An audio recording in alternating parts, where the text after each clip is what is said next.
Season 5 was a pretty monumental season for South Park, introducing beloved characters like Jimmy and Towley, elevating Butters to a bigger role, experimentally killing Kenny for real, and generally just finding new ways to tell stories within the world of the show. But probably the biggest change came from perhaps the most infamous episode in the show's history, one that to this day is considered one of their best, Scott Tenorman Must Die. And that change has everything to do with how they write Eric Cartman. So today, let's fully dive into Scott Tenorman Must Die, look at how it subverted what we knew about Cartman at the time, and how it changed his characterization forever. Scott Tenorman Must Die aired on July 11th, 2001, the 4th episode of Season 5, and while this episode would ultimately alter the course of the series in major ways, I think what makes it work so well as an episode is that for most of the runtime, it isn't changing the status quo. The reason the entire episode works so well is because the turn at the end is so shocking, and that turn isn't shocking if it's expected. So for most of the episode, it feels like we're looking at classic Cartman, a character who is kind of an annoying little asshole, but isn't necessarily nefarious. And in classic Cartman fashion, the entire premise stems from him trying to act annoyingly superior to the other three boys, despite being fully ignorant of the things he's lording over them, which is getting his first pubes that he bought from a 9th grader, Scott Tenorman. He let me have him for just $10. Cartman, you are so goddamn stupid, it's unbelievable. In fact, the vast majority of the episode appears to just be a series of wholly embarrassing moments for Cartman, proof that he's actually as dumb as he seems. Every single attempt to get his money back from Scott is the most ill-conceived, foolish plan you could possibly imagine, and most end with Cartman being more embarrassed than before. His straightforward attempt sees him pretty directly bullied. Hey, I said no! Now get your fat little butt out of here before I kick your head in! After this, he glues the pubes to his face and pretends to be with the IRS, which actually ends with Cartman giving more of his money to Scott. After this, Scott desperately tries to buy the pubes back from Cartman, letting slip that he can sell them for $5 a pube at the pube fair, further humiliating Cartman as he travels all the way to Fort Collins just to be met with more pubes. Scott generally seems to always be 1 or 2 steps ahead of Cartman for the entire episode. Even Cartman's last-ditch direct attempt is completely ill-conceived and transparent. Well, my grandma's in the hospital. She's very sick. Doctors say unless I can come up with $16 for operation, they're gonna put her down. And would you believe it, Scott's feigned sympathy once again humiliates Cartman, goading him into doing a piggy dance and then burning the money in front of him.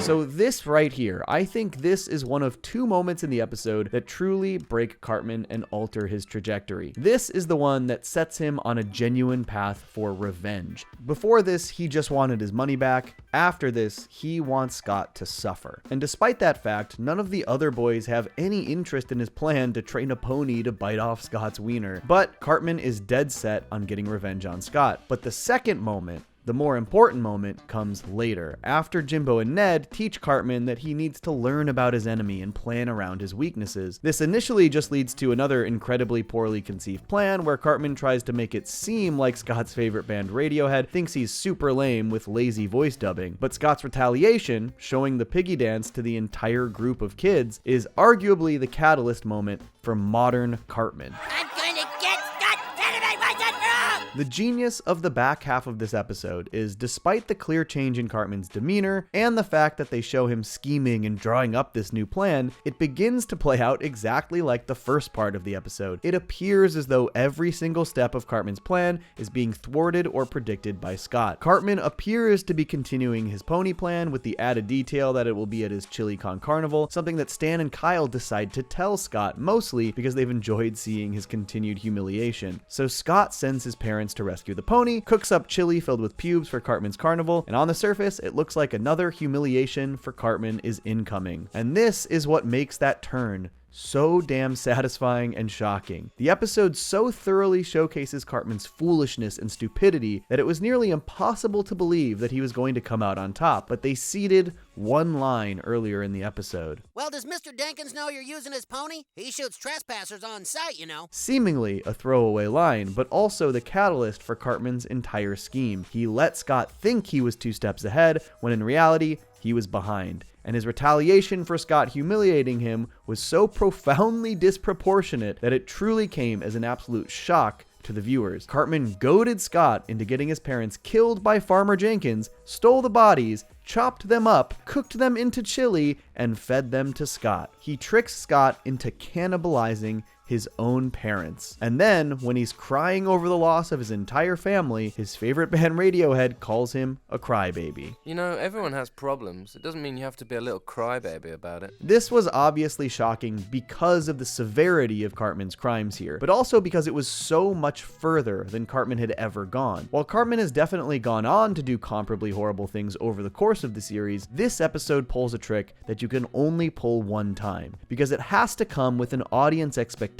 of Cartman. After you open this can of cannibal worms, you can never pull that twist in quite the same way, because that expectation from the audience has now changed. The audience now knows what Cartman is capable of, and it also completely changed the trajectory of Cartman as a character. It definitely did change Cartman. I mean, it took him from kind of a little shithead to like probably the most evil kid in the world. And obviously, as the show continued, Cartman grew into a more overtly evil character and less of an annoying asshole foil to the rest of the group. It's where he pivots into the kind of character who would, say, fake a disability to compete in the Special Olympics, or lock one of his friends in a bomb shelter for weeks because he wants to go to a theme restaurant, or befriend a Lovecraftian god and use him to banish his friends to the sunken city, or dress up like Hitler and, well, okay, you get the point. Before this episode, Cartman kinda sucked, but this was the turning point, the moment that broke him and led him down a path of genuine evil. It is arguably the most important episode in South Park's history, though there are a couple other contenders, but this is the one that defined what Cartman would become, and Cartman is arguably the most iconic character in the show. And that big shocking twist obviously paid off in the fandom as well, though Matt and Trey claim that it was too much for some fans. And some people really didn't like it because it was just too extreme for them, I think. But despite this episode is routinely cited as one of the best in the show's history. You would be hard pressed to find a top 10 South Park episodes list that doesn't contain Scott Tenorman Must Die, and it's often in that number 1 spot. A few years back during the South Park Epic Episodes fan poll, it placed second, only losing to Make Love Not Warcraft. And I think the fact that Matt and Trey referenced these events so often is a pretty strong indicator that they see it as a majorly important turning point in not just how the show was written, but how the show was perceived. In season 9's The Death of Eric Cartman, we see Cartman bring an apology gift basket to Scott, mostly because he believes he's dead and can't pass on to the afterlife, but obviously this shows that this was an important moment in Cartman's history. He even referenced this episode's to Bart Simpson in Cartoon Wars. That's like this one time when I didn't like a kid, so I ground his parents up into chili and fed it to him.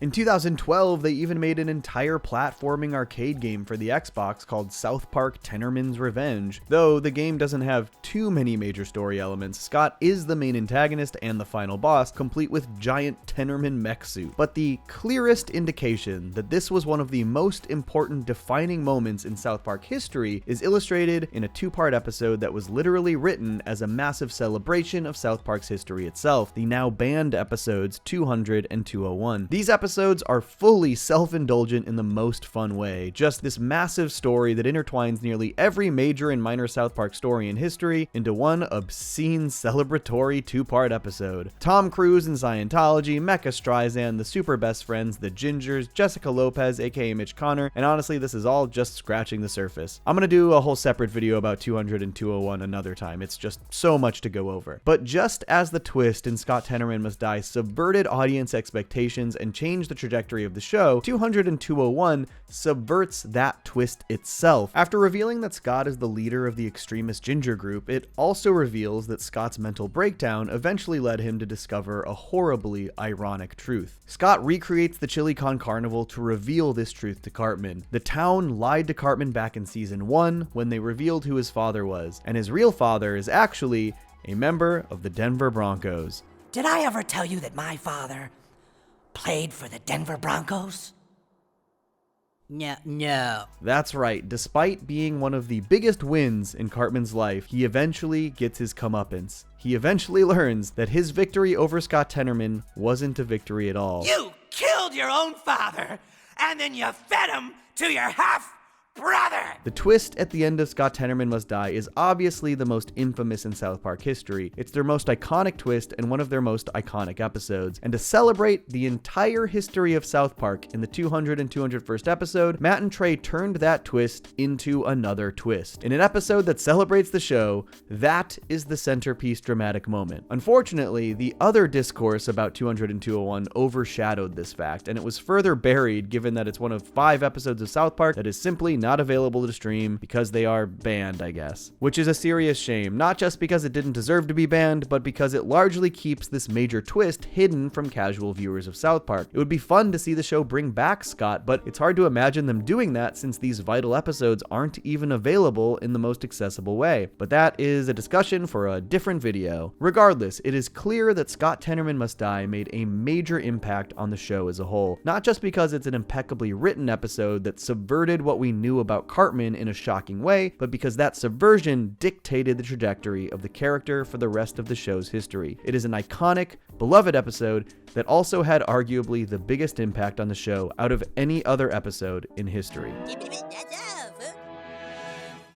Over the course of South Park's history, no character has increased prominence more than Randy Marsh. In fact, I previously did an entire video tracking Randy's evolution from sparingly used generic father into heavily relied upon buffoon, who is arguably the show's main character. And when making that video, there was one episode in particular that was clearly the turning point for Randy. One episode that shifted Randy from a pretty typical South Park citizen into a prominent, goofy, overly obsessive oaf. That episode is, of course, The Losing Edge, the Little League Baseball episode in which Randy becomes completely obsessed with getting in fights with other dads at Stan's baseball games. So, since we last looked at the episode that changed Eric Cartman forever, today, let's dive in and look at not only what makes The Losing Edge an incredible episode in itself, but exactly how it shifted the way the show utilized Randy forever. Despite this being such an important transitionary episode for Randy, it still represents a classic South Park formula. While Randy's story is a big part of the episode, it's still the B story, while the kids' desperate attempts to stop playing baseball is the A story. And beyond the fact that this is such an important episode for Randy's evolution, it's also just a classically excellent episode, hilariously conceived from an incredibly simple idea. This is our big baseball show. This whole idea started with the brilliant concept of wouldn't the boys be cute in baseball outfits. I will talk later about how perfectly the A and B story coalesce into the climax, but first, let's talk briefly about how Randy was used before this episode shifted his trajectory. In early South Park, Randy was basically just a generic dad and the town geologist. He was focused on occasionally, but usually in side plots or in relation to either his son Stan or to the town as a whole. His introduction saw him save the town from a volcano eruption, also destroying Denver in the process. Other noteworthy early Randy stories include the episode where he and Sharon get divorced, leading to his sort of midlife crisis, gets his ear pierced, buys a convertible, starts partying with younger women. Nothing too crazy, but a sort of hint at what was to come. While there were other Randy-focused stories, like when he discovered what was causing the citizens of South Park to spontaneously combust, or when he lamented the loss of his role in a boy band, the Ghetto Avenue Boys, to Stan, it's mostly the big town-wide stories that start to show what we might expect from Randy in the future. While he obviously wasn't the only one involved, typically when the town started to become obsessed with whatever new idea or fad was in the zeitgeist, Randy was at the forefront. And often, we'll see these town shenanigans through Randy. Whether that's when the parents are worried about Shin Pokemon, or the town is obsessed with gambling, or everyone has been zombified by Ritalin, all of these things show Randy's obsessions are in line with the town's obsessions. The whole pro versus anti-war debate in I'm a Little Bit Country, the town's obsession with the Walmart that moves in, and of course the metrosexual fad in South Park is gay.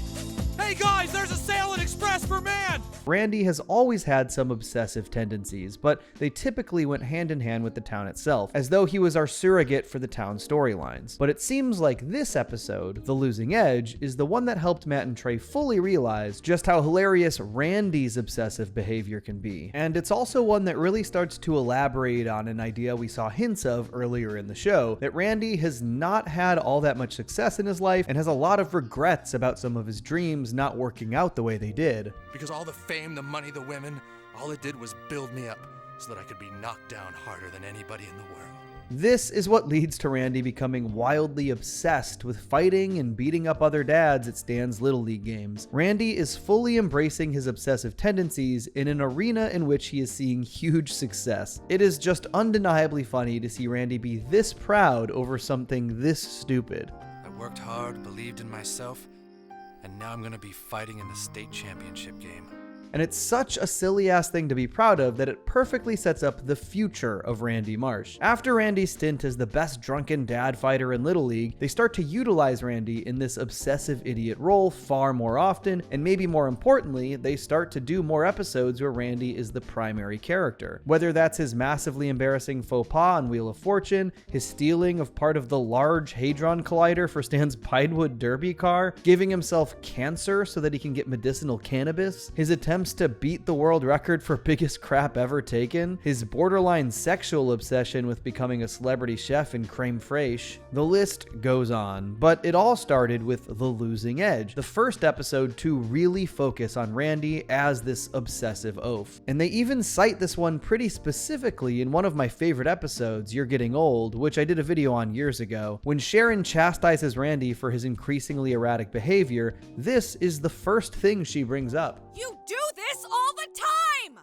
First, you're obsessed with baseball fights. Then you need to play Warcraft. And this would obviously escalate to even more insane levels as the show goes on, particularly given the integrity farms of it all. I mean, Randy basically became the main character for a couple of seasons, but it all started with him winning that first fight at his son's baseball game in The Losing Edge, the episode that changed Randy forever. But like I said before, it's also just a flat out excellent episode of South Park. In other episode breakdowns I've done, I've talked about what I consider to be that perfect South Park setup in so many of the classic episodes, generally starting with the kids want to do kid things, which then of course moves into some insane escalation. But what's great about this episode is that it takes this idea and subverts it slightly. Typically, a sports-themed episode of any sitcom or a sports-themed movie is all about trying to win against all odds. What makes this one so damn funny is that the kids hate playing baseball. No more baseball! No more boring baseball until next year! Unfortunately, they just keep winning, sending them further into the playoffs against their will. And since none of the other kids want to play either,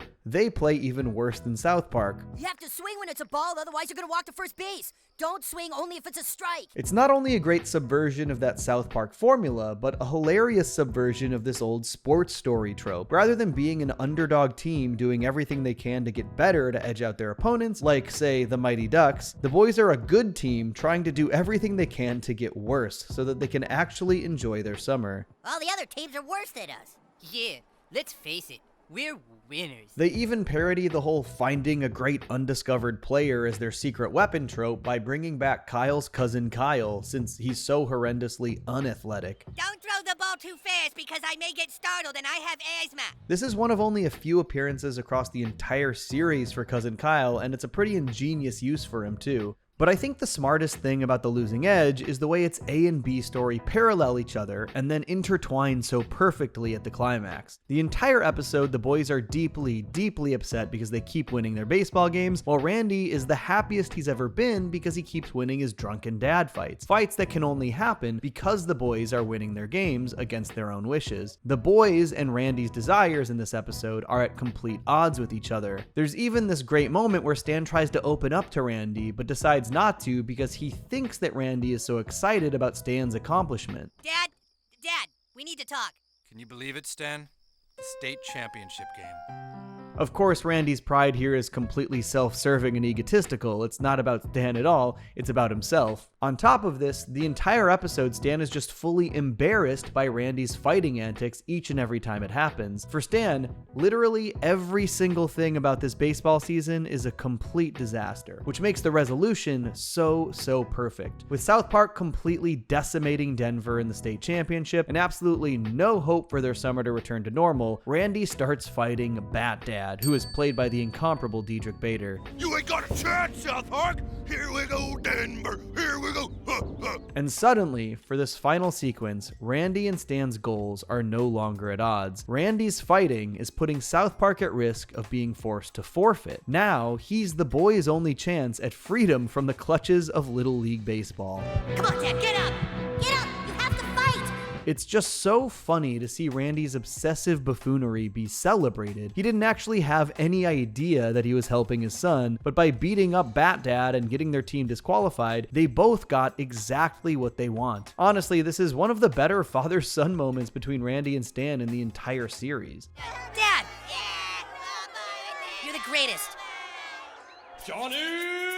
And while I personally am a huge Randy fan and have loved the direction that they've taken him over the course of South Park, I can't help but look back at this episode and think that this really was the perfect balance. This episode was obviously that important turn for Randy, but it was able to tell a silly, obsessive Randy story without sacrificing the kid-centric story on the other end. In fact, Randy's B story actually only enhances the kids' baseball story. They tie together in such a beautiful, seamless way. It is, in my opinion, another example of South Park at its best, showcasing multiple things that it does brilliantly within one single episode and not allowing either of those things to take a backseat to the other one. Not only a massively important episode for the evolution of Randy, but a flat-out top-tier episode across the board. Season 8 of South Park began in 2004 with one of its most beloved episodes in the entire series history, Good Times with Weapons. On its face, it's easy to see why people love this episode. The overt stylized anime parody was something very unique for the show at the time. Despite still being relatively limited in its animation, the animation itself was never really the standout quality of a South Park episode, so this got a lot of attention from the fans. But I think beyond the obvious stylistic influence, Good Times with Weapons is an early masterpiece in what I think is the real golden age for South Park, at least in my opinion. This episode truly represents South Park firing on all cylinders with its characters, its creative storytelling, and its commentary, striking a perfect balance of everything that I personally love about the show. So today, I want to dive deep into Good Times with Weapons and explain exactly why this is a perfect South Park story.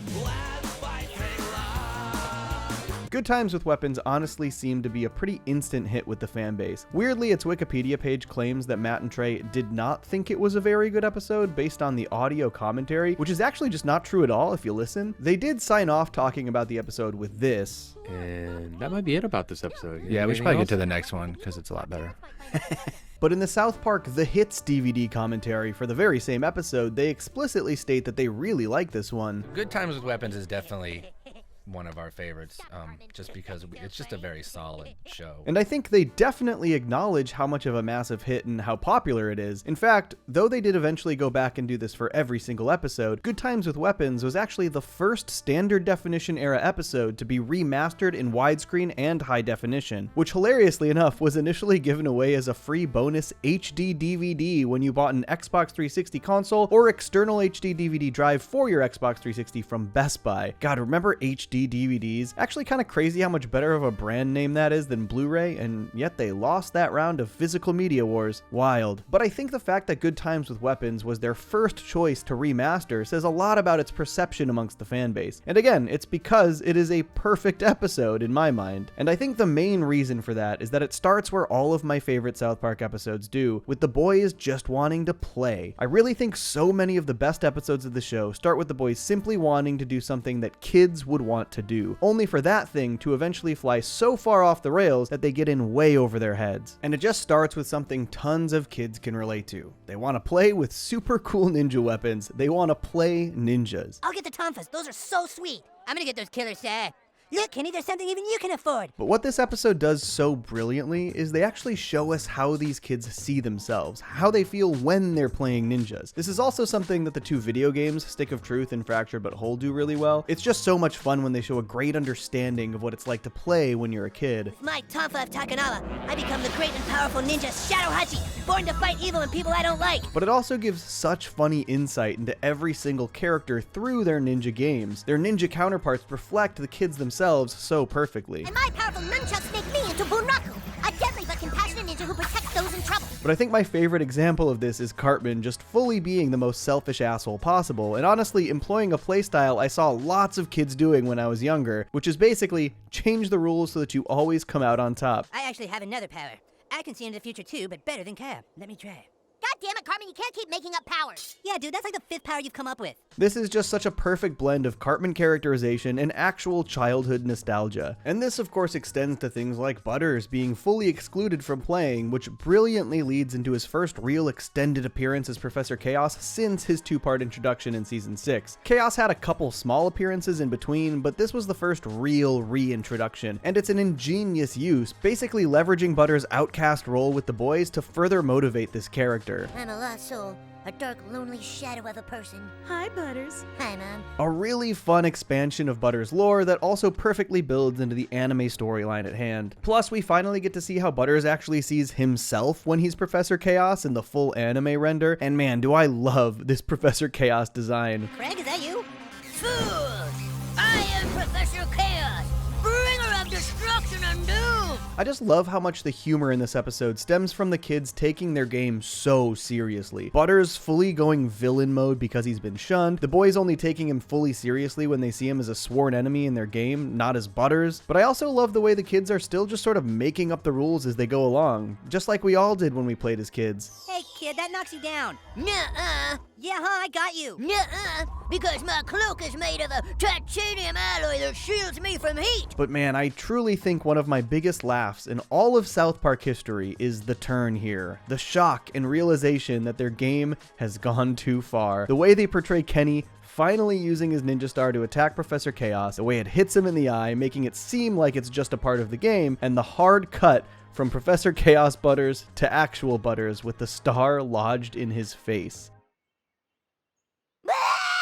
This is a picture-perfect escalation of a South Park plotline. It starts with the boys just playing ninjas and leads to them literally lodging a ninja star in their friend's eye. But of course, they're mostly concerned with getting in trouble for having weapons at all. I just love that through everything, these are children's concerns. While I love a huge variety of South Park stories across its entire history, it does feel like a lot of the stories began to escalate into territory that just wasn't really focused on kid issues. It's most fun when the issues extend beyond the scope of the kids, but the kids are mostly focused on the issues they will face. It's that childlike perspective. In this case, not getting in trouble with their parents for playing with dangerous weapons is much more important than getting Butters medical help, which leads to the entire dog cosplay. And that is just another picture-perfect Butters story in itself. Butters has the absolute worst luck in the entire show. Literally every bad thing that could happen to him does happen to him, and the kids trying to get him to be seen at the vet like a dog nearly gets him euthanized. Nearly. Oh well,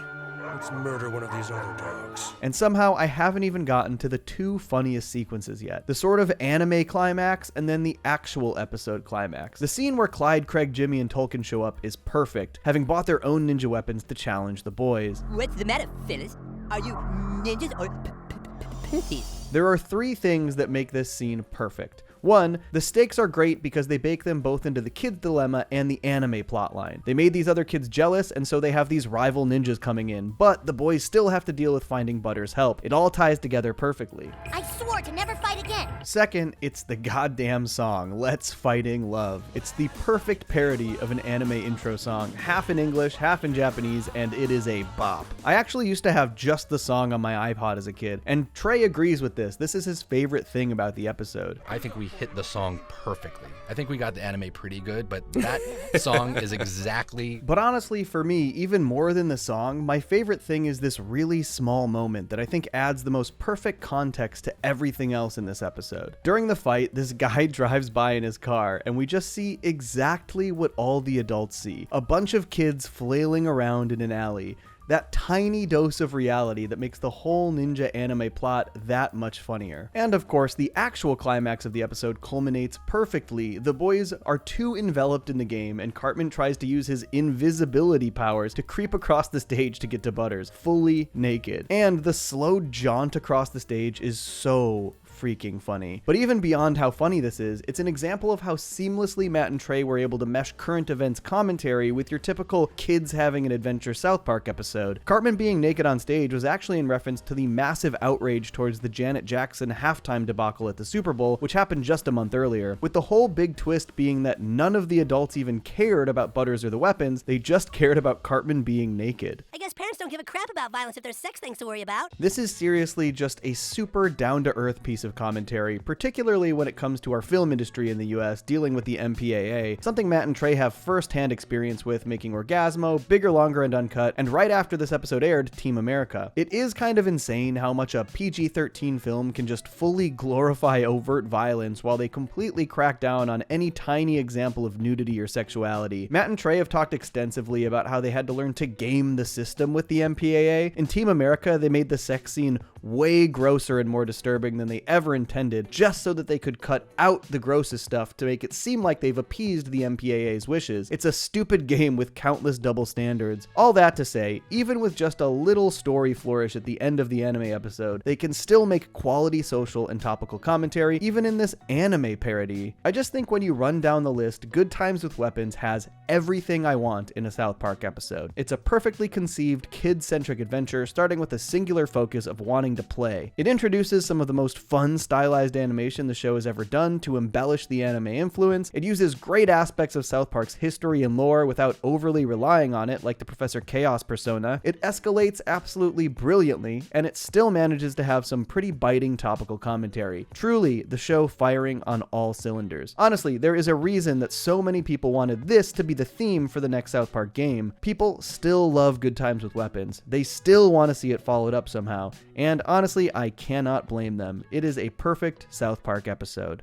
You think that's bad? Remember the time I got a salmon helmet from Muhammad while wearing a toga? There are only 5 episodes of South Park that are currently banned from being re-aired, and arguably the most infamous are the 2-parter Cartoon Wars episodes from back in 2006, largely because there was a 1-2 punch when it came to these episodes. Yes, there's the reason these episodes were all banned, the fact that they're about the discussion and debate surrounding the depiction of Muhammad, but perhaps more impactfully somehow was that these episodes took direct aim at the popular animated series Family Guy, revealing Matt and Trey's true feelings about their adult animation contemporary. And Matt and Trey pulled no punches, even writing fake Family Guy jokes and taking pretty direct aim at their writers in not just the episode, but in commentaries and interviews after the fact as well. These episodes are classic for many reasons, but they also appeared to have significant impact on how people viewed Family Guy for years to come. So today, let's look at Cartoon Wars Part 1 and 2 and its lasting impact on how the world perceived some of the most popular animated series of all time.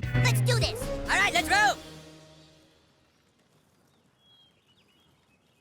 Cartoon Wars aired April 5th and 12th, 2006, the beginning of South Park's 10th season. And while the episode has a lot to say about extremism and the way terrorists use fear to get their way, of course, the cultural reaction was mostly, haha, they made fun of Family Guy. South Park's critique of Family Guy mostly boiled down to one specific aspect of the show, the cutaways. The fact that so many of their gags are sort of unrelated to the story at hand. When I make jokes, they are inherent to a story. Deep, situational, and emotional jokes based on what is relevant and has a point, not just one random interchangeable joke after another. And honestly, when the episode aired, I pretty immediately took to South Park's read on Family Guy. I was a huge fan of Family Guy when I was younger, but even in the middle of its first season after returning from cancellation, I found myself becoming pretty disillusioned by it. I was a teenager at the time and didn't understand why I felt that way, but when South Park described exactly why they didn't like Family Guy's style of comedy, I basically adopted their talking points, and I don't think I'm the only one. But the thing is that this South Park episode doesn't exactly strictly criticize Family Guy. Cartman has very specific reasons he hates the show, but he also is pretty blatantly the bad guy throughout the episodes. And it also contained some pretty self-aware commentary from Matt and Trey, like this. I mean, I know it's just joke after joke, but I like that.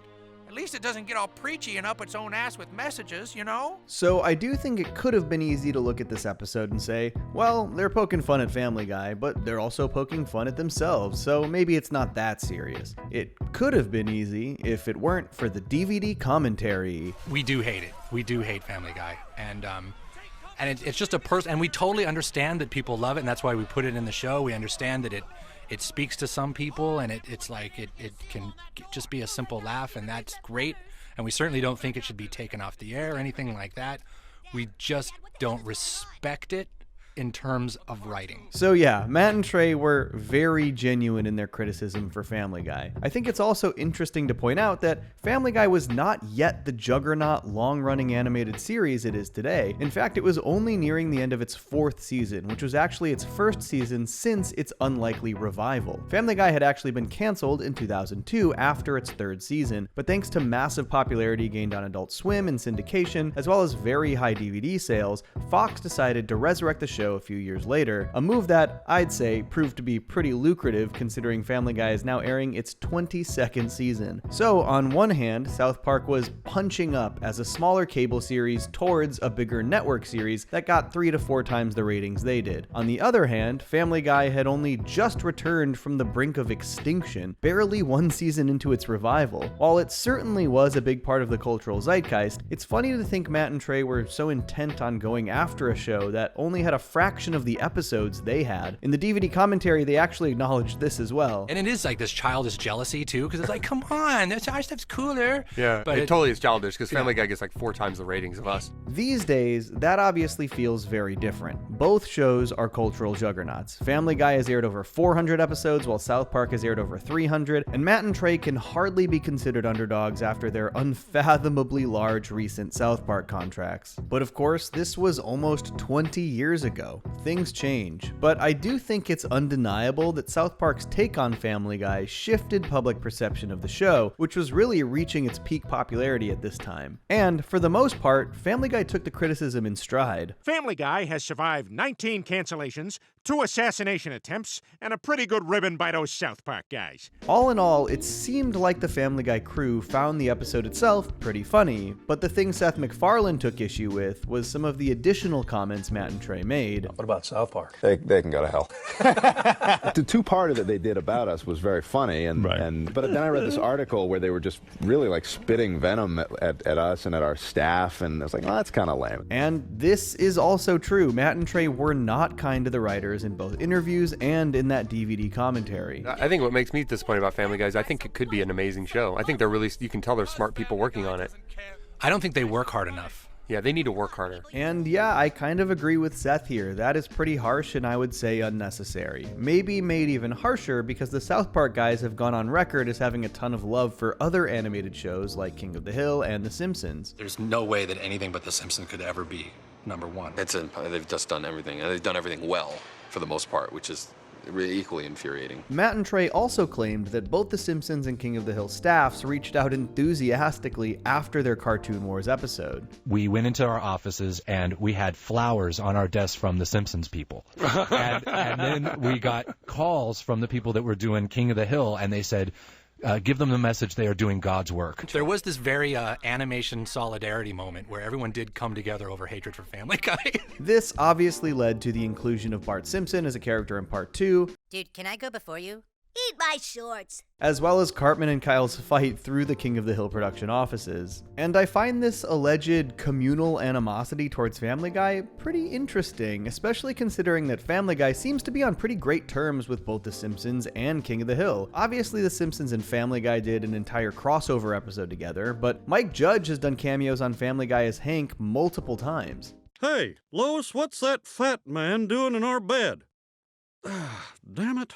I always wake up before I find out if they can understand the baby. So all this to say, the title Cartoon Wars kind of became the most accurate title it possibly could have. It seemingly ignited this very strange fire within the adult animation community, though it doesn't seem the rivalries with Simpsons and King of the Hill would last. But obviously Cartoon Wars is about a lot more than just ripping on Family Guy. These episodes are mostly about censorship and about giving in to extremism. At the time, political cartoons depicting Muhammad in a Danish newspaper led to massive criticism and even violence and riots in Muslim countries. Whether or not anyone, even non-Muslims, could depict images of Muhammad became a major debate, with Matt and Trey feeling that refusing to do something under the threat of violence is basically just giving in to terrorism. I'm going to use fear to get them to do what I want. Isn't that like terrorism?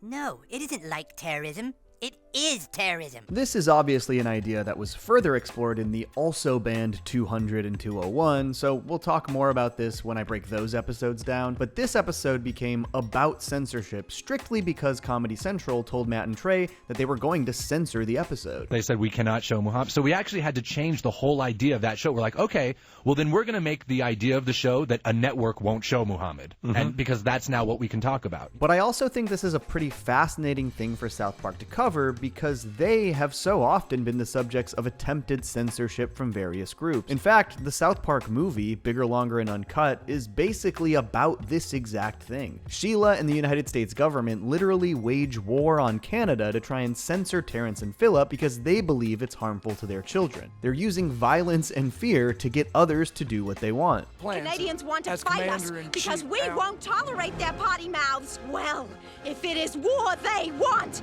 then war they shall have! And this was a commentary on how South Park itself had been treated by various groups in America, mostly right-wing parental groups at the time. So this is obviously an idea that Matt and Trey have dealt with firsthand for years. And fittingly, Sheila is one of the characters who wants to censor Family Guy as well. Ah! It's Family Guy! Quick, Gerald, do something!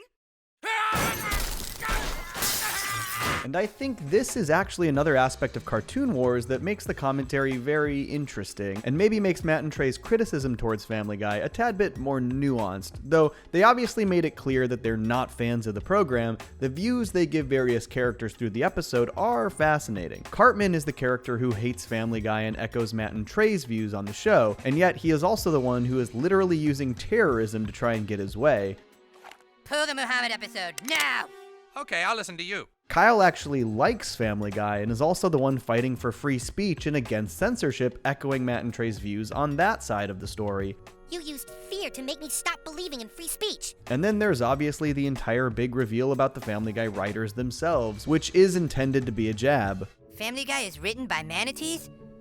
Of course, it all makes sense now. The idea is that the jokes and cutaways in Family Guy are so incoherent and nonsensical that these manatees basically take 5 random ideas from the idea ball pile, string them together, and it makes a Family Guy joke, which is clearly critical of the writing process of the show, not showing any respect to those writers. However, the manatees are also the characters who echo Matt and Trey's integrity when it comes to certain aspects of the writing. They're the ones who refuse to write if they can't make jokes about Muhammad.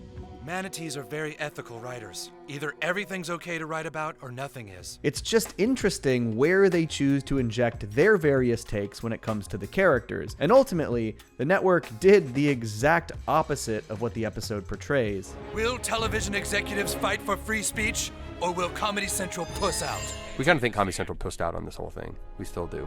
But we got to make a pretty good, funny episode out of it. Even though the plot of the episode is that Fox allowed the image of Muhammad to go on air uncensored, Comedy Central censored the image from South Park. This is what led to Matt and Trey doubling down a few years later with 200 and 201, which then led to those episodes, Cartoon Wars, and even a prior episode that actually did show Muhammad super best friends to all be banned from being re-aired. To this day, they're the only South Park episodes not available to be streamed, though you can watch them if you buy the DVDs or Blu-rays. And there is some serious irony to this turn of events for a few reasons. One, it does look incredibly cowardly on the part of the network. They've basically been called out directly by Matt and Trey, and their response is, well, nobody can ever see these episodes again. But the truly ironic aspect is because of what these Cartoon Wars episodes propose about getting an episode pulled. All you have to do is get an episode pulled.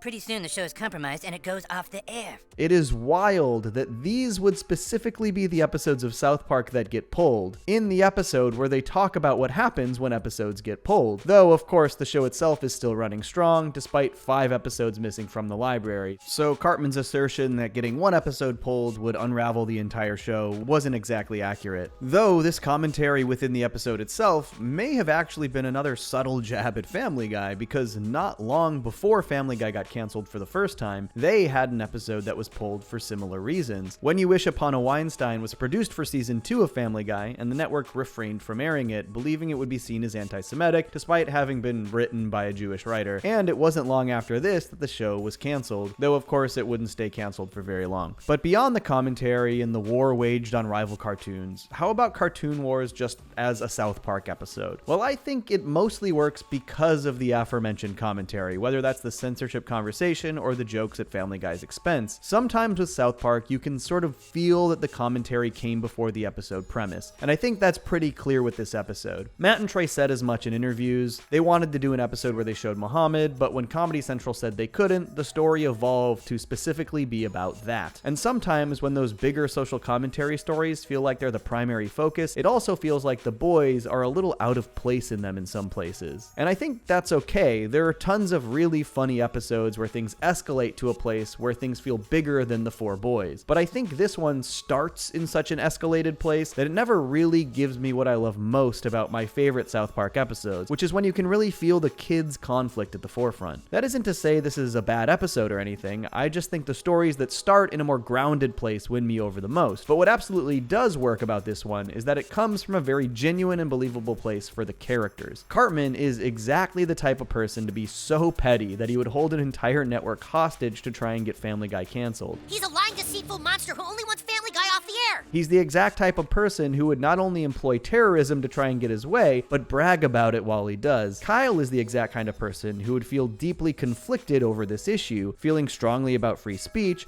but also allowing fear to cloud that judgment when it comes to the safety of his loved ones. The dream where he sees Ike die in a terrorist bombing is so visceral, honestly really disturbing, and you understand why that might motivate him to change his mind. It's also a pretty classic Kyle versus Cartman story. Once again, Kyle is duped by Cartman into believing that his motivations aren't selfish. Look, Cartman, I don't know what's gotten into you, but I think it's pretty amazing. Which of course just makes the ultimate conflict between the two all the more satisfying. Kyle is fundamentally a kind and caring person. Every time he tries to believe in the good in Eric, he does it against his better judgment, and it's because he wants to believe in the good in people. He wants to believe in a better world. Cartman is sort of this figure who just represents the most reprehensible parts of society. He has close to no redeeming qualities, and therefore he clashes with Kyle's optimistic hopes for the world. That's why, time and time again, Cartman dupes Kyle, and this is one of the better examples of that. I also think the subplot where the town of South Park tries to distance themselves from Family Guy because they're scared of the terrorist bombings is pretty funny. It's just small enough of a story to make you chuckle without distracting from the rest of the episode, while also showcasing some very funny commentary. I mean, people literally burying their heads in the sand to avoid having any sort of social or political opinion is very funny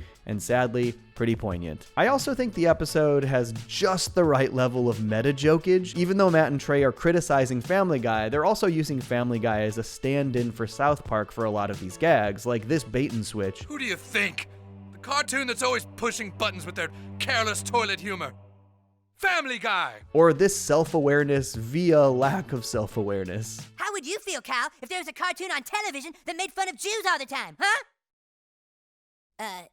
While this doesn't necessarily follow the formula for my ideal South Park story, it more than makes up for it with its wit and commentary. It's just such a well-crafted episode and story, even if I think Matt and Trey were maybe a bit too harsh on Family Guy after the fact, especially on their writers and staff. But it is maybe a little frustrating that the episode title, Cartoon Wars, was meant to be commentary about the threat of violence over a cartoon, but has come to be much more associated with one cartoon ripping on another. You think that's bad? Yeah, I do, Peter.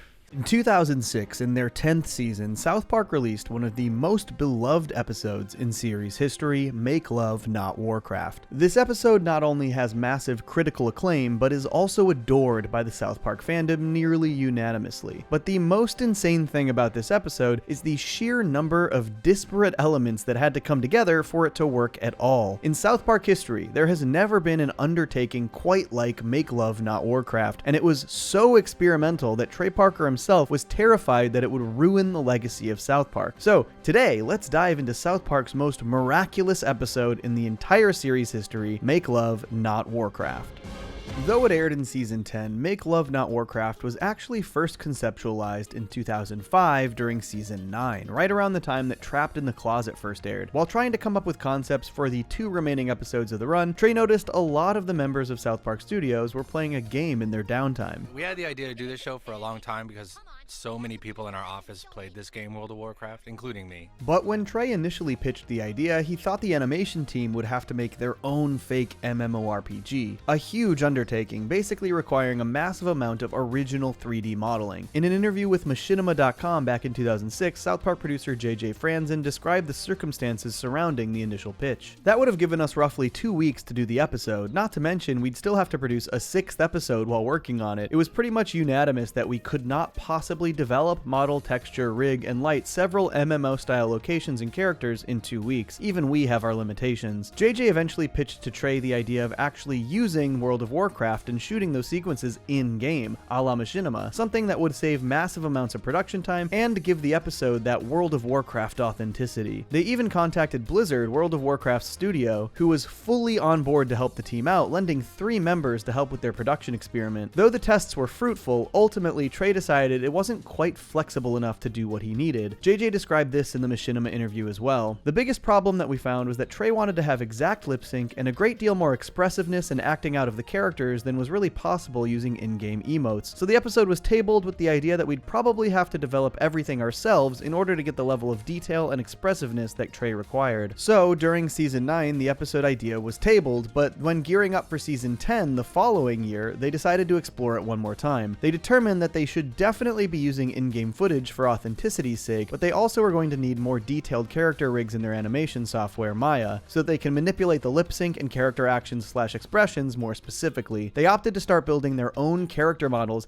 and ask Blizzard if they can utilize their assets to speed things up. We came up with the idea of like, let's just ask Blizzard if they'll give us their characters, and we can put lip sync on them, you know. And fortunately for the team at South Park Studios, Blizzard was not only incredibly eager to work with them on the project, but their entire character animation workflow was also done in Maya. JJ spoke on this in the Machinima interview as well. Luckily, they also use Maya to do their in-game character animation, which meant we would be able to just grab their files and go, in theory. So we asked them for a couple of their Maya character rigs to test with. Less than 7 hours later, we had male and female models for every race in the game, all fully rigged with every single animation cycle already assigned. It was exactly what we needed to get started. Actually, it was pretty cool because the way that our show works, all of our animators were able to animate, just import their characters from the game and then animate them. If it isn't clear yet, this entire idea was just a really ambitious and monumental undertaking, and every step of the way the cards just happened to be falling into place. And shooting the in-game footage was an entirely different process than what they were used to. It was kind of like directing a live action shoot. You're just sitting there going, okay, everyone run over here, and they would just all do it within the game, and we'd capture that and put it in the show. And to add to the incredibly fortuitous nature of this entire episode's existence, so many of the things that happened during this filming process ended up dictating and changing places the story went. Blizzard actually allowed them all to shoot on an alpha server for their first expansion, Burning Crusade, which wasn't due out until the following year, but these weren't entirely private servers. And at one point while we were doing that, this random character just showed up and started running around trying to kill people. And we're like, who is that? And they said, we don't know. This is basically what the entire episode is about. The player who would not stop killing people and ruining everyone else's World of Warcraft experience. Additionally, the Blizzard employees' response to kill the interloper feels like it really affected how other aspects of the episode's story were tackled. And the other Blizzard people were like, dude, you can't do that. You can't kill other players like that. It's not cool. And like this big ethical thing about because they are high up on the Blizzard chain. While this definitely wasn't translated directly into the episode, it does feel like this sort of overly self-serious attitude where everything is this ethical question did make it to the Blizzard employee characters within the episode. Jim, your kids' characters are already dead. They just started playing! But even with all of these aspects of production going shockingly well along the way, when it came time to release the episode, Trey had massive reservations. To be fair, Trey has talked at length about how he feels this way about many episodes, but he talked about this one in particular in an interview back in 2016. And I was like, please, I was begging Anna, I was like, do not let this go on the air because I don't want the South Park legacy to be ruined, and this show is going to ruin it because it's so bad. So even after all of the work they put into it, Trey genuinely begged the network not to air the episode. And luckily, he was ignored, because the reaction was absolutely massive. Make Love Not Warcraft is very easily one of the most popular episodes in the show's history. But why is this episode this well regarded? It's incredible that after all of the good fortune in its production, and even after Trey's fears that it was the worst episode they'd ever made, it was this well received pretty much unanimously. And I think there are a few reasons for that. One, it is just an inarguably excellent episode of South Park. It leans into what I consider to be the perfect South Park formula. It starts with the kids just wanting to do something simple. They want to play video games with their friends, a fun thing that kids want to do. And then that plan flies completely off the rails the further the episode goes on. And I think the escalation works so great in this episode. You can feel their frustrations when they keep getting killed by this mysterious character, and if you're remotely familiar with the addictive nature of online video games, you can fully understand how devastating this would be. The past 4 nights we've tried to play, he shows up and kills us. He killed my character right in the middle of a quest. Mine too! On top of employing that perfect South Park formula, it's one of the earliest instances of Randy trying so hard to stay relevant, something that would become a primary part of his character as the show went on. Randy, you're working on that sediment analysis? Not now, Nelson. I just joined a big party of night elves and we're going to explore the Tower of Azora together. Honestly, even though he's not a major part of this episode, they utilized Randy so perfectly. Most of my favorite comedic moments are his scenes, like when he dies in the game in Stan's arms.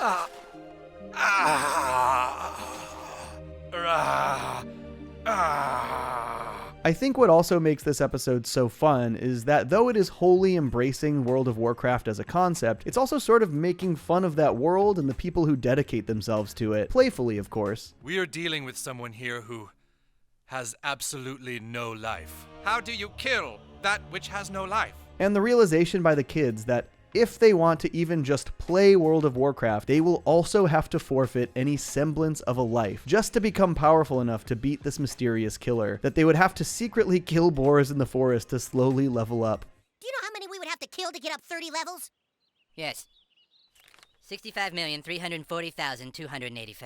Not to mention that these gamer models they built out for the boys later in the episode are pretty iconic at this point. On top of this, the episode felt like it really understood World of Warcraft. Yes, it took some liberties for creativity's sake, but I think people related to how earnestly these gaming sequences played out. Stan, what enchantment does your Cloak of the Tiger have? Plus 15 agility? Give the cloak to Kenny, he needs the agility boost for bow attacks.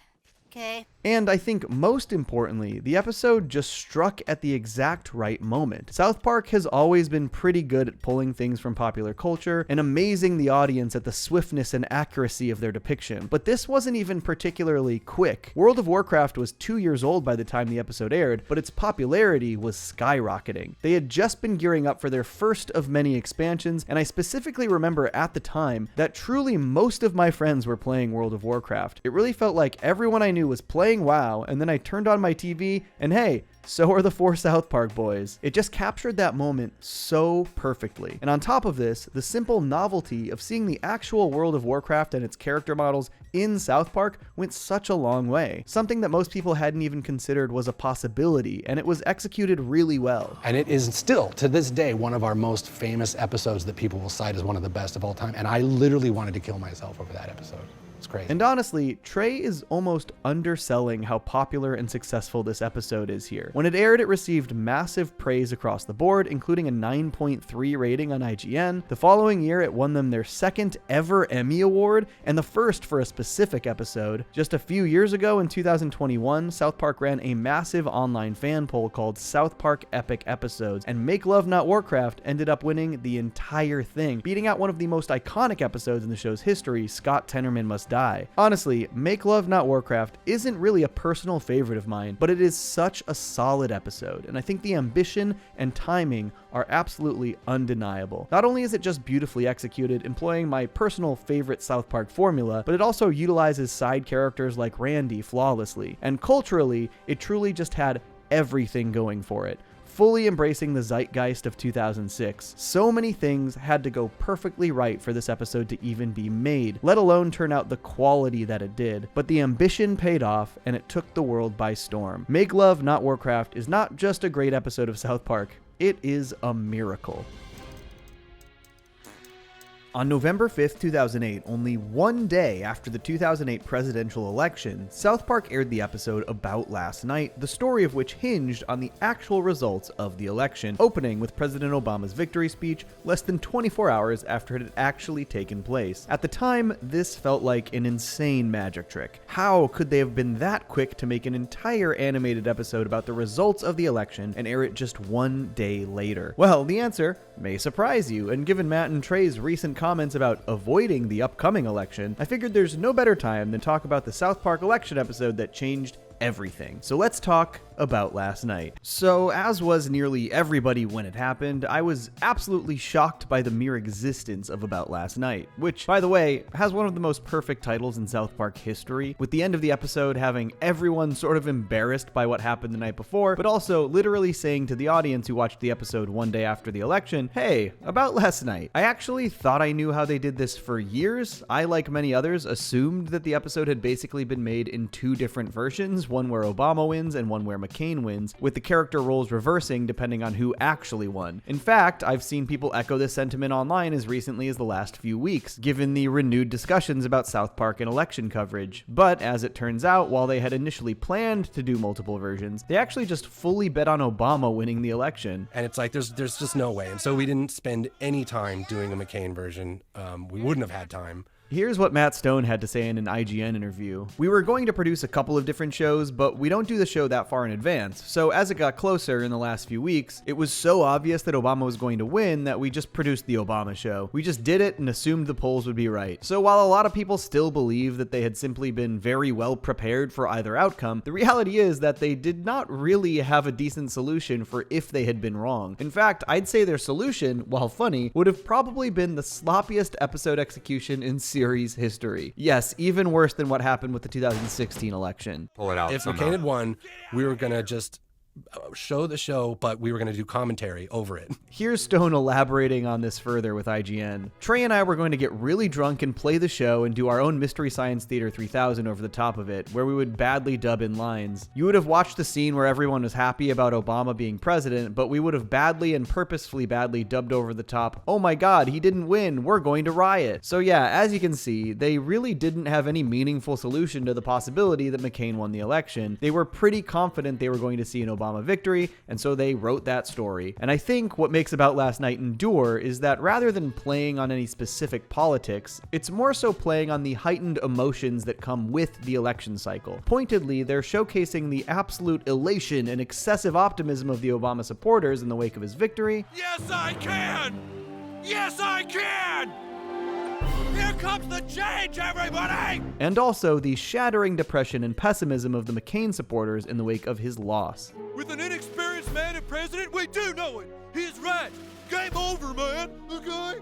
We'll probably be dead by sunrise. In fact, they didn't even put a ton of thought into the political beliefs of the characters in this episode, despite the fact that they're all specifically choosing a side of the political spectrum. Most of the choices made were from the perspectives of either story, circumstance, or comedy. In that IGN interview, Stone said that they thought Drunk Randy was funny, so they put him on Team Obama. They knew Ike had to get hurt, so the Broflovskis had to be out celebrating. They thought Garrison being a McCain supporter was funny because he's a self-hating gay man, which is even funnier given the places his character would end up going in future election cycles. But even funnier is that while all of this celebration and panic is happening, the main story, starring Barack Obama and John McCain, is just fully an Ocean's 11 parody. Those politicians that everyone is so worked up about, so stressed about whether or not the right person is running the country, both of them were grifters who only went through the process of running for president so that they could steal the Hope Diamond.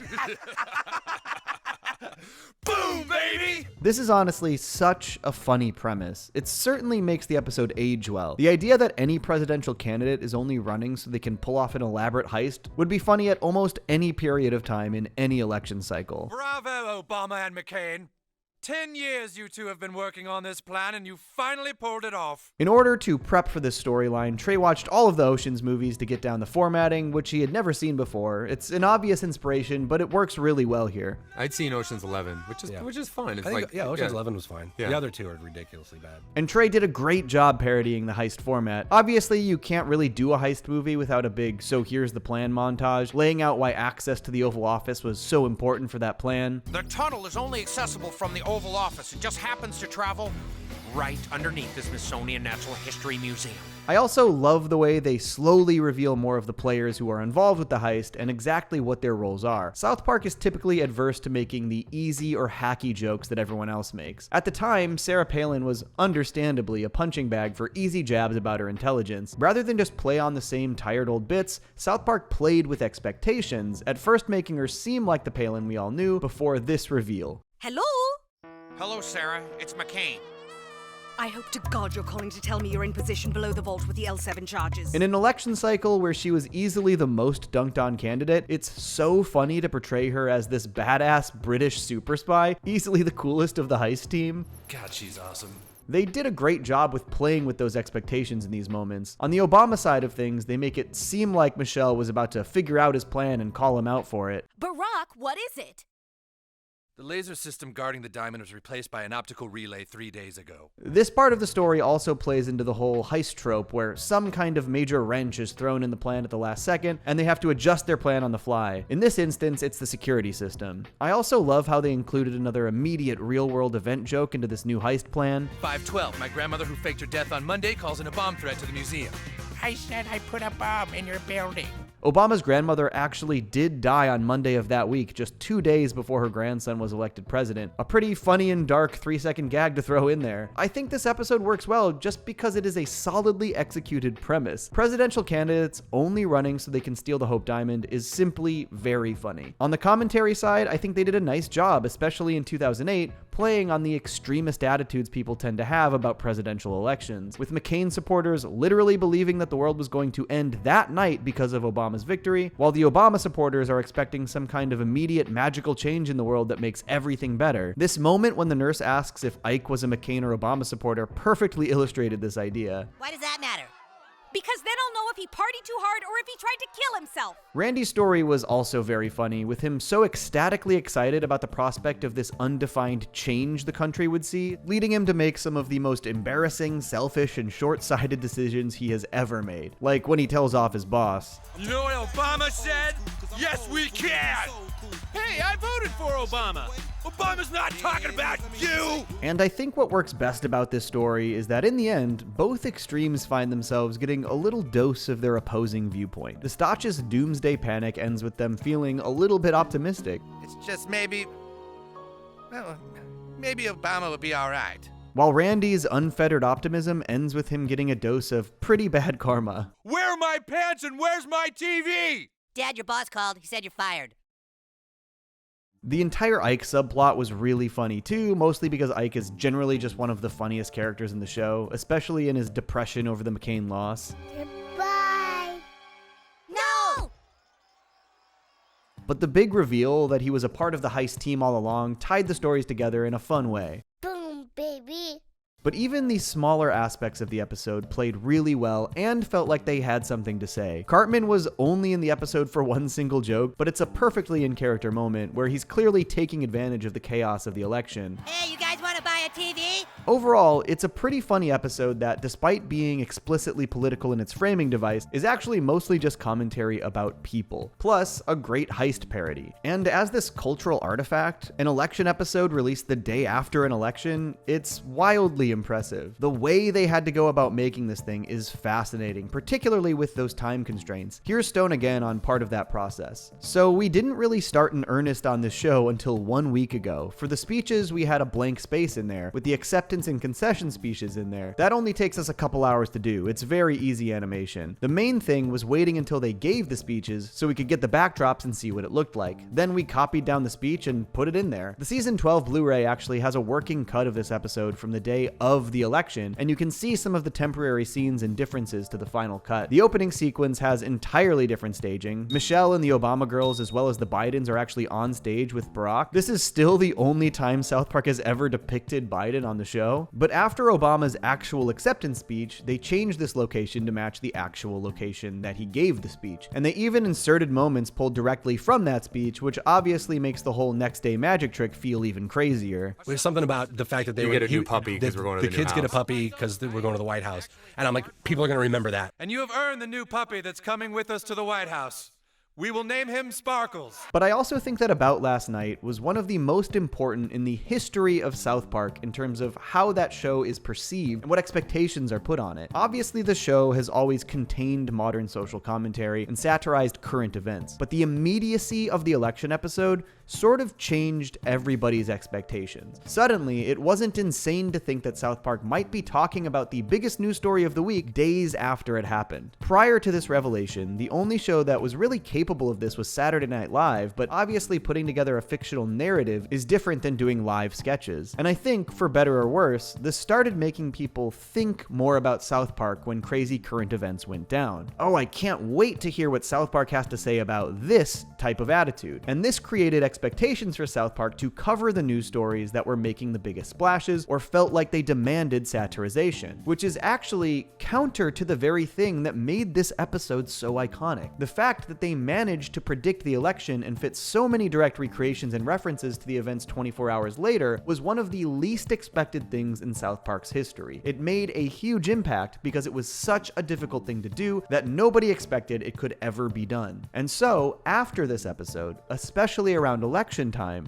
suddenly Matt and Trey are expected to cover the election in real time. And Matt and Trey absolutely work best when they are defying expectation and telling the stories they want to tell. This is why season 20 was such a mess. They were simultaneously trying to tell this bigger story about an internet troll and his impact on the people of South Park, while also tying it to an unpredictable real-world election cycle. And because they were expected to react to the election itself in real time, it completely upended their actual plans for the story they wanted to tell. These are actually ideas I'm going to explore even more thoroughly in 2 upcoming South Park videos, one about their history of satirizing presidents, and one looking back on season 20 to decide, was it really that bad? So stay tuned. But all this to say, this is one of the reasons it doesn't surprise me that they don't want to cover the election this year. Matt and Trey have never done their best work when working under people's expectations for what they need to do or being told what they have to do. They have always worked best in defying expectations and telling the stories they want to tell. And when those expectations get in the way, the quality suffers, and that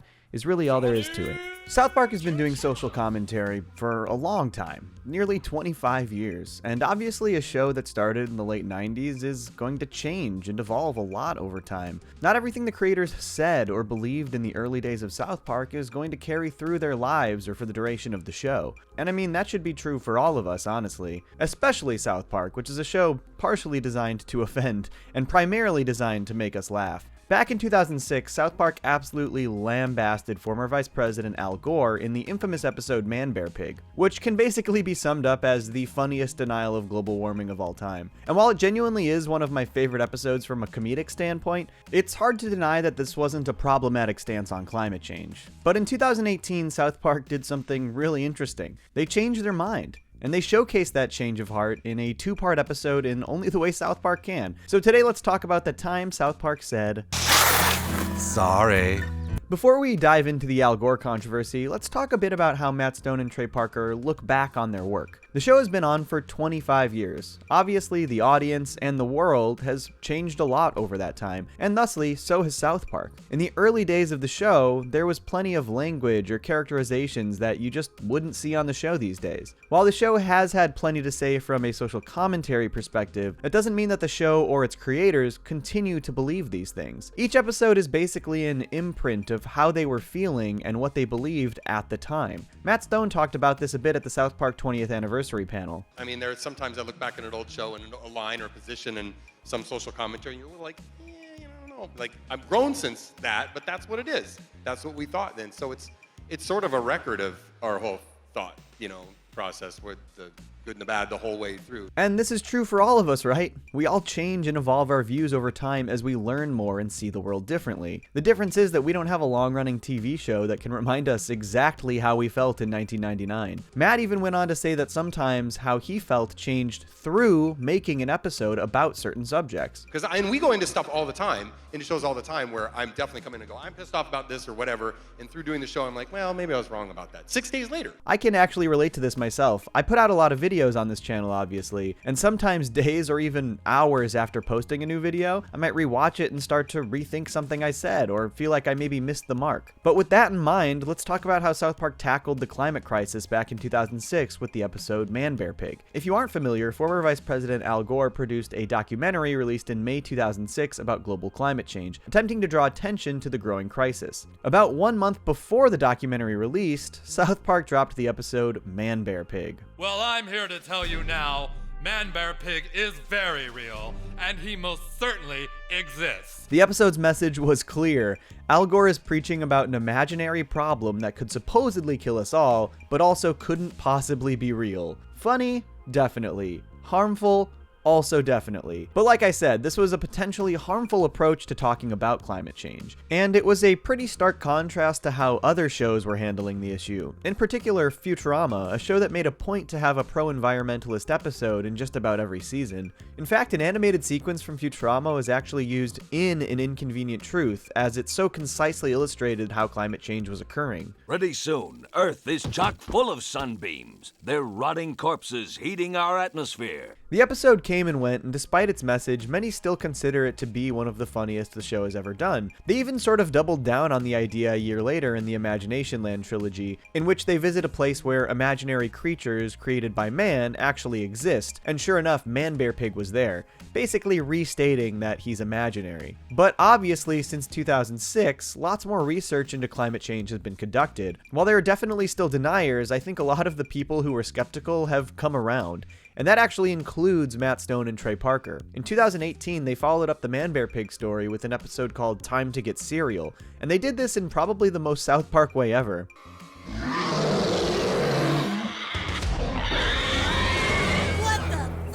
That's right, they revealed that canonically, Man-Bear-Pig is real, basically stating, we were wrong and this is a real problem. Rather than just saying it, they made a full 2-part story about the issue, taking back what they had previously inferred, and even infusing some interesting new social commentary into the issues and politics surrounding climate change and climate change denial. Okay, Man-Bear-Pig is real. What are we gonna do about it now, huh? What are we gonna do that's gonna make any difference now, Susan? Personally, I cannot express how much I loved this approach, and truthfully, I would love to see the show use similar methods to reassess some of the other things they've said over the course of the series. You don't need to just sit back and say, sorry, which really won't make much of a difference. Instead, they drew as much attention to the issue as they could through the show. It's a fun way to show that you've changed, and a significantly more effective way as well. And you know who else thought so? Al Gore. And they all say, oh, we're so sorry, Al Gore. Man-Bear-Pig is real. I thought it was a hell of a statement by South Park, and I appreciated it a lot. But I think that brings up something else that's interesting about South Park and how it's perceived. There are so many folks who feel the show is too centrist or too apathetic, that it's actually doing harm by not taking a firm stand on things. But I actually think that's misguided. I mean, look at Man-Bear-Pig. We have an actual situation where the show took a firm stance on something. No question about it. And that stance was probably more harmful than any centrist rhetoric you might hear about the show. That's not to say the show is best when it's taking a middle ground stance, but I think one of the things that actually is interesting about South Park is how they portray arguments from many sides, because that's actually true to life. I don't think it's a problem to show another side's argument. Just because the show is showing many sides of an issue doesn't mean it's advocating for every side. There's inherent drama and conflict in these current events, and the show uses that conflict to tell its stories and find comedy. Matt Stone talked a bit about this as well at that 20th anniversary panel. But I think we do better when we deal with the emotions within it instead of trying to come up with a solution. Right. You know, so if like we're arguing about it in the writer's room, we just put that argument in two characters, you know, whatever the nut is of the argument, we put it in two characters' mouths and try to find the comedy in that. And I think he's right. Finding the emotion that lines these conflicts is where the show excels, and telling stories that draw out the character drama through current events is what works best. I see a lot of people trying to pin centrism in general on South Park of all things, and I gotta say, I think that's kind of ridiculous. This is a cartoon on cable TV. It hasn't created an army of apathetic people. That isn't to say the show can't or shouldn't use its platform for positive change, or hasn't used its platform irresponsibly in the past. That's what this whole video is about. But the idea that we have South Park to blame for apathy, that's a stretch in my opinion. Man-Bear-Pig is real. Over the last 15 years, South Park has taken aim at Kanye West a few times, we'll say. Between seasons 13 and 26, South Park has poked fun at Ye in 3 different episodes and a video game. And if you know Kanye, you might not be surprised to hear that he responded. But the entire timeline of the South Park vs. Kanye West war, or the Great Southwest Feud as I call it, is kind of hilarious when you look at it in context. A lot of it did not happen in the ways that you might expect. Other parts did. So today I want to look at the entire history of this Southwest feud and break down the surprising timeline. So the whole South Park / Kanye thing actually dates back to 2009 with one of the most infamous episodes in South Park's history, Fish Sticks. Actually, even before that, when the Fish Sticks joke itself was born at one of the yearly South Park writers' retreats, something they do before every season to brainstorm ideas. They were basically on a group field trip to watch the salmon jump, and just from general writer riffing came up with the joke. And then someone was like, fish stick? And he was like, no, fish dick. And I was like, fish dick or fish dick? What are you saying? Like fish sticks, like you eat, or like a fish's actual penis? And it's like, and then Trey like turned around, he's like, has anybody ever made that joke? I love this description of Trey here. It's exactly what we see in the episode itself, just everyone kind of amazed that this perfect joke has never been made. And he like Googles it, and he's like, no one's made that joke. No one's made that joke. But that is actually sort of the funniest thing about this first Kanye West episode. It was this silly, happenstantial line of thinking that started with a joke about a gay fish. When we first came up with it, it was absolutely absurdist, had nothing to do with Kanye West at all. It wasn't But like, then, let's rip on Kanye West. It wasn't like, yeah, it was just stupid. Like, yeah, they did eventually land on the idea that Kanye would be the person who would not remotely understand the humor in the fish sticks joke, but the way they got there wasn't even malicious. It literally started with the salmon they were watching. Matt was like, what if one of them was just like on an Evel Knievel bike, like, Here's Matt on the whole Evel Knievel thought process. And then we start talking about that Kanye West video where he pretended to be Evel Knievel jumping over Snake River. They seriously just got to Kanye initially by like playing word association games, which is very funny to me. This entire episode was really formed around this silly joke about fish sticks, but it's kind of mostly remembered for turning Kanye West into a gay fish. Side note, that Touch the Sky video they're talking about is like undeniably great. This is why we couldn't never work out, Nia. You know who I am. I know, I said your name. But this silly joke that they made watching the salmon jump was what started the entire Kanye / South Park saga, or the Southwest feud, as I will insist we continue to call it. And in the episode, it really just boils down to the idea that Kanye is too stupid to understand the play on words, but too egotistical not to make a big deal out of it. Hey man, I'm a genius, all right? I'm the most talented musician in the world. If I was a homosexual or a fish, I would know. Honestly, this episode is kind of just the same joke over and over again, but the repetition is truly funny, and they always find new ways to convey that same joke. Like, I think it actually just gets funnier the more times they try to walk Kanye through it. A male that likes fish dicks. Yeah, I like fish dicks. You like to put fish dicks in your mouth. Yeah. Then, of course, just the extreme lengths that Kanye will go to try and prove that he is not a gay fish, simply because he does not understand the play on words. Because I am a genius, I have ascertained that fish have gills. Doctor, do I have gills? But they poke even harder at Kanye's ego. The closest his crew gets to actually explaining the fish sticks joke to him, he fully ignores because he refuses to believe that he himself wouldn't be able to understand the joke. You see, fish dicks is a play on words. I don't need anyone telling me play on words. I'm a motherfucking lyrical wordsmith, motherfucking genius. Some of the absolute funniest moments of the episode are people just begging Kanye to understand. The Carlos Mencia sequence might be my favorite. Cause you like fish dicks, man. Come on, man.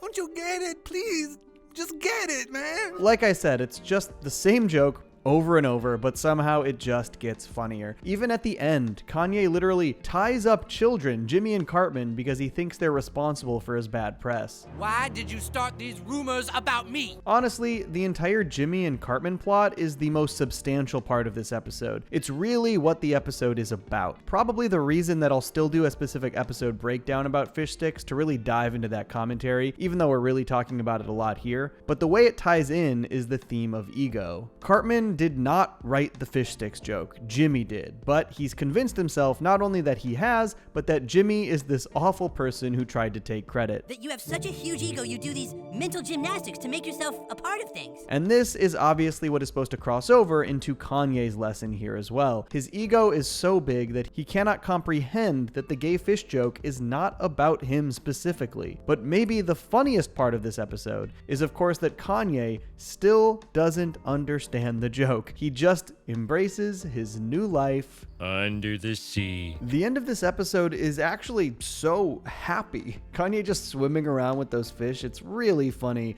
And a far cry from the alternate ending where the Coast Guard discovers his body. Have y'all ever seen this thing?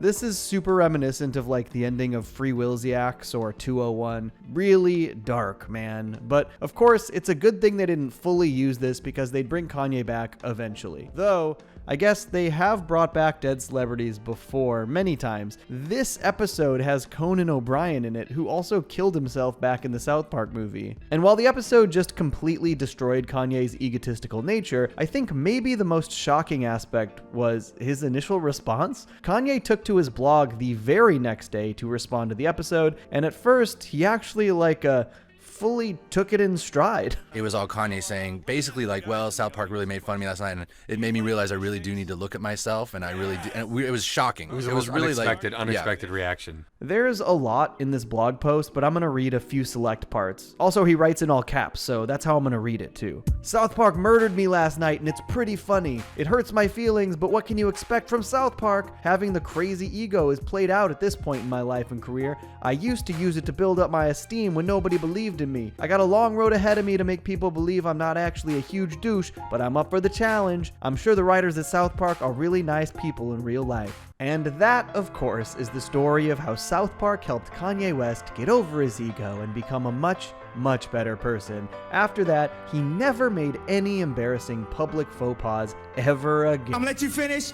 But Beyonce had one of the best videos of all time. Oh yeah, that's right. This episode came out before the whole Kanye interrupts Taylor at the VMAs debacle, which is so funny because with how topical South Park is, you would expect that their 2009 Kanye episode would have definitely been in response to his big 2009 controversy. But nope, South Park covered Kanye like 4 months before he did this. And though he seemed to take those initial licks on the chin and claimed he was going to try to keep his ego in check, he did not. The following year, Kanye released his album My Beautiful Dark Twisted Fantasy, and he actually referenced South Park's Fish Sticks episode on the track Gorgeous. Choke a South Park writer with a fish stick. Then, just 1 year after that, he referenced South Park again in the track Made in America with Jay-Z. South Park had them all laughing. After this, all was quiet on the Southwest front, at least for a couple years. Then, in December 2013, The Hobbit released. No, not that Hobbit. South Park's episode, The Hobbit, the next in their series to take aim at Kanye, primarily by making fun of Kim Kardashian. But she can't be here because she has a movie coming out on Friday, directed by Peter Jackson, called The Hobbit. Hold up. But ironically, this also was not a pointed attempt to get back at Kanye or continue to take down Kanye. The idea once again stemmed from an entirely different place. That, of course, being Kim Kardashian. Trey explained in the commentary how he got the idea after one of his friends, who got back in amazing shape after giving birth, still felt bad about her body after seeing a photo of Kim Kardashian. Like, I'm trying really hard and I can't look like that. And I'm like, well, she doesn't look like that either. That's Photoshop. And she's like, but this part's a video. And it's like, they can totally do that on video. And this episode is pretty excellent commentary about the state of celebrity and social media and the kinds of examples that these celebrities are setting for everyday people. Since this commentary stemmed from Kim Kardashian and was all about how she doesn't actually look like she does in her photos or on her Instagram, they opted to use her very public-facing boyfriend, Kanye West. Sort of just another coincidence that Kanye got roped in and lambasted, this time really focusing on how insecure he is about his and Kim's public images. Okay, if she is a hobbit, then how come she don't live in a hole in the ground?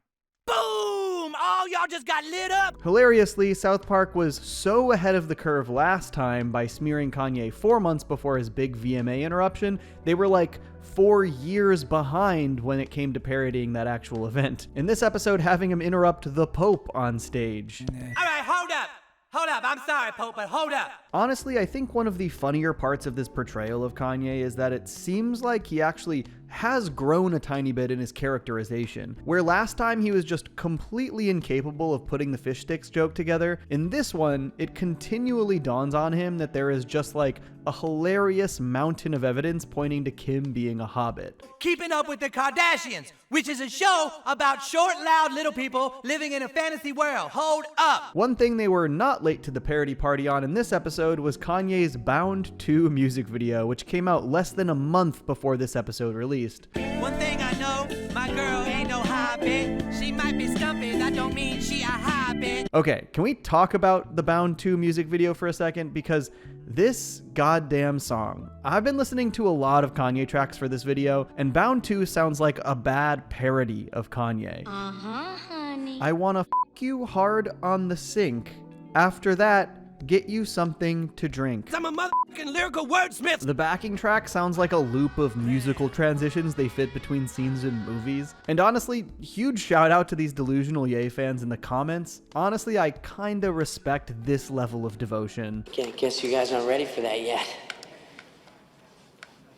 But your kids are gonna love it. The episode ends with Kanye crying, reading a Hobbit story to Wendy. While the episode definitely shows a bit of evolution for this version of Kanye, it also definitely pokes at the exact same insecurities as the last one. Kanye's ego is so big that he cannot begin to cope with any kind of rumors painting him or his girl in a bad light. Pretty consistent commentary for South Park. Bitch, if you the hobbit, you need to let me know right now, because I'm making a fool of myself out here. This would actually be the final time that Kanye appeared in a South Park property. Appeared being the key term here because they absolutely were not done making fun of him yet. At E3 2016, rest in peace, Kanye revealed a trailer for his video game, a 51-second teaser with admittedly very beautiful visuals, produced with the intention of being a tribute to his late mother, rest in peace. It seemed to involve angels reaching heaven on Pegasi, though the trailer honestly does not really hint at all about what the gameplay would look like. But the following year, South Park happened to release one of their video games, South Park: The Fractured But Whole,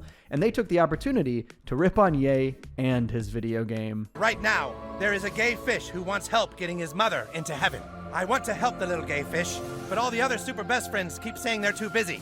Will you help? I'm not entirely sure why they avoided actually showing Kanye's likeness in the game, but I can't pretend like this isn't just as funny, a hilarious way to build on the previous South Park appearances. Oh, thank you, Seaman. You really think you can help my mom get to heaven? It's Seaman, and yes, I do.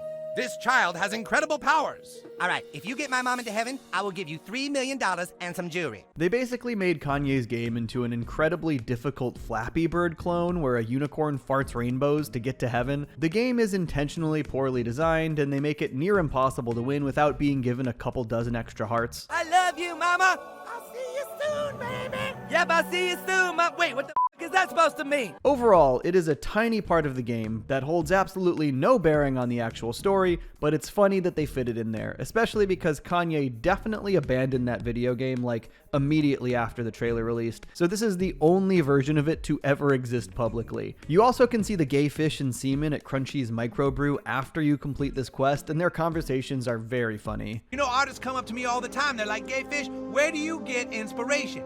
And that's all wrong, because I don't get inspiration. I always had it. I popped out of the fish egg and I was a gay fish, day one. But this was 2017. Surely by now, Kanye had gotten over this stuff. Surely he understood the fish sticks joke and just accepted it as a funny thing that happened to him. And I'm the one who, you eat fish sticks because I have skinny jeans on. Is it perhaps that I'm fashionable and fish sticks are crunchy? Oh, Kanye.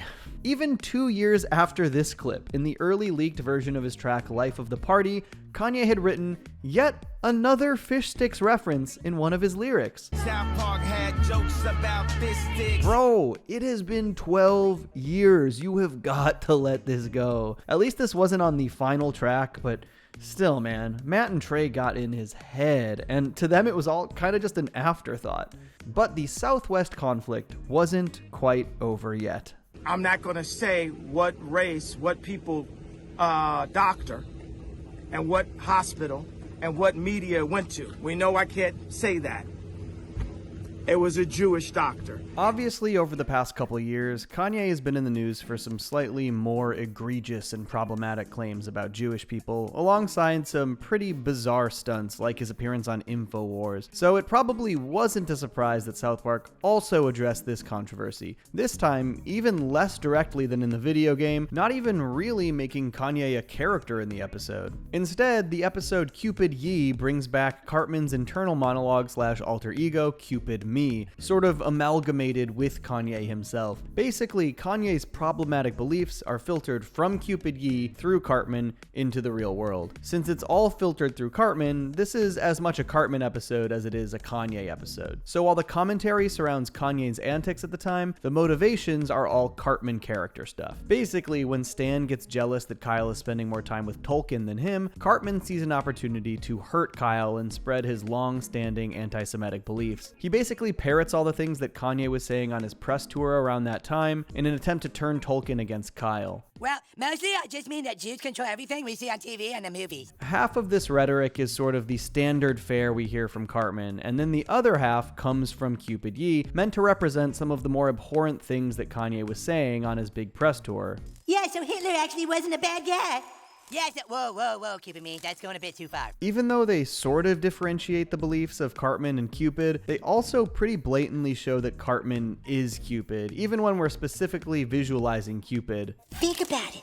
Are you really making TikToks together, or is Kyle profiting off of you? After this, we see actual Cartman scrambling out of Tolkien's window, implying it's been him the entire time, which also means that this whole Valentine's Day display was Cartman's doing. So essentially, in this episode, Cartman is the Kanye stand-in. The commentary is all focused and filtered through Cartman's antics. On top of this, I think that Cupid Ye's whole arrow gimmick is a really apt visualization for how these anti-Semitic ideas can end up spreading, even when they're coming from what feels like an obviously unreliable source. You might expect that critical thinking or basic research could stomp out these claims really easily, but the more they're echoed in the news cycle, even if it's to criticize those claims, the more people seem to just get stuck with those little Nazi arrows. I'm not even going to justify that with a response, because repeating a derogatory slur, even for the purpose of refuting it, can make stupid people think it's valid. This is obviously quite a bit different than how they went about making fun of Kanye previously, when they really focused on the inflated ego and showcased exaggerated, sillier instances of that ego going unchecked. But I think when it came to this press tour and this controversy, that same kind of satire would not have landed well. It's funny to make fun of Kanye's inflated ego, but the claims Kanye was making on his tour here were very serious and have escalated to a level where it's sort of hard to satirize them as blatantly. They were almost beyond parody. I mean, that thing he wore on InfoWars is more absurd than anything they ever made him say on South Park. I think filtering these beliefs through a story about Cartman's mental health and the way he's brazenly making troubling and problematic claims was actually a really smart way to go about it. During that press tour, the conversation around Kanye did start to focus more on his mental health. People were just genuinely worried about him because of the way he was conducting himself, wondering whether or not he was having a manic episode. Satirizing that aspect indirectly is a bit more thoughtful than just parading a fictional version of Kanye around in the midst of that kind of concerning behavior. I know this video started out a lot more comedically and has entered a little bit more serious territory, but that is sadly also just the way Kanye's behavior itself has trended. In fact, at the moment, there are some pretty serious rumors about why his mental health has declined in this way, involving a celebrity dentist siphoning money from him by getting him hooked on nitrous. It's really nasty stuff, and I hope that if it's true, he really gets the help that he needs, because even just covering Kanye through the filter of South Park, it's clear how much he has changed over the years. Even though he didn't follow through, I think back to that blog post that Ye made after the fish sticks episode. That felt like a genuine self-reflection in that moment. A guy looking at his behavior and saying, damn, maybe I do need to change. And I think there is just no possible way anyone could imagine modern Kanye even conceiving of writing something like that about himself.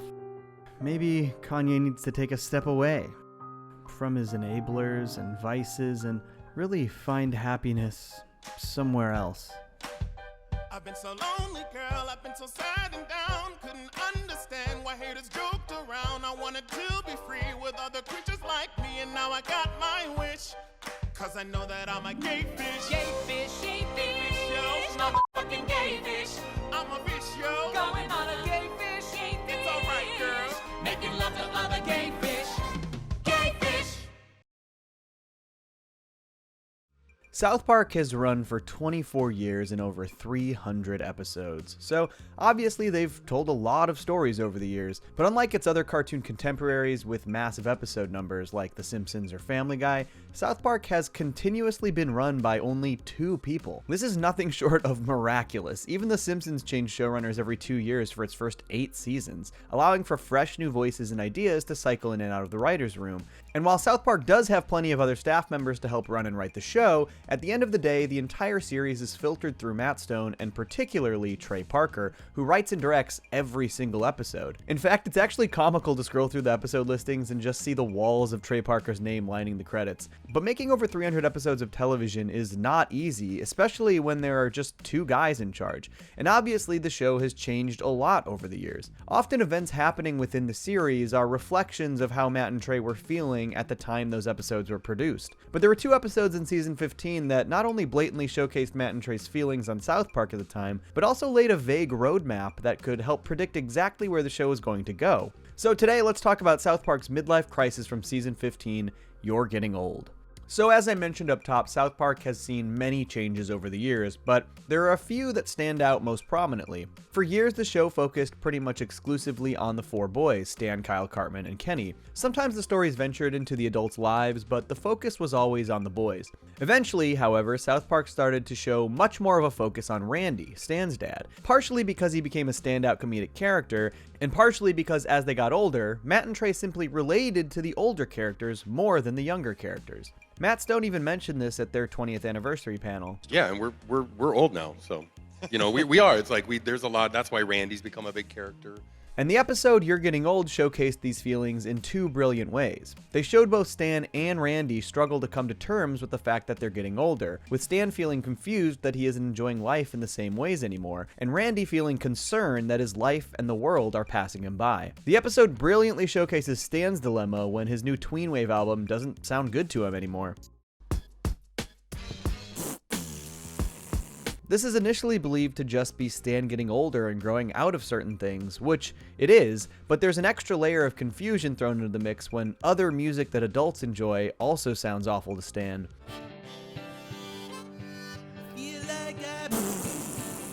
In fact, everything starts to sound and look like shit to Stan. Movies all look terrible. Food looks inedible. Even his friends start to look like shit. The world just seems shitty to Stan. And the doctor says the culprit is... It's a condition called being a cynical asshole. At that same 20th anniversary panel, Trey Parker actually talked briefly about this episode and confirmed that this was how he was feeling at the time. There was one where Stan just decided everything was shit, you know, and to a lot of people, they're like, that felt like the last show. And I was like, that's how I was feeling. But you can tell that this dilemma was also being told through Randy's story in the episode. Through Randy, we see that concern that the world is changing around him and that he can't keep up. Randy's entire story focuses on how he desperately wants to appreciate and understand these new trends, but he simply doesn't. No, it doesn't sound like crap to me.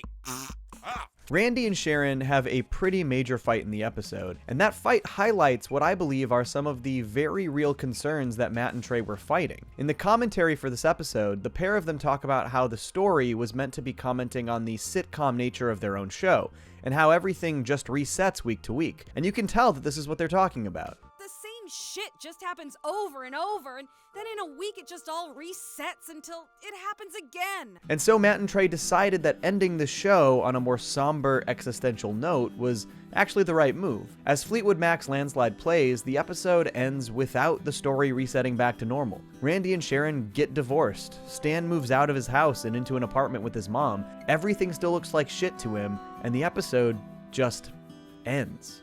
Now, the most interesting thing about this is that so many people read this ending as Matt and Trey being entirely finished with South Park, which was not their intention at all. But it was a mid-season finale, and there was a huge break between this and the next set of episodes, leading to endless speculation and even questions about it while they were doing press for Book of Mormon. But Matt and Trey maintained that it was more of a commentary on the sitcom nature of South Park, and not a thinly veiled hint that the duo didn't want to make the show anymore. But interestingly, in the follow-up episode, Asperger's, the duo actually felt like they had to revert everything to the status quo. Some of the ideas were that we were gonna just keep going like this. Stan lives in an apartment with his mom, and we were just gonna have the show go on like that. And we came up with all these different ideas of how to keep it like this, and we were gonna do a serialized thing. Yeah, do a serialized thing where he slowly through the course of the season tried to get his parents back together, but like we finally were like, we're just kind of stuck. We just don't really have a choice. Things are going to have to just reset. And I think this is actually sort of the key to understanding what Matt and Trey were working through with these episodes, consciously or subconsciously.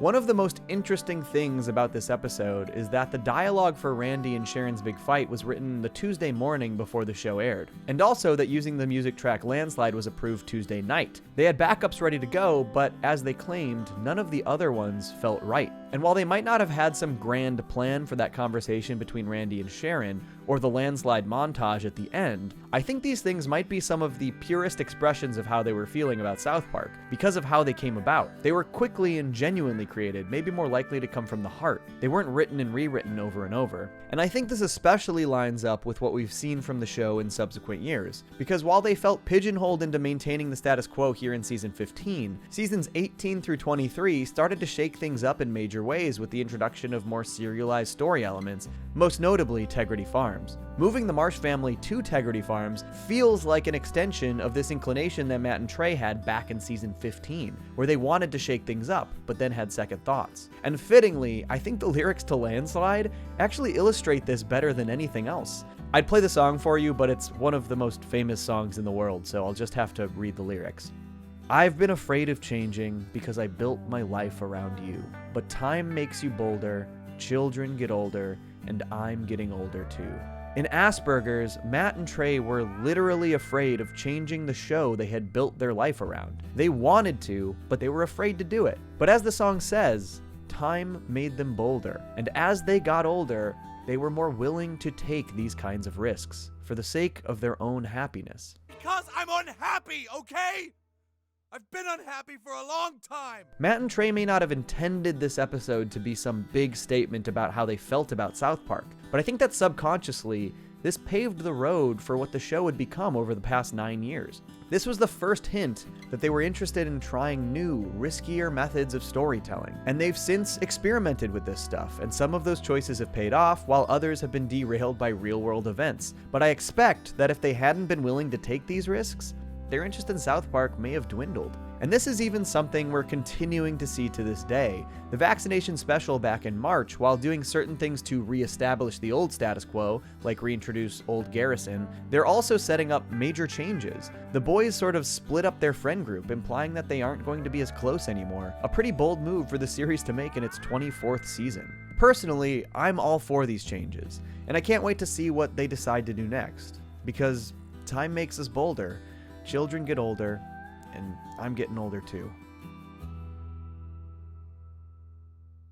This year is the 25th anniversary of the iconic South Park movie, South Park Bigger, Longer, and Uncut. It's actually wild to think that South Park got a movie just 2 years after the show had premiered on Comedy Central, and the show has continued for an additional 25 years since the film hit theaters. But even more remarkably, Bigger, Longer, and Uncut remains one of South Park's most impressive and celebrated stories. Despite the fact that the show has evolved significantly and gained far more notoriety in years since, the South Park movie is possibly, at least in my opinion, the greatest story that the series has ever produced. And even more impressive is the way Matt and Trey went about making the movie, refusing to give into the studio system and making a movie that they wanted to make. It's only because of that attitude that Bigger, Longer, and Uncut became such a massive success and is still celebrated to this day. So today, let's look back at one of South Park's earliest and greatest successes, Bigger, Longer, and Uncut. There are so so many things that are ingenious about the story told in Bigger, Longer, and Uncut. But none of these things would have been possible if it weren't for Matt and Trey's sort of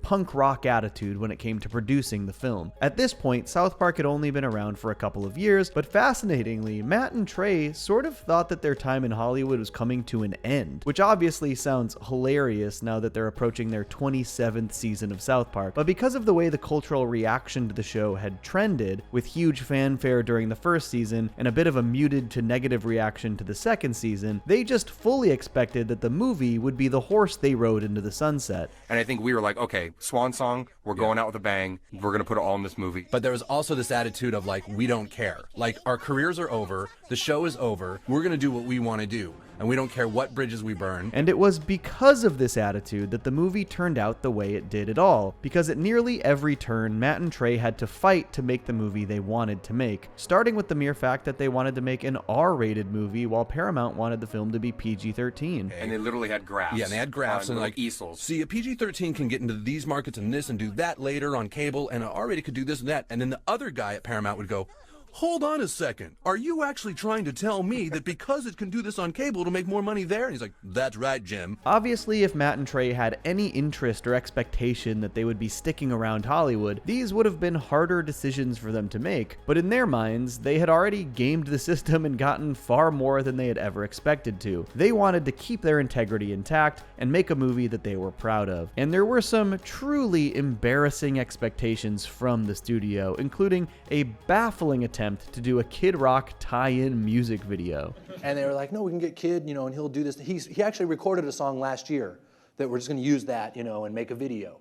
And we were just like, you don't understand. That's so anti-South Park. So lame. Don't do that. Please don't do that. And this wasn't even the only argument over music. Bigger, Longer, and Uncut is a musical after all. Trey has always been a genuine fan of musicals, and Matt and Trey's first film that they made together in college was called Alfred Packer the Musical, later renamed Cannibal the Musical. Since South Park was this subversive R-rated animated comedy, they got the idea to parody the popular musical films of the time, which were of course the films of the Disney Renaissance. But aside from those massive Disney productions, at that time, musicals weren't exactly a popular format for any film. And this was when musicals were just like the kiss of death. So this was also a big fight with the studio, and when you look at the press and marketing for the South Park movie, there is absolutely no indication that it was going to be a musical, which is very funny given that its musical numbers are something that makes it stand out as such an excellent film. These studio arguments even went as far as the trailer edits, with Matt and Trey strongly disagreeing on how Paramount wanted to market the film. And they did one of these trailers that is just, complete. It makes my skin crawl. It's like, get ready for the wacky, woke fun of summer. This conflict escalated truly about as far as it possibly could have. Threatened litigation because of a stunt that Stone pulled in defiance, as the crews were working desperately to finish the trailer in time to put it in front of Austin Powers. But they needed this one tape, this thing called a DLT, right? The thing that stores the shots. So the PA's walking out with the DLT to go to Paramount to deliver it, so they have their 48 hours. And I was like, bring that over here. And we were on the shoot for Brian Boitano. I stuck it in my trunk in my car and I drove home. I said it before, but this anti-authority sort of punk rock attitude is ultimately what allowed this movie to become the incredibly unlikely final product that it was. I mean, how else would anyone get a crudely animated R-rated musical comedy into theaters in 1999? And this attitude even shaped a lot of the comedy thanks to their tussles with the MPAA as well. Matt and Trey have long been on record as truly hating the MPAA, mostly stemming back to when they gave their film Orgasmo an NC-17 rating, with absolutely no specific notes on how they can drop the film to an R rating. But thanks to their sort of devious and mischievous nature, they had their own subtle ways to push back against the MPAA when they were told to cut a joke. So just to kind of piss them off, we'd put in something way, way worse and send it back. And they come back and be like, oh, okay, that's fine. Seriously, every time they approved it. Their issues with the MPAA and censorship in general would obviously also permeate the script and story deeply, but we'll get to that when we dive into the film itself. But all of their defiance and insistence on their own vision paid off, because by just about every metric, South Park Bigger, Longer, and Uncut was a success. It made about 4 times its budget, a huge feat for an R-rated comedy in 1999, and it got very strong reviews, almost begrudgingly from critics. It's really weird. We got great reviews in like Time and Newsweek, so we're really sure we did something wrong, because I don't know what They usually hate us. And perhaps least expected of all, the film got an Oscar nomination for Best Original Song for Blame Canada, which was bizarrely performed by Robin Williams at the ceremony.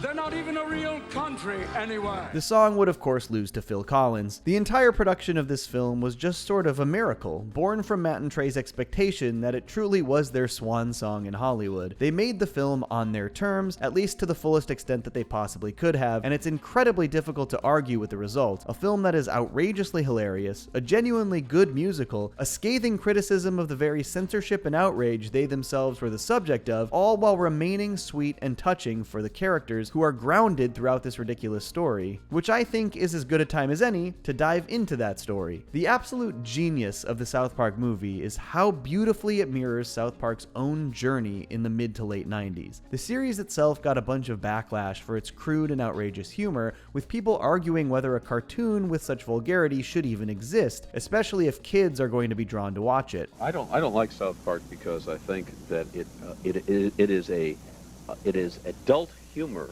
adult off-color humor under the guise of appearance of a children's television show. And I think that's the entrapment. I think a certain amount of entrapment is there. This became the entire idea behind the film itself. Obviously, South Park is an adult animated series. It is intended for mature audiences. And yet, these outraged groups insist that it should not exist because kids will want to watch it. And that is the entire inciting incident for South Park Bigger, Longer, and Uncut. The entire opening number is this very sweet musical introduction to South Park and its characters, containing no real vulgarity or obscenities, as all the kids gather to go see this new movie, Terrence and Phillip Asses of Fire, an R-rated film. After sneaking their way in, Bigger, Longer, and Uncut properly introduces the true nature of its vulgarity through Asses of Fire. So the first time the audience is hearing some of the most obscene dialogue in the film, so are the kids. You're such a pig Philip. What did he say? If I can get anecdotal for a moment, my first experience watching South Park Bigger, Longer, and Uncut was actually sort of miraculously poetic. I was too young to see it when it was released in theaters, but in 2003, Comedy Central started doing something called Secret Stash. This was a late-night block of programming where they would actually air uncut and uncensored movies in their entirety. I somehow managed to catch the very first Comedy Central Secret Stash playing, you guessed it. And now, Comedy Central Secret Stash movie, South Park, Bigger, Longer, and Uncut. Now, even though these Secret Stash blocks were prompted with a very clear notice every single time it came back from commercial claiming that the programs were uncut, at the time, the idea that cable could play an R-rated movie without massively editing or censoring it was something that my brain simply did not comprehend. So when I began watching the South Park movie, I was thinking, well, even though it's going to be censored on TV, I'll finally get to see this thing. So when Terrence calls Phillip a pig fucker, I genuinely had the exact same reaction that the boys did in the film itself. Shock, amazement, excitement. The exact thing they were conveying for these characters is what I was feeling, giving me probably the most perfect first viewing experience of the film I possibly could have had. But that attitude that South Park was met with when it was released, this idea that a cartoon shouldn't deal in these vulgarities because it has a responsibility to children, is exactly the idea that this film critiques. And I think they're right to do so. Besides the still frustratingly prevalent belief that animation is strictly for children, no matter what the medium, kids will always want to watch things that are above their maturity level. It is simply the nature of growing up. And so, it is on the parents to know what their kids are watching and whether or not they are at a maturity level in which they are prepared for what they're seeing. That's sort of the point of the whole movie, is that the parents need to deal with the kids. You know, they're gonna hear, your kids are gonna hear these things. Your kids are gonna see these things, whether it's from this movie or out on the playground or wherever. And so trying to put them in this bubble isn't going to work. This is, of course, exactly what the angry naysayers were arguing against back in the late 90s when South Park made its initial splash. So, to blame the parents for, allowing the kids to watch these programs, this stuff is pouring into the house the way mail comes in through my mailbox. And so, even in the writing process, Matt and Trey are directly addressing the critics of the time who said the show is a blight on society and shouldn't be allowed, because the villains of the film are the parents. The parents who go ballistic when they learn the kind of language their kids are now using after seeing Terrence and Phillip, refusing to take any responsibility for how they've raised their kids and instead claiming that they've been corrupted by this Canadian cartoon. That's what the most iconic song, Blame Canada, is all about. The parents completely skirting any blame in what their kids have learned and instead finding a scapegoat. Don't blame me for my son Stan. He saw the darn cartoon and now he's off to join the Klan. I just can't express how much I love that this thing is essentially making a perfect case for its own existence within the text of the film. It's so expertly crafted, and it's also just the perfect level of meta. Not to mention the way the narrative metatextually slams the MPAA's bizarre censorship standards. Matt and Trey obviously had a very bad experience dealing with the MPAA, but they were particularly struck by their simultaneous obsession with language and seeming indifference to violence, which is exactly how they crafted Sheila and the other parents as the villains. Characters that are so obsessed with trying to stop their kids from hearing any naughty language that they quite literally wage war on another country. Sheila executes Terrence and Phillip, commits actual murder because she's upset by swear words. There could not be a more perfect metaphor for MPAA standards. The film also plays with what at the time was already probably the most iconic aspect of the series, or at least the most well-known and oft-repeated catchphrase. Oh my god! They've killed Kenny! While Kenny dying was obviously just a fun repeating gag in the series, they actually used Kenny's death in this film as not only one of the catalysts for the plot, with his death being the last straw for Sheila and the other parents to start taking action against Asses of Fire, but they also give Kenny an incredible and vitally important subplot in hell after he dies. Kenny has an entire afterlife arc in this film, elevating the "You Killed Kenny" gag into a full story for the first time in the franchise's history. I think one of the most underrated aspects of the film is the fact that despite coming out a couple years after the series, it still acts as a perfect introduction to the world. You don't have to have seen the show to appreciate the movie. It properly introduces every character and the setting. It doesn't rely on the expectation that the audience knows South Park going in, which makes it a much more complete film. And this is in large part due to how incredible the music is. The opening number, Mountain Town, walks the audience straight through South Park, introducing every important aspect of the upcoming story, from the characters to setting to theme, starting with Stan, who is really introduced by his mother.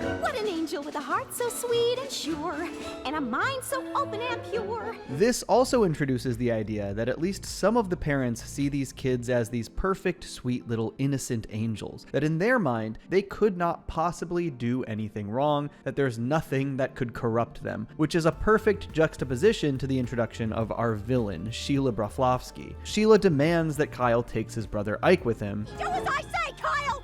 Okay, I'm sorry. This introduces the dynamic between Kyle and his mother, and the fact that Sheila doesn't communicate particularly well with her son. Rather than going deeper and talking to Kyle about his belief that Ike isn't his quote-unquote real brother because he's adopted, she simply yells at him to do what she says. This is the sort of authoritarian mindset Sheila embodies. Do what I say, why doesn't matter. Whereas a better parent might actually have a real conversation with their child. This is followed by the laying out of Sheila's explicit worldview, the fear that leads her down the path of villainy in the film, describing the boys as frail and fragile. The world is such a rotten place. Sheila sees the world as the problem. She's already skirting responsibility as a parent because she fears the way the world might corrupt those kids. They also even foreshadow Kenny's entire subplot through his mother in this opening sequence. You go ahead and miss church, and then when you die and go to hell, you can answer to Satan. And of course, even the wrap-up of the song as they approach the movie theater perfectly sets up the conflict as they sing, "The movies teach us what our parents don't have time to say." This is all literally 4 minutes into the movie. Through a single musical sequence, the characters are introduced, the town of South Park is explored, the villain is set up, and countless other aspects of the film are teased and foreshadowed. It is just a perfect opening number. One of the reasons the music works so well for this film is because Matt and Trey brought in musician Mark Shaman, who just has an unfathomable number of music credits in film, TV, and theater. And so he brought this whole like Broadway legitimacy and Broadway kind of feel to that. He took you know? my dinky little songs Yeah. and turned them into like something that sounded like a real, legitimate song. And personally, I think this is probably the South Park movie's biggest success. It is an undeniably excellent musical on basically every level. And these days, that might not be so surprising since Matt and Trey have gone on to win 9 Tonys for their Broadway musical Book of Mormon, but I think Bigger, Longer, and Uncut's outstanding soundtrack is possibly the biggest reason this film is so beloved. It is filled with bangers and earworms. In fact, the one disappointment I have in making this video is that I can't play more clips of these songs without having copyright issues, because for me, they are the absolute highlight of the film on an entertainment level. But not only are the songs amazing earworms, basically every single one of them is foundationally important to the story at hand. Basically every song in the movie pushes the plot forward. It's Easy MK is the one exception that sort of proves the rule here, which is a super funny song, but doesn't exactly propel the story forward within the song itself. The rest of the songs, however, all do. I already laid out just what makes the opening number work so damn well, but even just as far as the straightforward plot goes, it gets the boys to the movies to see Terrence and Phillip. The second song, which is in the Asses of Fire movie, is the song that teaches the boys all of the curse words initially. Blame Canada firmly establishes Sheila as the film's villain and showcases her motivations for her actions as well as her intentions moving forward. Following this, she arrests Terrence and Phillip, which leads to Canada bombing the Baldwins. All the Baldwins are dead? Which leads to America declaring war on Canada. This leads to the one song that was repurposed from the show, Kyle's Mom's a Bitch, which is overheard by Sheila and ends with the parents putting the V-chip in Cartman. What Would Brian Boitano Do motivates the kids to fight back against their parents and do what's right. La Resistance further radicalizes the kids and moves their plan into action. Though I do think my favorite song in the entire film, and probably in all of South Park, is Up There, which is basically the Disney-style I Want song sung by Satan himself. And I'm not the only one who likes this song the most either. Trey, your favorite part from the South Park movie? My favorite part? Yeah. I think it's the Satan song, actually. Because it's such the Disney moment, Yes. such a, blackened Disney moment.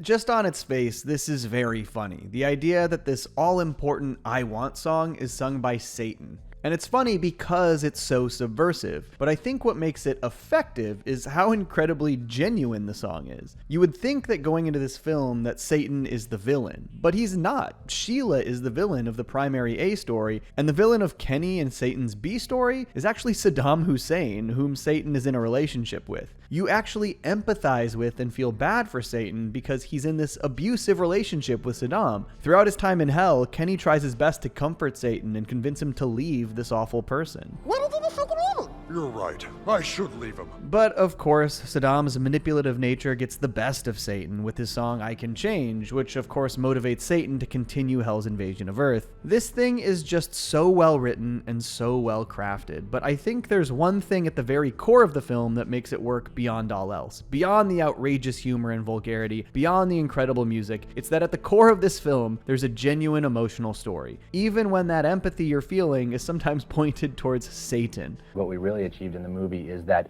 as dark and twisted as it gets, there's sort of this underlying sweetness to the whole thing, and you kind of leave there going, that's a nice little musical, you know? As I mentioned earlier, up to this point, Kenny had primarily been a punchline in the show, but he's the character who's actually given the pivotal emotional moment in the movie, the storyline with the most impact on the climax of the film. After being denied from entering heaven and entering hell instead, Kenny's support of Satan through his relationship with Saddam is what later motivates Satan to make the right decision and end things with him. And because of that support, Satan allows Kenny a wish. Kenny's characterization would later be more firmly established as selfless, but this was one of the earliest and biggest moments for the character to set that standard, as he wishes things back to the way they were before Satan came to Earth, effectively sacrificing himself for the good of his friends, but not before they give him this touching moment with his friends.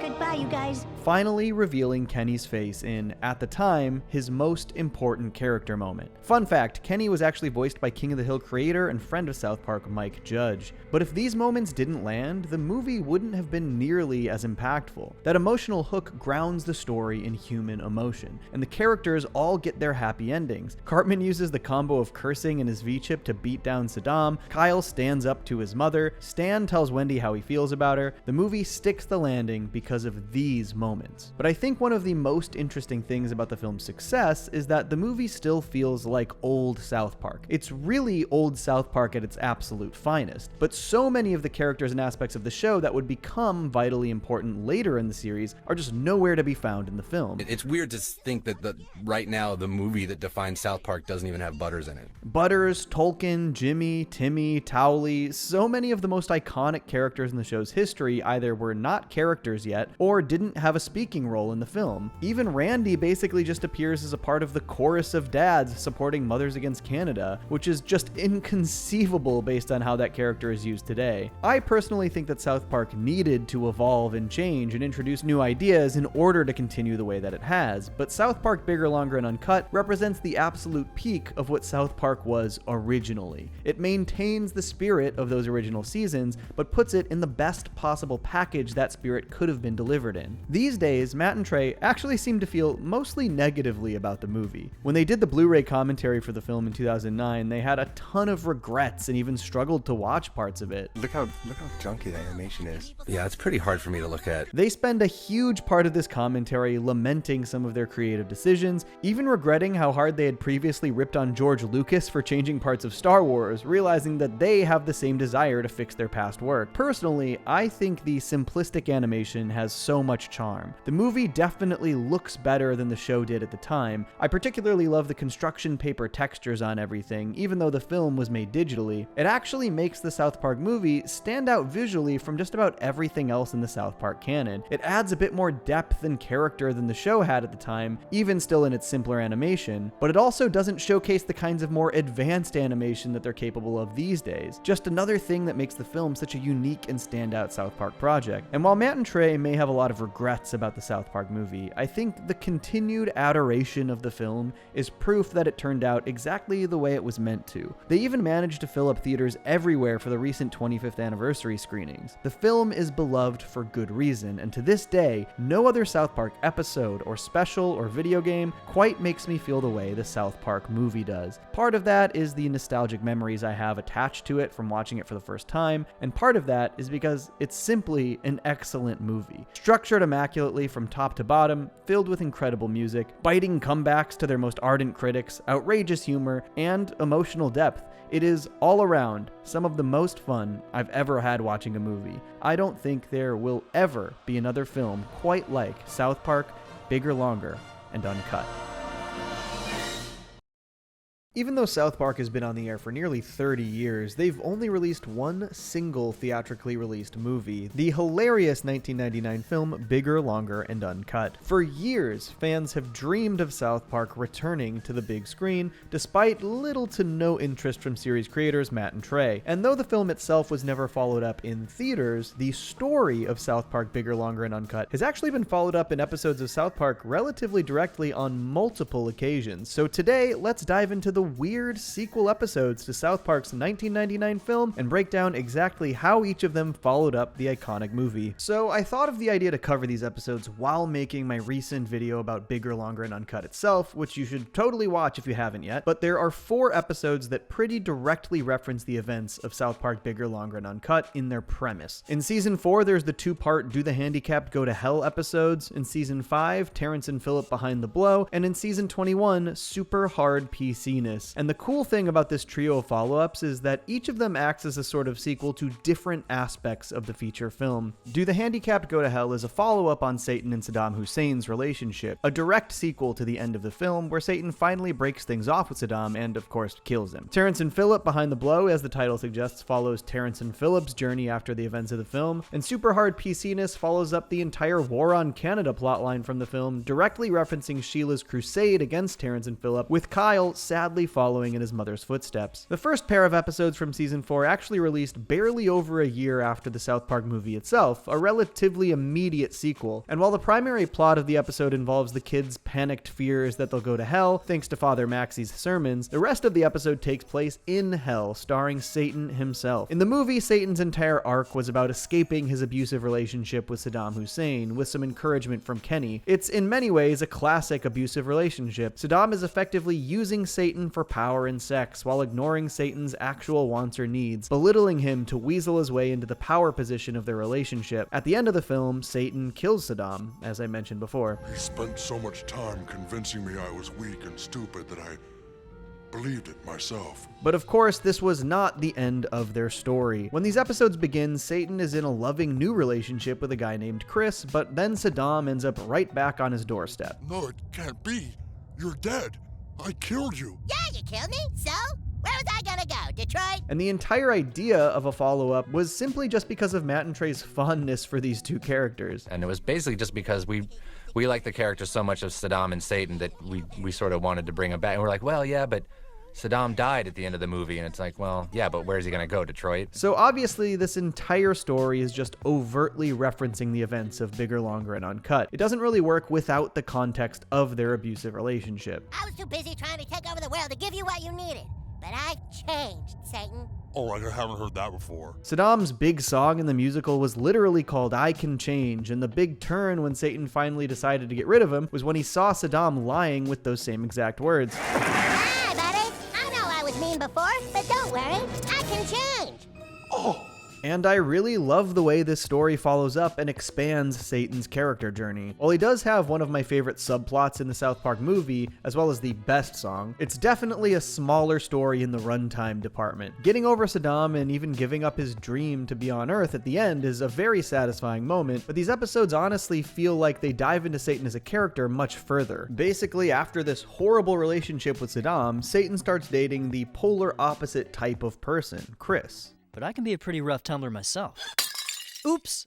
Butternuts! Before Saddam showed back up, Satan didn't really need to reconcile with why he made this decision. He wasn't forced to in any way. Chris treats him great, unlike Saddam, but with Saddam back in the picture, Satan is confronted by the fact that he is significantly more attracted to Saddam, and that Chris just doesn't provide him with the excitement and firm hand he wants from his partner. Of course there's a part of me that will always love him, but I also know how abusive he was. I'm much happier with you. Chris basically tries to nice guy his way into security with Satan by being friendly with Saddam, inviting him over, and in his own way, trying to dictate the terms of their friendship with each other. Oh, hello. You must be Saddam Hussein. Satan told me all about how you guys almost took over the world once. This is obviously referencing their history and the events of the film, but Chris's insecurities start to really shine through when he attempts to be more forceful in bed, to try and turn on Satan, to incredibly cringe results. You like that, don't you, bitch? I'm a bad boy. And this then leads to Satan accidentally saying, I love you, Saddam, instead of Chris, and then meeting Saddam at his hotel room. I think this is such a smart way to follow up Satan's story. It makes tons of sense that Satan would pivot too far in the other direction after his abusive relationship with Saddam, out of fear that he'll find himself in a similar situation. But in doing so, he finds himself with someone who is really nice to him, but is also just not even remotely his type. After Satan sleeps with Saddam, Chris confronts him in the most passive way possible, seemingly acting totally cool with it, which just turns off Satan even more. Could you not be such a pussy about it? Give me some boundaries. Be jealous. The rest of the episode is basically spent with Chris and Saddam pettily fighting over Satan, killing each other over and over. One of the other sort of pseudo connections back to the film that I love is that in that one, Satan would always get advice from Kenny, and in this one, he continues that tradition by seeking it elsewhere, first from this little demon dude, and then later from John Benet Ramsey, who, like Kenny, gives him the advice he ends up needing. Well, there's one person who I always used to ask when I needed advice. Who? God. In many ways, the end of this episode is a literal deus ex machina, but when Satan does decide to go back and ask God for advice, God helps Satan find himself. Jesus, what the hell happened to you? Huh? You got kicked out of here for being a headstrong rebel, and now you're a whiny little bitch. I think this is a really great resolution. Satan has to get back to his roots. He realizes that because of that abusive relationship, he had strayed so far from who he was. He finally finds the courage to break things off with both Saddam and Chris and live life for himself for a little bit. Saddam, you're an asshole, and you'll never be the friend that I want. And Chris, well, you're a pussy, and you'll never be the lover I want. And to ensure that he never has to deal with Saddam's obsessive ass again, he convinces God to let him into heaven. Great ending. That plot point would actually be followed up later in Ladder to Heaven, when it's revealed that Saddam is building weapons of mass destruction in heaven. So hilariously, this follow-up to the movie got its own follow-up later. Overall, this is for sure the most sequel any of these episodes feel, just an indisputably direct follow-up to the events of the film, continuing Satan's character arc naturally. Then, one season later, we get a bit of a follow-up to Terrence and Phillip in Terrence and Phillip Behind the Blow. This episode is mostly about the boys trying to get Terrence and Phillip back together after they've split up, and this includes an early but brief direct reference to the events of the film. You understand, we saved Terrence and Phillip's lives once. Obviously, in the film, Terrence and Phillip were prisoners during the American-Canadian War and were intended to be executed at the USO show. The boys rescued them, though Kyle's mom did eventually murder them, leading to Satan's ascension to Earth, but then Kenny's wish resurrected them, so technically they did save their lives. Twice, kind of. But what does eventually get Terrence and Phillip to put aside their differences is a TV special about their entire careers, looking all the way back to when they first met at school. And a major part of their story in the special are specifically the events of the film. They frame Asses of Fire as this last-ditch effort to revitalize their career. And though the film also started the Canadian-American War of 1999, in which 8 million people lost their lives, the film was considered a great success. And in addition to this, we get the first reference to what Terrence and Phillip did immediately after the end of the film. After almost being executed by the American government, Terrence and Phillip were eventually returned to Canada, where they were touted as heroes. While this story is overall a bit less of a direct sequel to the film as the Satan/Saddam story, it's definitely intrinsically tied to it. Terrence and Phillip saw their biggest success with Asses of Fire, which then directly led to the most traumatic events of their lives. I think it's a pretty smart and natural follow-up to reveal that they struggled to continue their careers together immediately after the war. And it's remembering what they went through together in the film that brings them back together. We sure did go through a lot together.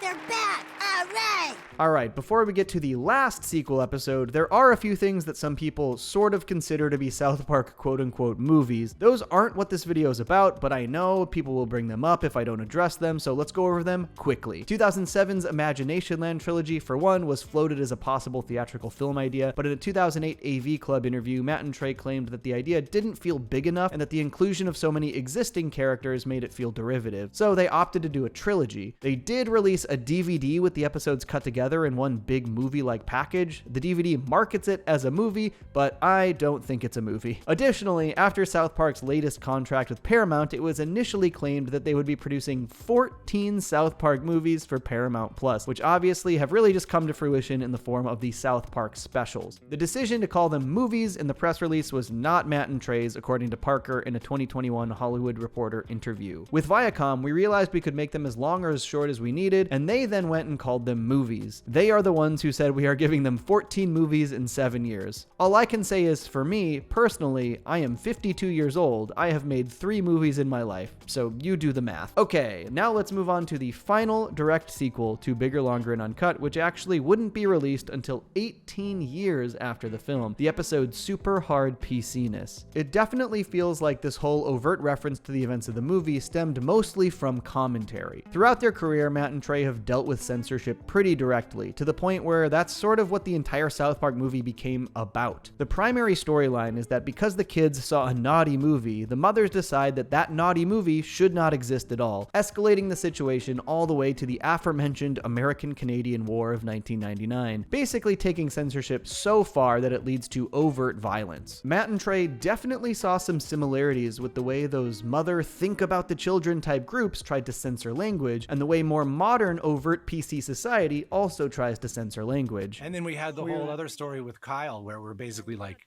you know, isn't it funny that in 1999 we made this movie about people saying the wrong things and getting it blown out of proportion and starting a war. And it's like, nowadays you can say the wrong things and get blown out of proportion and start a war. And though it is sort of a bummer to see Kyle follow in his mother's footsteps in this episode, it does make a lot of sense on a commentary level. Basically, because of how rude and mean people have been to Kyle in general, often comparing him to his mother, Kyle started to feel like that behavior must be stemming from the TV that they're watching, namely the new Terrence and Phillip Netflix series, and it changed how Kyle saw Terrence and Phillip. For the first time, I feel kind of bad for the person being farted on. And though the motivations might seem a bit different, where Sheila was worried about naughty language and Kyle is actually worried about the way people treat one another, they still really did have super similar trajectories here. They were both worried about how this media these kids were consuming was changing their behavior. Kyle reflects on the years of Terrence and Phillip content he's laughed at, including clips we first saw in Behind the Blow, really tying all of this stuff together, but he decides that it just isn't for him anymore. They even have this dramatic scene where Kyle turns on Terrence and Phillip. He takes off his Terrence and Phillip shirt, which is very reminiscent of the one we saw him wear in the movie. And Kyle begins his own crusade against Terrence and Phillip, sadly becoming more and more like his mother. One of the best things about this episode is that Sheila isn't really even in it. It's not like she's influencing Kyle to behave that way directly. It's all just happening on its own. There's a culture at this school that embraces meanness.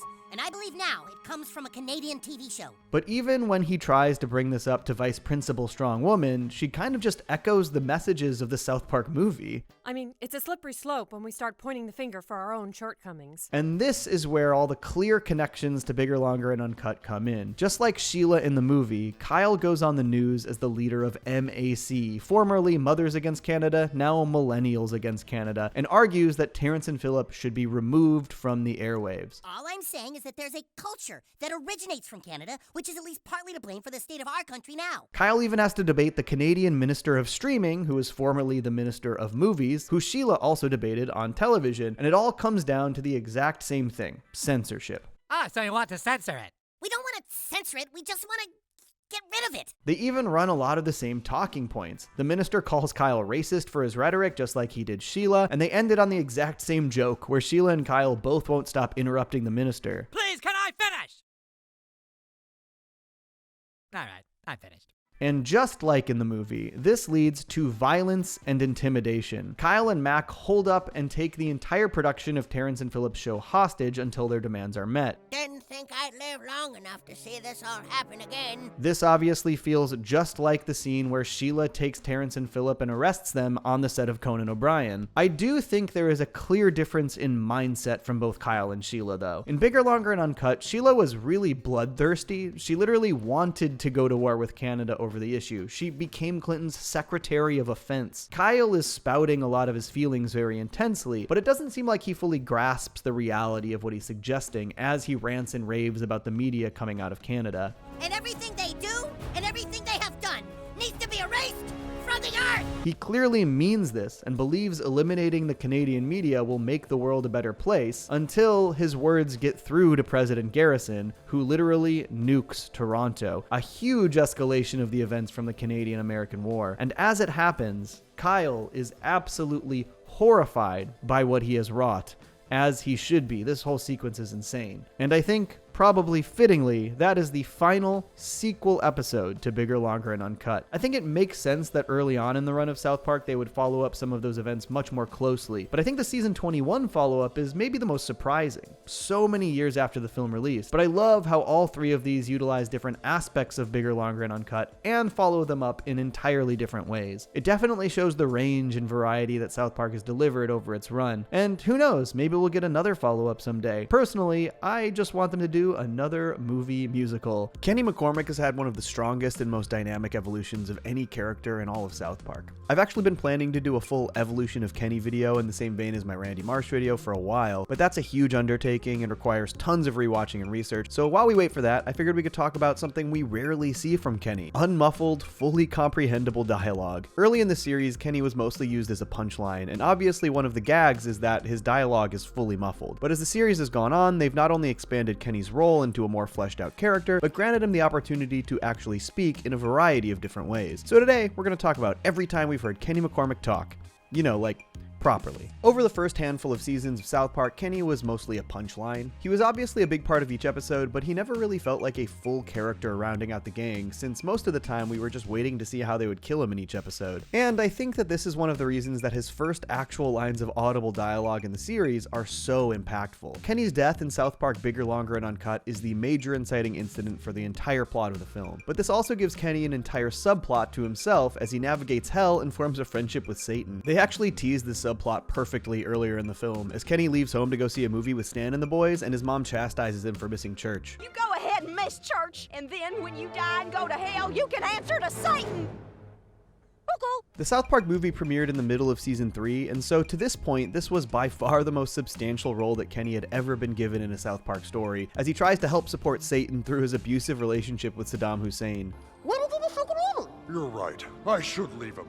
I'm just gonna tell him, Saddam, I'm going to Earth to rule alone. At the climax of the movie, Satan finally takes Kenny's advice and kills Saddam, granting Kenny a single wish as a reward for helping him. Kenny wishes that everything would go back to how it was before Satan came to Earth, meaning he saves his friends, but dooms himself. And this is when we get to see Kenny's face and hear his unmuffled voice for the very first time. Goodbye, you guys.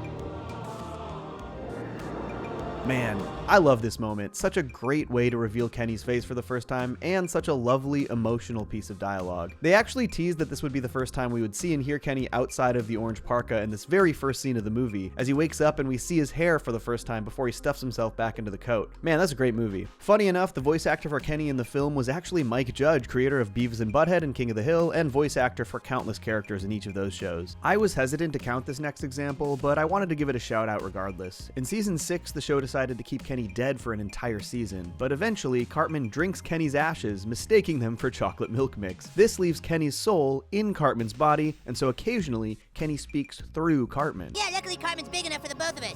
Shut up, Kenny. But not counting this, we wouldn't actually hear Kenny's unmuffled voice for 5 years after the South Park movie, until season 8's The Jeffersons. This is the infamous Michael Jackson episode where the kids become really concerned for MJ's son Blanket due to his father's neglect. In order to rescue him, they have Kenny disguise himself as Blanket and swap places with him. Thanks a lot for helping us, dude. Yeah, sure, whatever. You just gotta pretend you're Blanket until we can get the real Blanket somewhere safe. Aren't I too big to be Blanket? I remember watching this for the first time and it feeling so out of nowhere. After years of just never showing Kenny out of his costume, they kind of just do it. But it is handled pretty funny. All right, but you guys owe me for this. Dude, whatever, at least you finally get to do something. Unfortunately, this ends tragically in a typical Kenny fashion as MJ mistakes him for Blanket. No, wait, I'm not Blanket. He can fly, he can fly. Stop! The next time we hear Kenny's voice isn't until season 11's Lice-capades. I remember for years that this was an episode people really hated, but man, I always thought this premise was genius. Showcasing the elimination of lice from the lice's perspective, like it's some kind of apocalyptic event, it's really clever. But the non-lice-centric story involves the kids becoming obsessed with trying to learn who had the lice in their class, assuming it was Kenny. In their assumptions, they strip Kenny down and force a sock bath on him, and as they begin, we can hear him protest. Not the clearest line, but certainly clearer than his usual muffled dialogue. The episode actually ends with everyone admitting that they all had lice, so it makes their forced clean of Kenny that much more selfish. During some of this final dialogue, we can actually see parts of Kenny's face behind Craig, but just barely. And they end up sock bathing him anyway because he also technically lied. Kids are real assholes sometimes. Interestingly, the next time we hear clear dialogue from Kenny was actually not confirmed to be Kenny until an entire season later. In season 13's The Coon, Cartman tries desperately to become a real-life superhero and have people take him seriously. Unfortunately for Cartman, another hero appears and is instantly taken very seriously. This hero being Mysterion. Ah, Mysterion, thank God you've come. What news do you have? There's some graffiti on the bridge again, and the guy at the movie theater is harassing Mexicans again. The entire episode revolves around Cartman and the rest of the kids not knowing Mysterion's identity, and him eventually choosing to reveal that identity to the world to protect the citizens of South Park. However, the big reveal is also played as a joke, as Mysterion reveals his face without saying who he is. Obviously, a hilarious thing to do in South Park, where 90% of the kids have the exact same face. The entire town vaguely reacts in shock with hints to his identity, but no confirmation. I knew it was you. Remember, I even said it before. Wow, a kid from my class was Mysterion. But, of course, the confirmation that Kenny is Mysterion wouldn't come until season 14's Coon and Friends trilogy. In these episodes, all of the kids wear costumes, and they sort of slowly reveal the identities of each kid over the course of the episodes. I'm sure many figured out that Kenny was Mysterion before they say it, but the second episode of the trilogy, Mysterion Rises, reveals it explicitly, and that he actually has a superpower. What is your power? I can't die.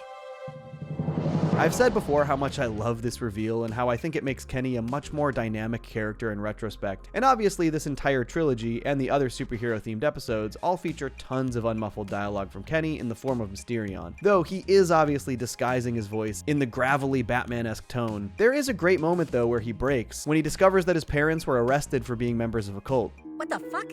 I mean, what the fuck? So even though most of these episodes aren't featuring Kenny's real voice, we do at least get this one moment. Mysterion is featured in the Coon 2 Hindsight, Mysterion Rises, Coon vs. Coon and Friends, The Poor Kid, franchise prequel, and of course the Fractured But Whole video game. So if you're looking for tons of unmuffled Kenny dialogue, these are all great places to start. My personal favorite is The Poor Kid, which features Mysterion, but none of the other superhero personas. Kenny dons the costume and acts as a guardian angel for his little sister after she and Kenny were put into foster care. The idea of Kenny using a superhero persona specifically to help and protect his sister is really wholesome, and I think a really great piece of development for Kenny as a character. But I'm all alone now. You are not alone. No matter where you go, no matter what you do, I will always be here. They also imply that this is not the first time he's helped Karen as Mysterion. I'm a huge fan of this episode. They also sort of follow up this relationship in the Fractured But Whole DLC, From Dusk Till Casa Bonita, where the new kid and Mysterion try to save Karen from the vamp kids at Casa Bonita. The next time we actually get to hear Kenny clearly is in another of my favorite episodes, A Nightmare on FaceTime. Stan, Kyle, Cartman, and Kenny plan to dress up as the Avengers for Halloween, though Stan is forced to work at Randy's new Blockbuster, and they have to FaceTime Stan into their trick-or-treating via iPad. However, Kenny is Iron Man, and he basically talks the entire episode through a voice modulator. Stan and Kyle, you take the back entrance. Carmen and I will block him from the side. This sequence was really funny, where the kids try to stop some actual burglars at the convenience store. I always laugh really hard at Kenny's delivery here. Holy shit, they shot this guy. Oh my god! Dude, fuck this, let's bail! I really love this example of Kenny dialogue, just really fun and creative stuff in this episode. The most recent and final time that we've heard unmuffled Kenny dialogue is in Season 23's Turd Burglars, a pretty gross episode, as the title might suggest. It's all about the kids trying to steal Tom Brady's turds for fecal transplants because of his perfect microbiome. They've been promised copies of Star Wars Jedi Fallen Order if they can make it happen. The episode is also this weird Dune parody, with Brady's crap being referred to as the Spice Melange. In order to get into Brady's house, they pretend Kenny is a dying Patriots fan there to meet Tom, and for a moment while hearing all the kids' thoughts, we can hear Kenny's thoughts unmuffled. Why did I agree to this? I don't even have a machine to play Fallen Order on.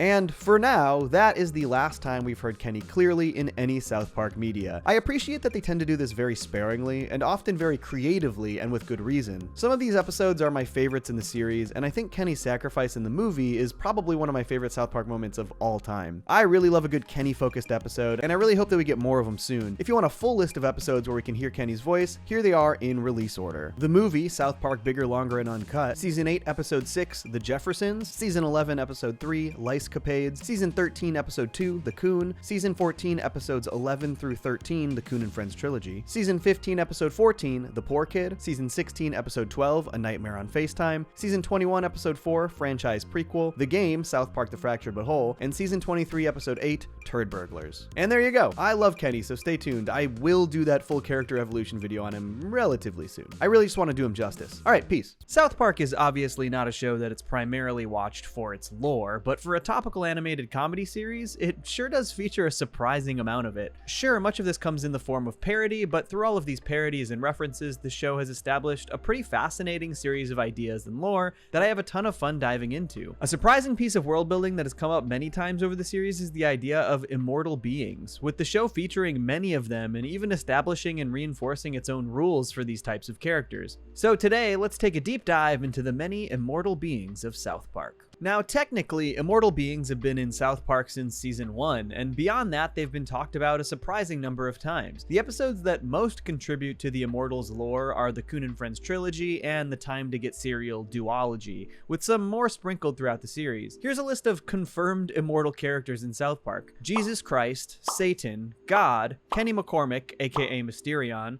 Cthulhu, Mintberry Crunch, and Man Bear Pig. But before we dive into the immortals we know most about, let's run down some of the characters who may or may not have immortality but aren't confirmed. First, we aren't going to count anyone that is only seen in Imagination Land. They're imaginary. Moving on. Every member of the Super Best Friends has superpowers of some kind, though it is unclear if any of them are immortal, except of course for Jesus. Captain Hindsight also has powers, primarily seen as the power of flight, but the extent of his powers outside of Hindsight are unclear.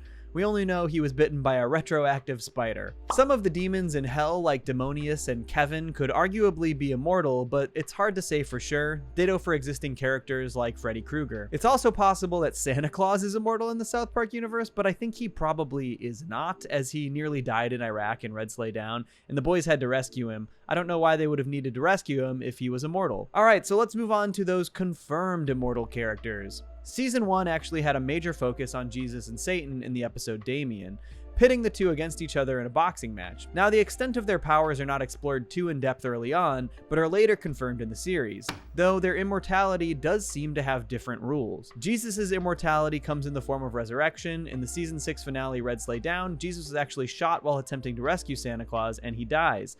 The kids mourn his loss, but he actually returns in a triumphant fashion 5 seasons later in Fantastic Easter Special.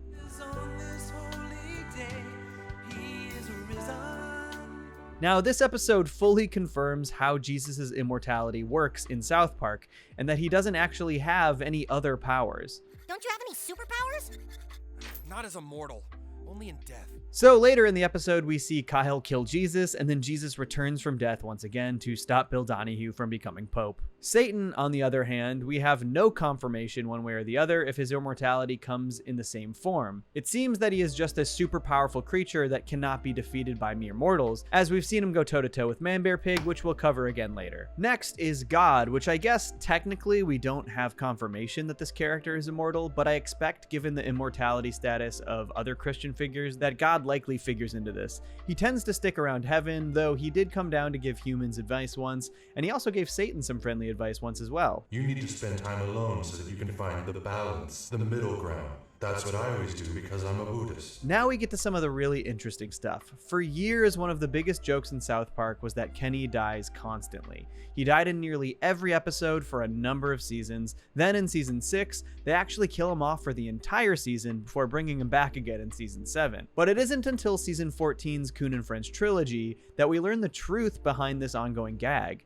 Kenny actually experiences and remembers every single death that he has ever gone through, and his curse is that he continues to resurrect every single time, with his friends and family remembering nothing about his deaths. Technically, this is very similar to Jesus' form of immortality. Jesus, we thought you died in Iraq.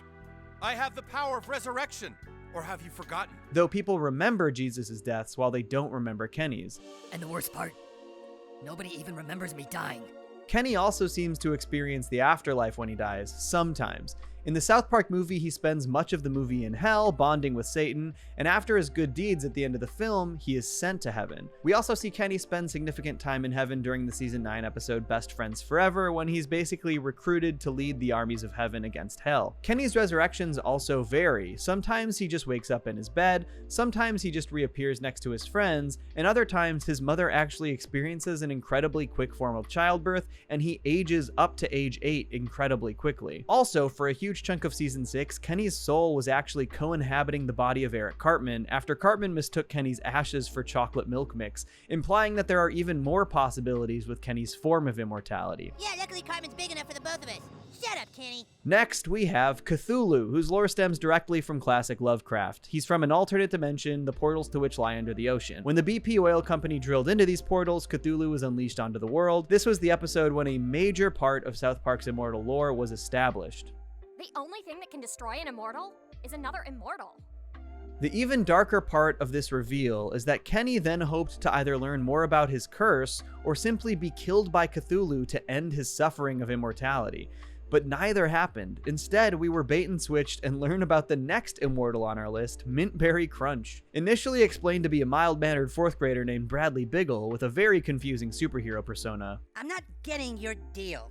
I mean, exactly what is Mintberry Crunch supposed to mean? But in Coon vs. Coon and Friends, we learn all about his actual backstory. His real name is Gokzara, and he comes from a planet called Kokajon. The alien from his home planet implores Mintberry Crunch to use his powers to save the Earth from Cthulhu. He takes Cthulhu back through the portal into the sunken city and saves the day. After this, Mintberry Crunch leaves Earth to search for more answers regarding his home planet and his origins.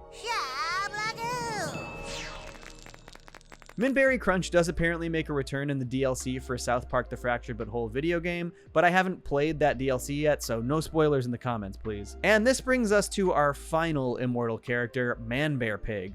Initially thought to be a hoax perpetrated by Al Gore, it's eventually revealed that Man-Bear-Pig is not only real, but he's a type of demon known as a Sifter of Fate.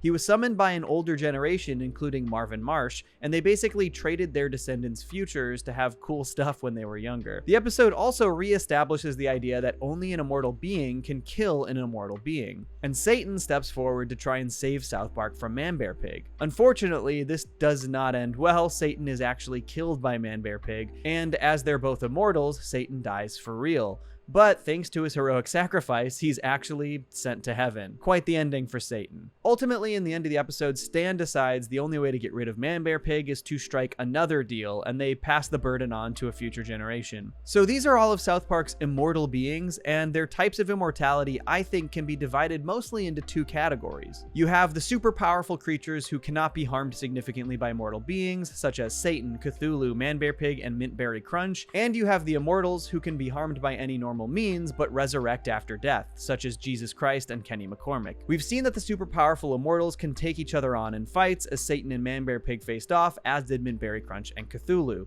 Technically, Satan fought Jesus too, though it seems like Jesus would likely just get pummeled by Satan based on what we know of his powers. In that episode, Satan actually threw the fight so that he could win a bet. He was the only one who bet on Jesus. But if Jesus is killed by anyone other than an immortal, he can just resurrect afterwards. So this begs the question, could characters like Kenny or Jesus actually kill characters like Man-Bear-Pig or Satan or Cthulhu? Technically speaking, it sounds like if they were able to kill these immortal creatures, they would stay dead. But the question is, how would they be able to do it? Jesus has no confirmed powers outside of death, and it doesn't appear Kenny does either. So I think without any type of extra capabilities, it's likely that this category doesn't really stand a chance against the other category. However, we did get confirmation that Man-Bear-Pig can kill another immortal, as he did kill Satan. So theoretically, Cthulhu or Mintberry Crunch or Man-Bear-Pig could all kill each other if they faced off. So what I'm saying is, we really need an episode where Mintberry Crunch returns to save South Park from Man-Bear-Pig in an epic battle. Obviously, this is what South Park needs. Now, I know that this kind of stuff is not supposed to be this deep. It's mostly parodies and history and lore to make the episodes more fun,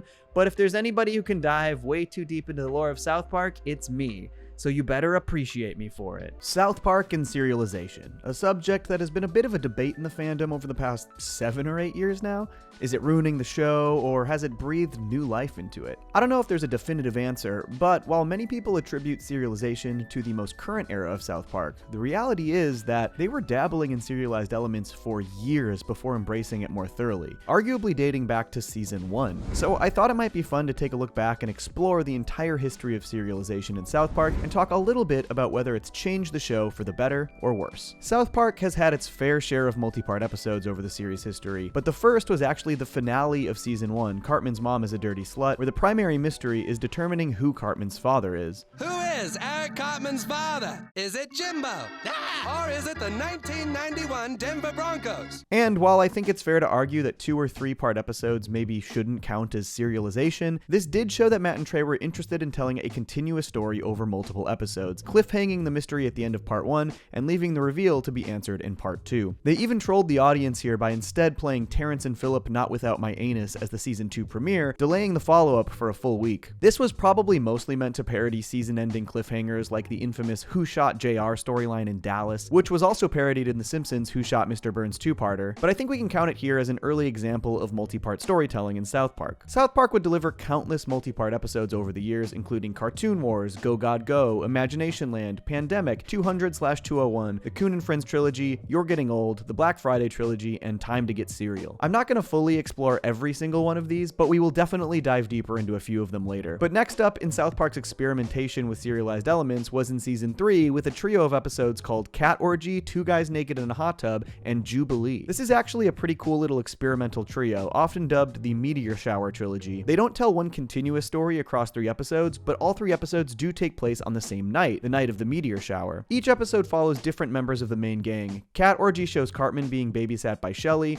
Two Guys Naked in a Hot Tub focuses on Stan going to a party with his parents, with a substantial portion of the plot focusing on Randy and Gerald in a hot tub, and Jubilee covers Kyle and Kenny's night as Kyle invites Kenny to the titular Jubilee, a sort of Jewish Boy Scout type gathering. Obviously, all being set on the same night, there are major connections between the 3 episodes. Mr. Mackey's party is a major aspect of this, being the main location for 2 guys naked in a hot tub, but the reason Shelley is babysitting Eric is because his mom is going to that party, and the Broflovskis drop Kyle and Kenny off at Jubilee before going to the party themselves. The Meteor Shower trilogy is not really a fully serialized story, but it did show Matt and Trey's interest in a bit more nuanced interconnectivity between their stories, and very early in the show's run. Season 4 starts to introduce some of the first status quo shifts for South Park, moving the kids into 4th grade and even introducing an entirely new teacher, Miss Chokes-on-Dick. Yes, that's actually her name. Mr. Garrison becomes the kindergarten teacher, and this remains the status quo for a while, a pretty substantial change. They wouldn't bring Garrison back to teach the gang again until season 6. But I think the first real example of serialization in South Park has got to be the end of season 5 leading into season 6, when they decide to kill Kenny off for real. Obviously, it was an ongoing joke that Kenny would die in nearly every episode of the show, but the end of season 5 features an episode simply titled Kenny Dies. My guy Blooms actually made a great video about this season. You should definitely go check that out if you haven't seen it yet. But it wasn't as though they just killed Kenny for a year and ignored him. They actually talked about it a lot, and it had a major focus in the episode Ladder to Heaven. After the kids win a contest and realize that Kenny had the winning ticket, they try to build a ladder to heaven so they can claim their prize.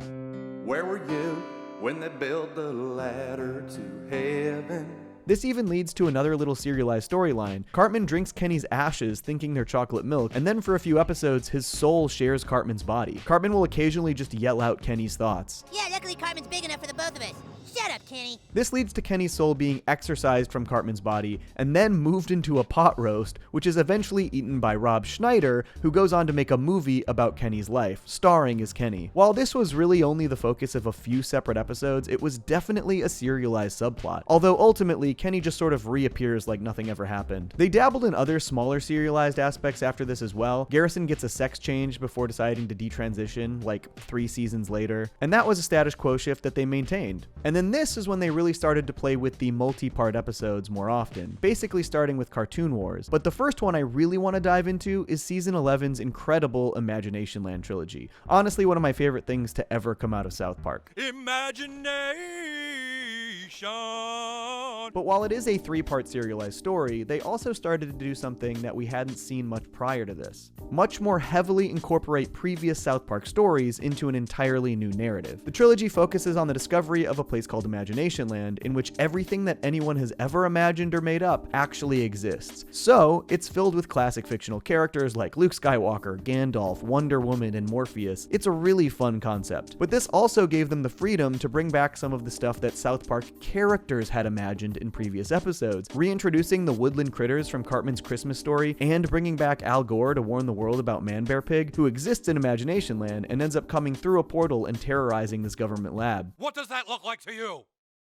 It's Man Bear Pig! Obviously, this is not actual serialization, but this is one of the first times they took multiple previous plot lines and majorly incorporated them into a new multi-part story. And it wouldn't be the last either, because a couple of seasons later, they would tie together previous stories in probably the most substantial way the series has ever seen, to celebrate their 200th episode. Season 14's 200 and 201 take countless previous South Park stories from its entire history and weaves them together into an absolutely bonkers narrative that would be borderline incomprehensible if you had never seen the episodes it draws from. They even start the episode showing Cartman and Kyle bickering and specifically mentioning the season 1 and 2 storyline about Cartman's biological father. You guys, stop! All you're doing is rehashing a bunch of old stuff. They really just immediately called themselves out here. The episode ropes in Tom Cruise, previously seen in the Trapped in the Closet episode that was hypercritical of Scientology, and actually plays on the real-world controversy that stemmed from the episode, when Cruise tried to get the episode pulled from the airwaves. Likewise, in the episode, Tom Cruise threatens to sue South Park because the kids say something true about him. But I'm not a fudge packer. Then why are you packing fudge? This leads to Cruise gathering all of the celebrities that South Park has ever made fun of on the show in its entire history to take part in a class action lawsuit. Bono, Russell Crowe, Martha Stewart, Kanye, Mel Gibson, Tiger Woods, George Lucas, the list goes on. It's literally everyone. In order to stop the lawsuit, Tom Cruise requests that they help him meet Muhammad, the prophet of the Muslim faith. That's tricky. This is, of course, following up the Cartoon Wars two-part story where Family Guy tried to show an image of Muhammad on their show, in the South Park universe, of course. This once again embraced the real-world controversy surrounding that, as that episode was actually censored by Comedy Central. Cruz's plan is to transfer Muhammad's ability to be censored and not be made fun of to himself and all of the other celebrities, so that South Park can never make fun of them ever again. Unfortunately, there's another group that wants that ability, the Ginger Kids, tying into Season 9's episode, Ginger Kids. The episode also brings back Cartman's hand version of Jennifer Lopez from Season 7's Fat Butt and Pancake Head, though revealing she's actually an imposter named Mitch Connor, who lures Cartman to follow his plan by teasing him with the truth about his father. It also brings back Mecha Streisand, not seen since Season 1, in a fancy new updated model, but it all pales in comparison to the huge reveal at the end of 201. The leader of the Gingers is none other than Scott Tenorman from the famous episode Scott Tenorman Must Die. And as it turns out, Cartman's real father was the Denver Broncos. But actually, it was Jack Tenorman, Scott's father, who played for the Denver Broncos.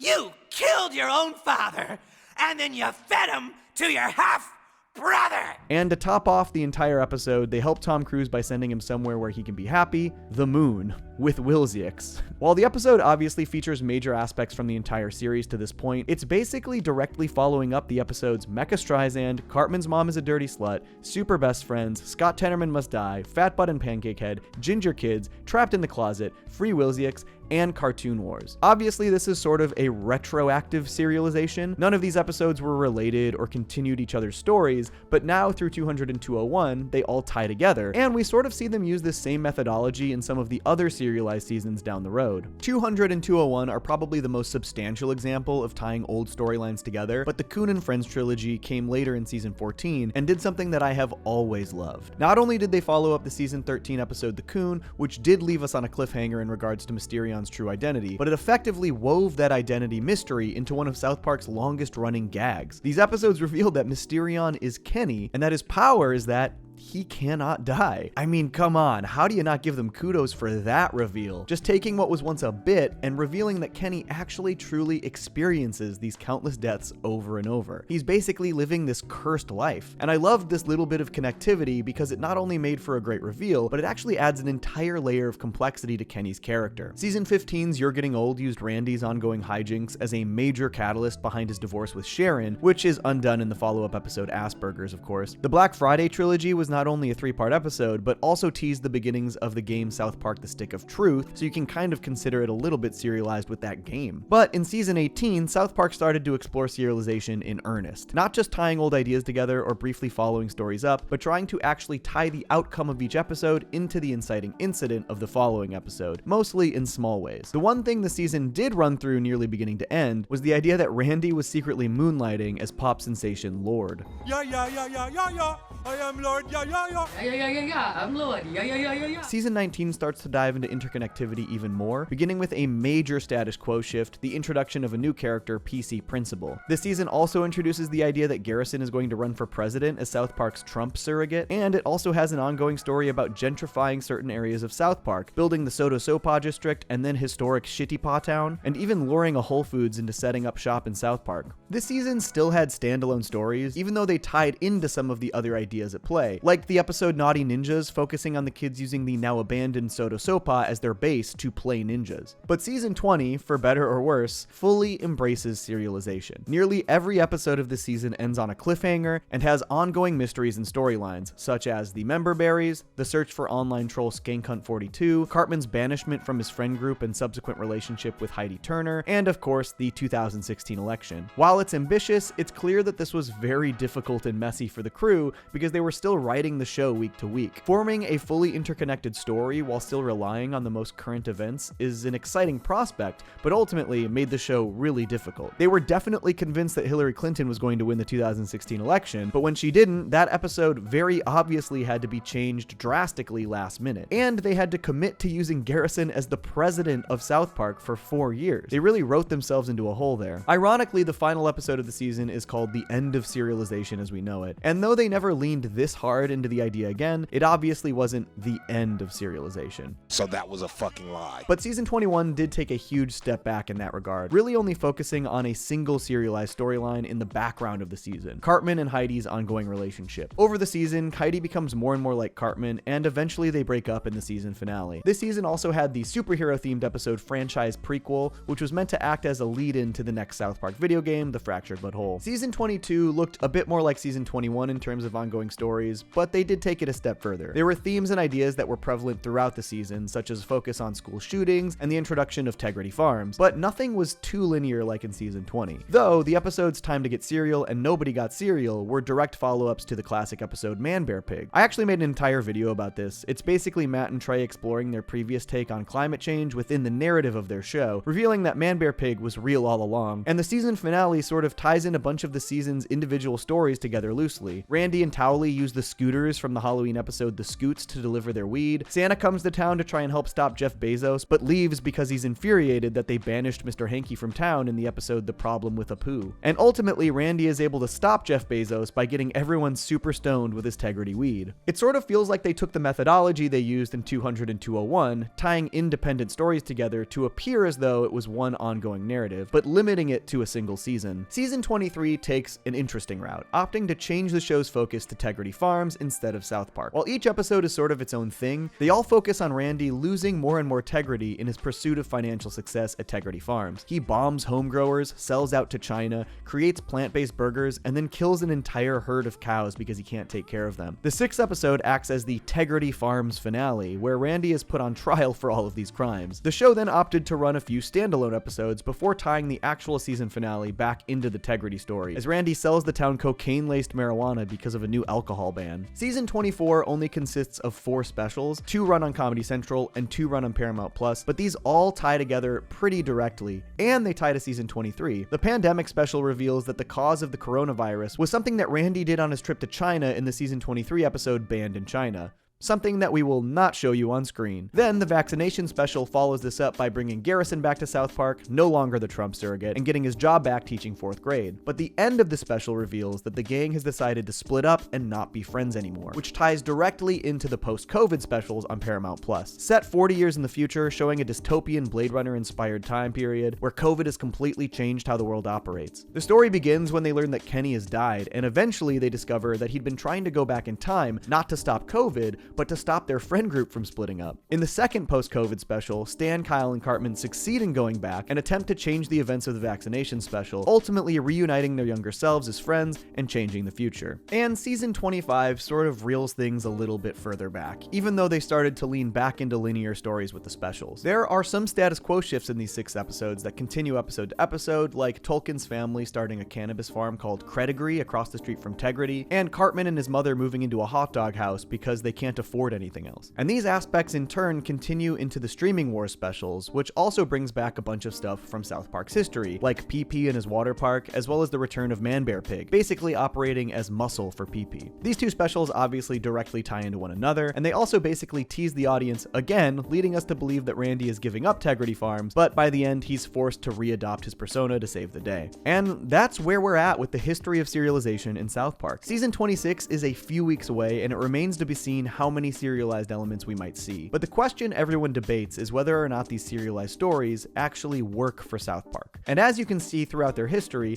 they've broached the format in a huge variety of ways. I think it's very clear to the audience and to Matt and Trey that experiments like season 20 just didn't work. It was an exciting idea that ultimately got derailed by the unpredictability of real-world events. It's too tough to tighten your interconnected story when you're writing it on the fly. I think seasons that used smaller serialized elements but largely remained episodic worked much better. And personally, I think they found a pretty great balance with this last season, having a couple of smaller through lines in the short 6-episode seasons on Comedy Central, and then really doing a bigger continuous story for the pair of Paramount Plus specials that they drop each year. It kind of allows them to have their cake and eat it too, and I would love to see more experimental stuff in the Paramount specials like Post-COVID or Imagination Land, and more grounded kid-centric stories in the episodic stuff. I also have a real love for the way they used to handle interconnectivity in their storytelling. 200 100 and 201 remain some of the most fun episodes of the show for me, tying the history of the series together in a really fun and unexpected way. And it seems like they still like to approach some stories this way. I mean, just look at Streaming Wars. So season 26 starts in February, and I'm guessing we'll get the following specials in the summer. And it's going to be really interesting to see how it goes this year. Will they follow the same formula they did last year? Will they completely change it up? I'm eager to find out. But how do you feel about South Park's entire history of interconnected storytelling and serialization? Do you miss the old ways they used to dabble in it, or do you want them to embrace the linear storytelling? Let me know below in the comments, and I'll see you next time.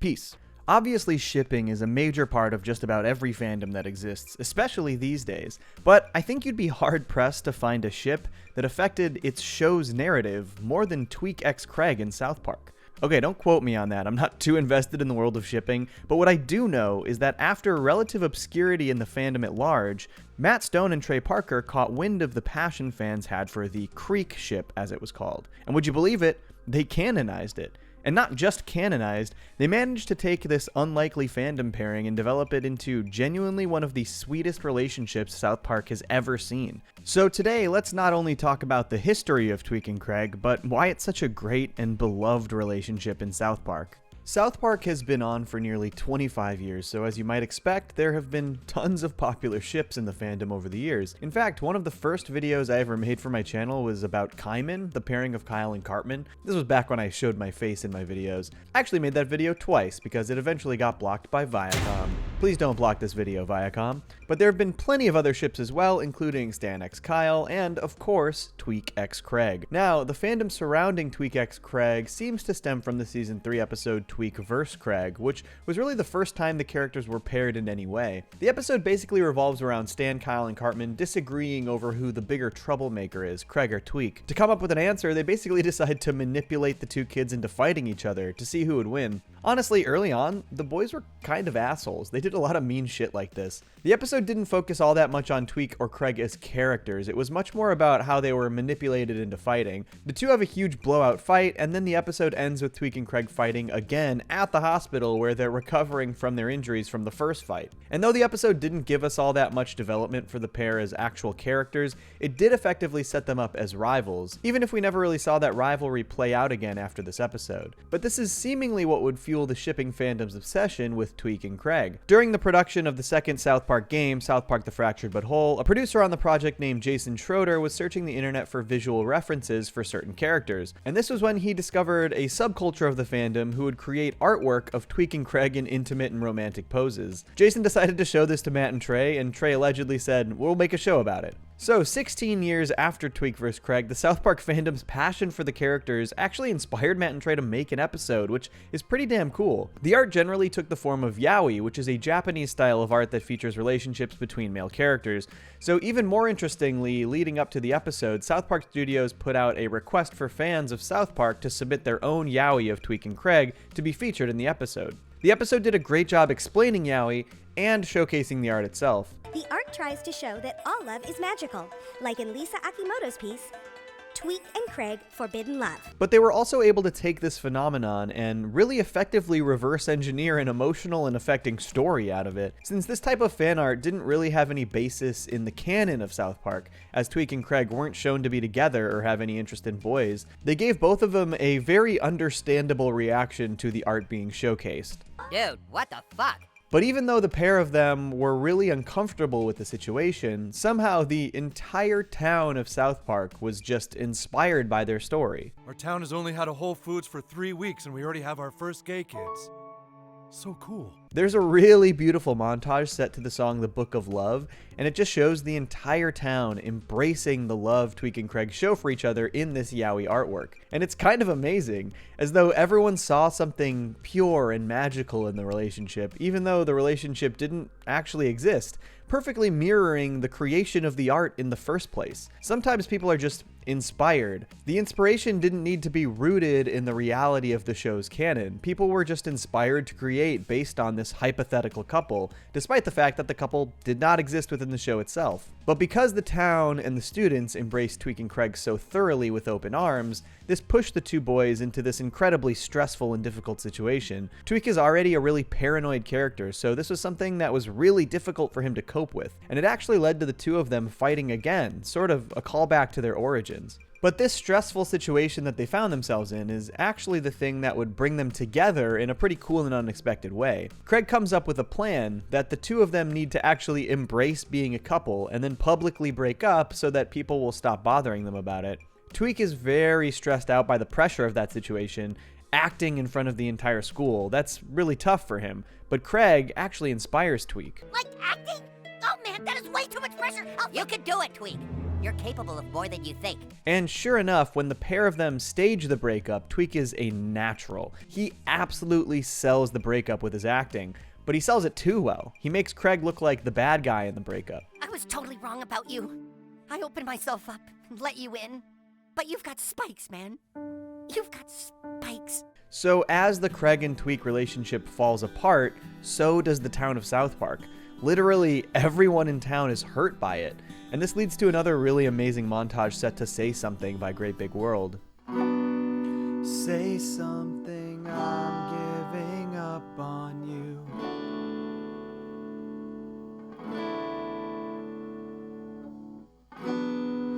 I'll be the one if you want me to.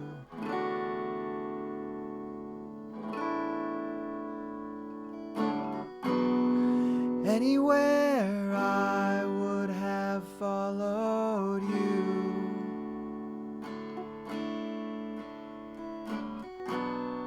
Say something, I'm giving up on you. I just love how invested the entire town was in this. Like, it made them really believe in love. And when it didn't work out, their collective hearts were broken all at once. And Tweek quickly finds that their solution didn't bring him the relief or closure that he needed, filling him with regret over how he treated Craig. This is one of my favorite scenes. Craig truly believed in Tweek when all the odds were against him. You made me believe in myself in a way I never have before. I didn't think I had any of that in me, but you were right. I can do more than I think. And that really meant something to Tweek. So Tweek, now seeing Craig in pain, wants to return the favor. You changed something in me, and I want to fix whatever's hurting you now. And while it takes a bit for Craig to come around, after a heart-to-heart with his father, and in spite of his initial discomfort, he decides to give it a try.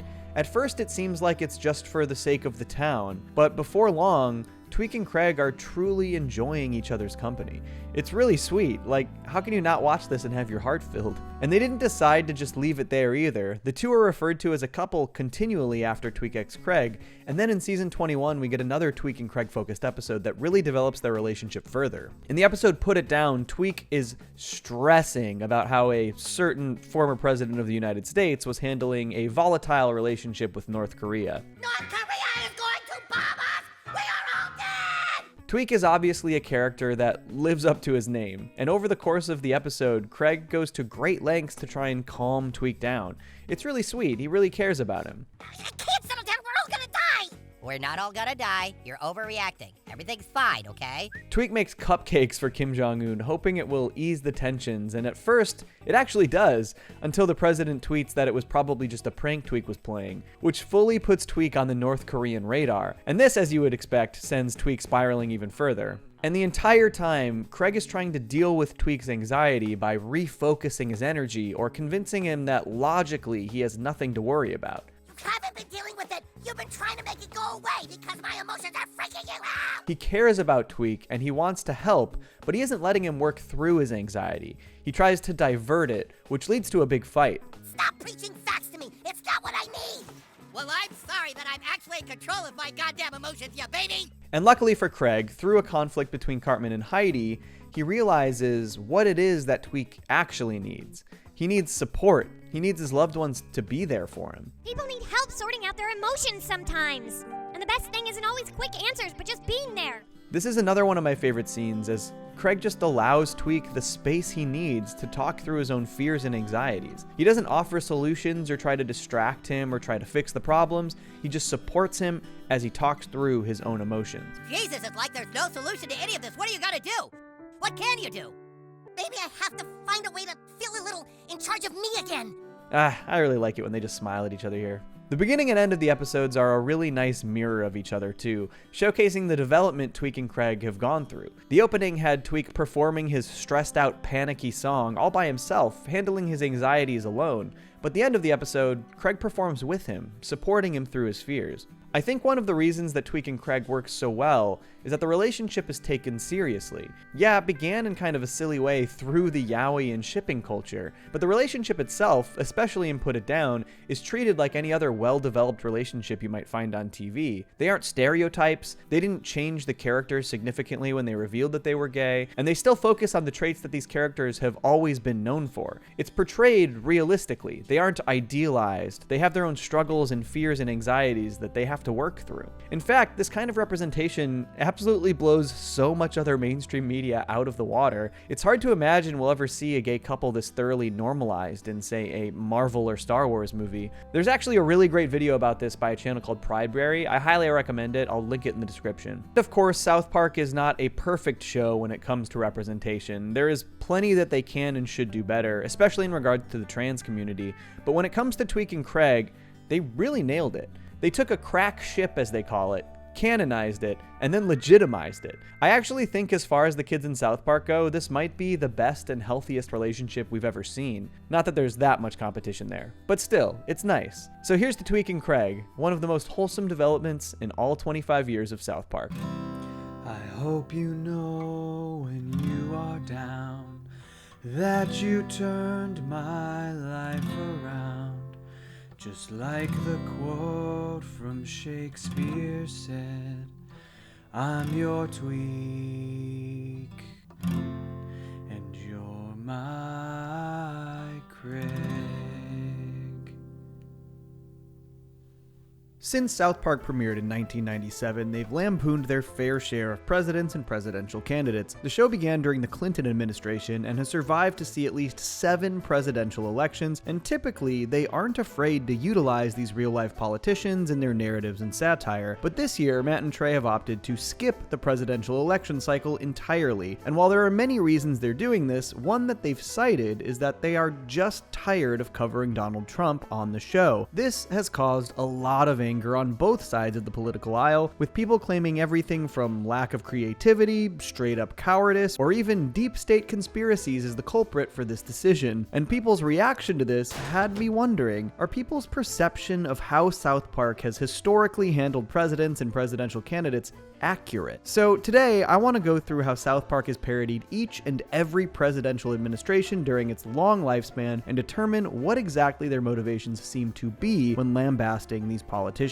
And hey, while you're here, maybe consider subscribing. I cover lots of South Park topics as well as other adult animated shows, so check it out if you're interested. Okay, so I will be going through each president section by section soon, but before we start here, let's talk about this decision to sit out the 2024 election cycle. Like I mentioned, people's reaction to South Park skipping out has been very volatile and opinions have varied wildly. Some people think that they're trying to help Trump, some people think they're trying to harm his chances, and other very smart people think there's some deep state media control mandate not to make fun of Biden or Harris, and that Matt and Trey, of all people, would fall in line with this mandate. Yes, some people believe that the same Matt and Trey who fought tooth and nail to try and show an image of Muhammad on TV despite attempts to be censored by terrorist threats would simply comply if told they cannot make fun of a certain candidate. Just very intelligent takes coming in. And I think some of this anger and conspiracy-laden thinking stems from what is maybe a more recent misperception of exactly what motivates Matt and Trey when they're using political candidates or presidents in their episode narratives. Obviously, a lot of this is because of how they approach Trump differently than previous presidents or candidates, and obviously there's also the fact that they haven't showcased Joe Biden and all during his tenure as president. But I think all of these things have pretty reasonable explanations when you really just look at the show's history and tendencies. So first, let's go back to 1998. And he assured me that I have a very large penis. Bill Clinton's South Park debut came in 1998's episode Cartman's Mom is Still a Dirty Slut, the follow-up to the season 1 finale cliffhanger. And the characterization they set for Bill in this one is basically the main gimmick that they stuck with for nearly every single Bill Clinton appearance after this, down to his most recent back in season 20, and that focus is his sexual deviancy. In this episode, Leanne Cartman is reeling from the events of the previous finale, where Cartman was desperately searching for an answer to who his father is. Leanne is basically wondering if she's even even fit to be a mother, and so she basically sleeps her way to the White House in an attempt to change abortion laws. Well, okay, Mrs. Cartman, I'll legalize 40th trimester abortions for you. Of course, as it turned out, Leanne mixed up abortion and adoption, but the characterization of Clinton here is pretty clear. His focus is sexual promiscuity over his own principles. 40th trimester abortion is a pretty funny way to describe killing an 8-year-old boy. And I think this characterization is very understandable if you know anything about Clinton's tenure as president. The biggest scandal being about his 18-month sexual relationship with 22-year-old intern Monica Lewinsky,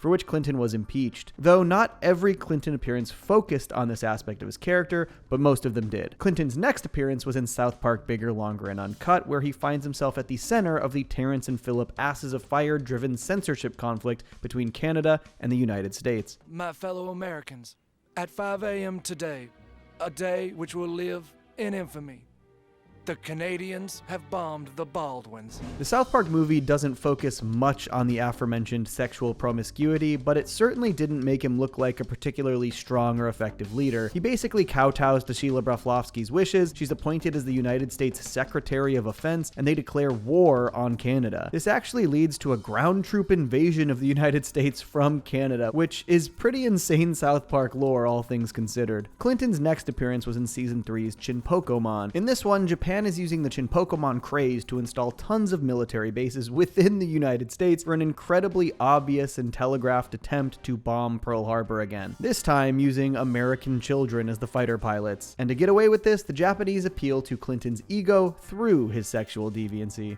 And he assured me that I have a very large penis.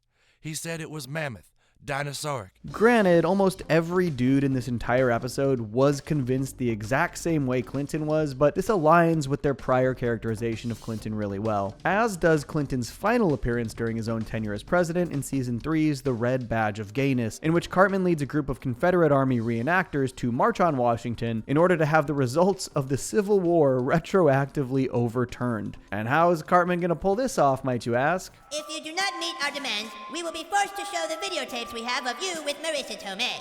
Oh, dear God. As it turns out, Cartman entirely made this threat up, and yet it turned out to be true. Bill Clinton was literally willing to declare the Confederacy the victors of the Civil War and allow their secession from the United States so that a videotape of himself and Marissa Tomei wouldn't be leaked. Stan and Kyle end up stopping all of this from happening by reenacting Abe Lincoln and Jefferson Davis, and Clinton then tries to thank them personally. Boys, as President of the United States, I want to commend you for stopping the rebel uprising.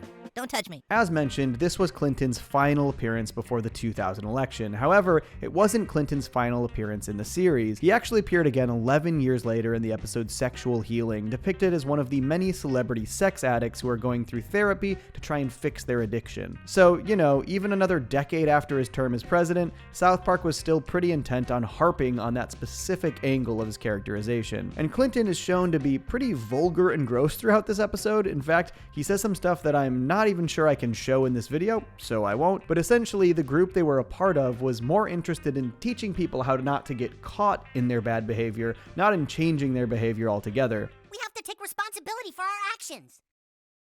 What the f*** are you talking about? This episode goes in a lot of wild places. It basically shows all of the men in the group and government blaming an infected alien for everybody's issues with sex addiction. The whole idea here being that nobody wants to accept personal responsibility or admit that their celebrity status allows them more opportunities to be promiscuous and that they simply don't have the willpower to say no. And so they try and get out of any culpability by claiming they're cured after they kill this quote-unquote alien. Look, the sex addiction, it's leaving my body. You have to admit, they are consistent when it comes to old Bill, even down to his final appearance in the 2016 post-election episode, titled Oh Geez. Obviously, we'll talk a lot more about this one later, but they had clearly expected Hillary to win the 2016 election, and therefore, we're going to make the subplot of this one about Bill Clinton being the first ever first gentleman. They had to pivot, and did so relatively clumsily. Hi, kids.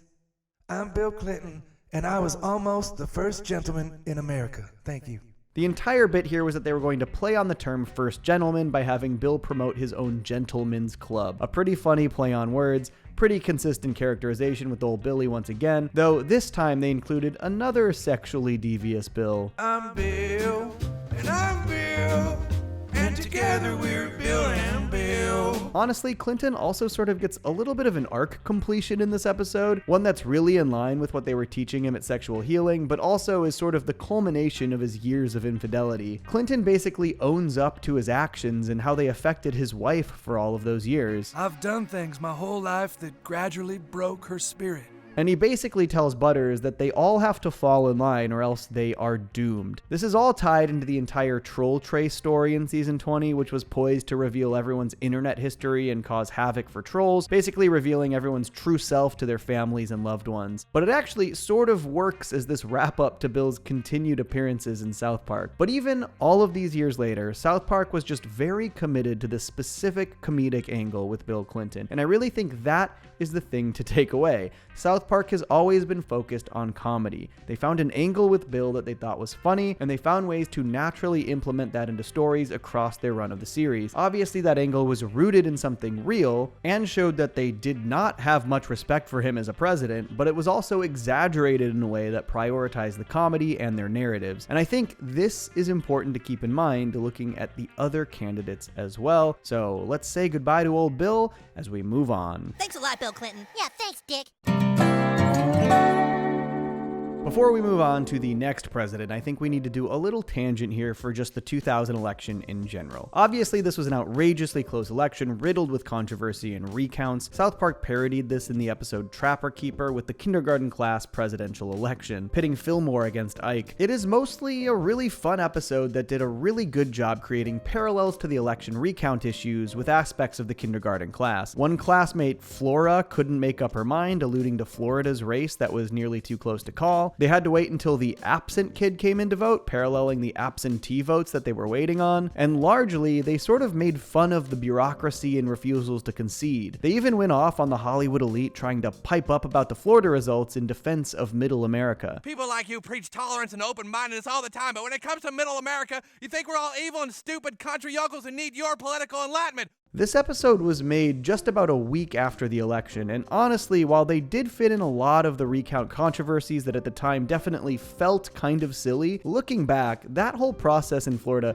was a real mess. They made fun of some of these things in a really dismissive way. I think the ballots were misleading. Some kids didn't understand who they were voting for. There's a box next to Fillmore's name and a box next to Ike's. What's not to understand? This is a reference to the butterfly ballots in Palm Beach County. If you look at them closely, you can see that some candidates are on the left and some are on the right. And while Al Gore is the second candidate you would read on the ballot, he's actually the third hole you would punch. And there really were an unusually large number of votes in that county for Reform Party candidate Pat Buchanan, who was the second hole punch. Enough to question if people understood the ballot properly. Buchanan himself even acknowledged this reality. In fact, 19,000 ballots were discounted because they were marked too many times, which was up from 3,000 in the prior election. And according to some studies, this specifically cost Gore the election. We obviously will never know for sure. There were many other controversies within the recount dilemma as well. It's an entire rabbit hole if you're interested. And I think at the time, this sort of prolonged election controversy had never really been experienced. And so people were understandably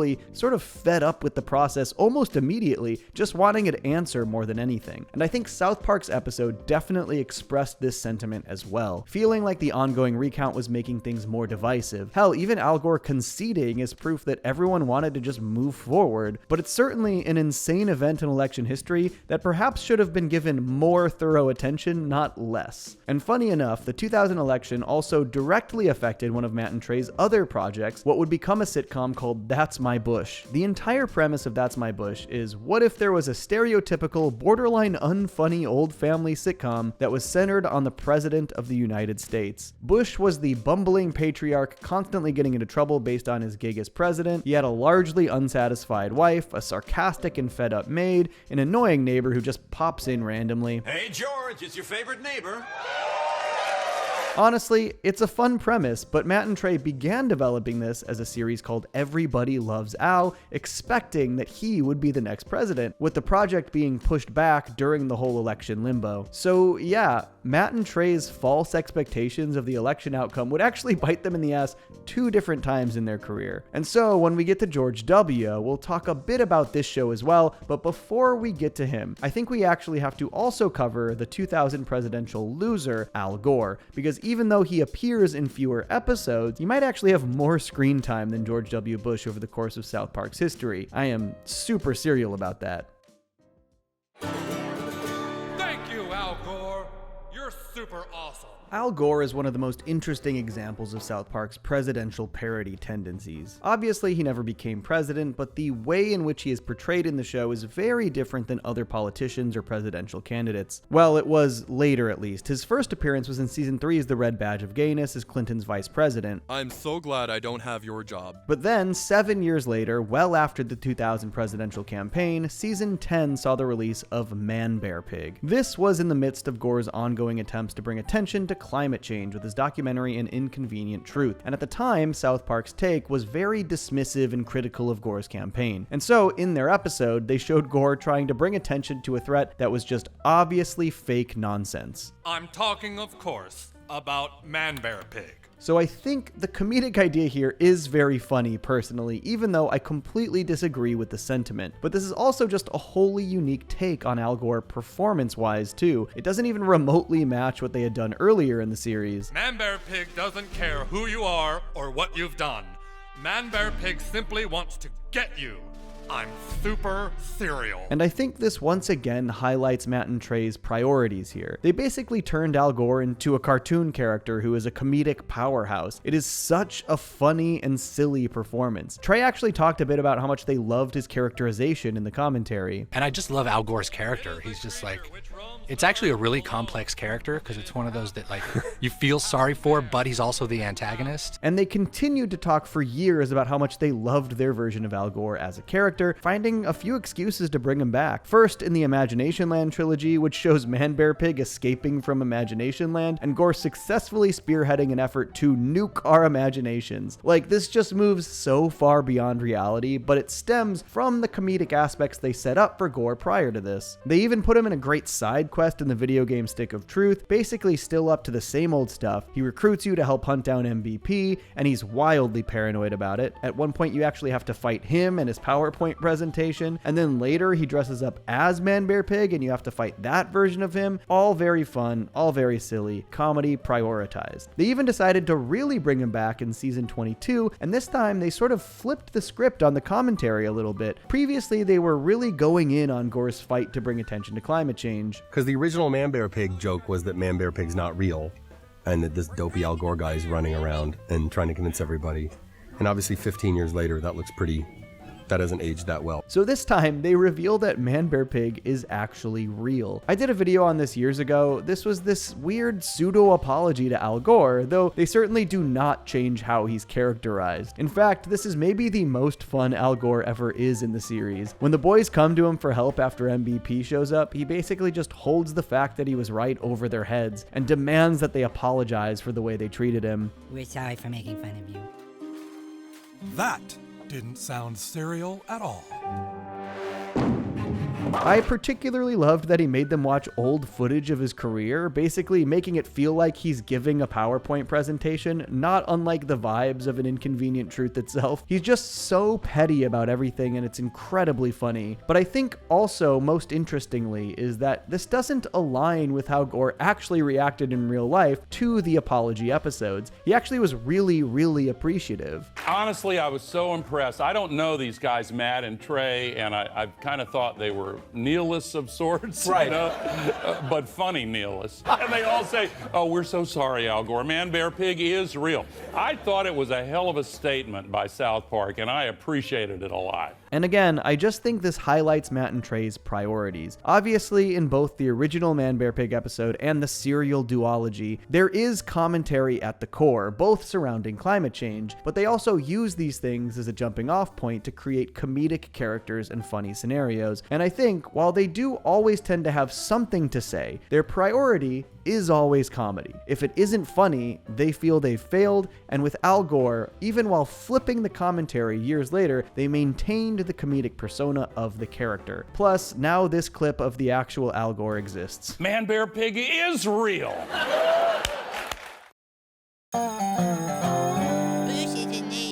Okay, after that Al Gore detour, we've arrived at George W. Bush, who remains the president with the most number of South Park episodes airing during his tenure in office. And the way Matt and Trey treated W is kind of interesting because they definitely shifted gears in the midst of his tenure. And I think that shift is another thing that not only highlights Matt and Trey's tendencies when it comes to parody and comedy, but also parallels exactly what they've said in 2024. But before we talk about Bush on South Park, let's talk about the short-lived That's My Bush. He's the president in residence, he's kind of in charge, he's got the whole country saying, that's my Bush. The thing about this show is that it also wasn't really rooted in a realistic portrayal of George W. Bush. It is an incredibly funny sitcom performance from Timothy Bottoms, even if the show itself is sort of funnier on paper than in execution. But because they mostly just assigned him the bumbling main character role in this half-family, half-workplace sitcom, it really just makes him look very stupid.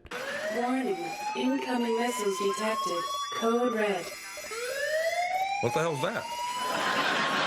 And for the first couple of South Park appearances, George W. was also seen as a bit dim and inept. In fact, the first appearance in the band episode Super Best Friends actually was a That's My Bush crossover. It showcased the entire cast, visually at least. Mr. President, we can't let them all kill themselves. Well, we can't give them tax-exempt status either, Carl. Hey, George, what's going on? For Bush's first term, he only had a few appearances and maintained this character design, which maybe looks a little closer to the Timothy Bottoms Bush than the actual Bush. His second appearance was in Ladder to Heaven, in which he has to convince the UN that Saddam Hussein is building weapons of mass destruction in heaven. This was obviously referencing the fact that the US invaded Iraq, making claims that Hussein was building weapons of mass destruction, which proved to be untrue and remains a pretty massive controversy in US history to this day. But man, it is hard to deny that South Park's implementation of this idea isn't perfect. Saddam Hussein was obviously a main character in the South Park movie and had since canonically been banished from hell to heaven. And so when the Iraq War began and these controversies became major headlines, South Park pretty much nailed it in terms of tying real-world commentary to their own lore and history. And I was dumb enough to believe Saddam could actually be up there building bombs. Of course, unlike Iraq, Saddam was building bombs in heaven, something they never really followed up, weirdly. And then the last appearance of George W. Bush during his first term was this quick cameo where he gets a makeover from the Queer Eye dudes. So during his first 4 years in office, genuinely very few appearances for George W. Bush. And then came the episode Douche and Turd, one of the most infamous South Park election episodes. This one doesn't feature Bush specifically, but the commentary is clear. The kids are forced to vote for a new school mascot, with the choices being a giant douche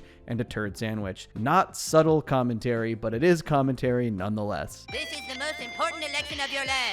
Turd sandwich brings the hope for change. And this really was just exactly how Matt and Trey felt about that election. With the choices you were given, what was the point? I honestly did not care which of those two people was president because I despised them both. I think this is a sentiment people have related to more and more as time has gone on, but it is interesting to hear Trey say that he despised George W. Bush, because all things considered, for his second term, they didn't really portray him in the same dim, negative way. But I think there was also a different reason for this, and again, it's in regards to comedy. Matt and Trey are not shy about their sort of comedy snobbery. They were actually asked why they didn't lay into George W. Bush more in their film Team America, and this was Matt's response. If you want to see Bush bashing in America, you only have to walk about 10 feet to find it. Trey and I are always attracted to what other people aren't doing. Frankly, that wasn't the movie we wanted to make. And again, I think this really tracks. Particularly leading into that election, that sort of Bush's dumb comedy became very commonplace, and I think as they'd rather be comedic innovators, it's understandable that Matt and Trey saw this as a little bit hack. It's just what everybody else was doing, and I want you guys to keep this sentiment in mind later when we talk about 2024. And for Bush's South Park appearances after this, alongside a character design makeover, they kind of just built different comedic scenarios around him rather than lean into what everyone else was doing, which was just making him stupid. His first second-term appearance was in Cartoon Wars, and they just gave him this very silly sequence with the Fox president.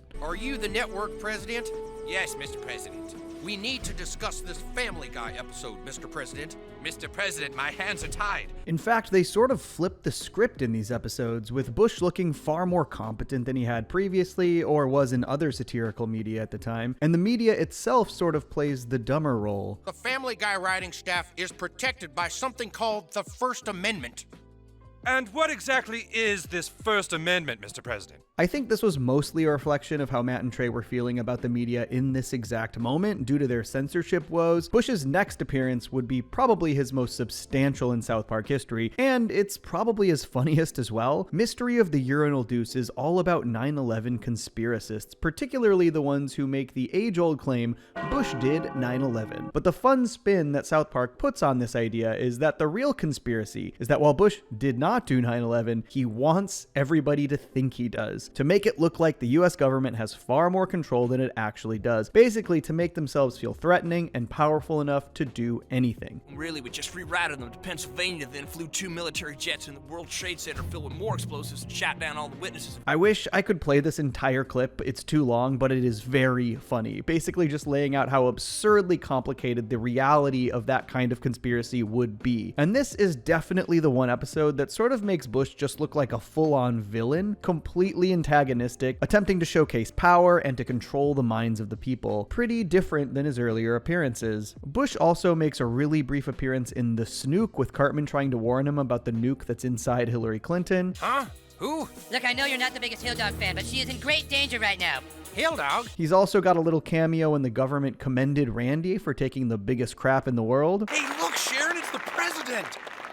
Hey, Sharon! Bush also had one last tiny cameo as a paparazzi trying to take photos of Britney Spears, along with basically everyone that has ever been on South Park in history. But that was his final appearance as president, and really his final appearance on the show. There is some actual archival footage of him in Al Gore's film presentation In Time to Get Serial, but they never really used George W. Bush as a character or this animated character design ever again. And as I mentioned before, I think that the way they treated Bush and sort of held back on making fun of him has a lot more to do with Matt and Trey's own comedy standards. They didn't want to cover overly tread ground. They generally want their show to stand out. Stone actually talked about this one more time in an interview about the episode about last night. But mostly I'm tired of Bush jokes. I was tired of them about a year after he was elected. It's not a political thing. When is the last time you heard a good Bush joke that really made you laugh? It's just tiring, and it's been done. We like to find, for the most part, we try to find virgin territory to stamp around in and pee in.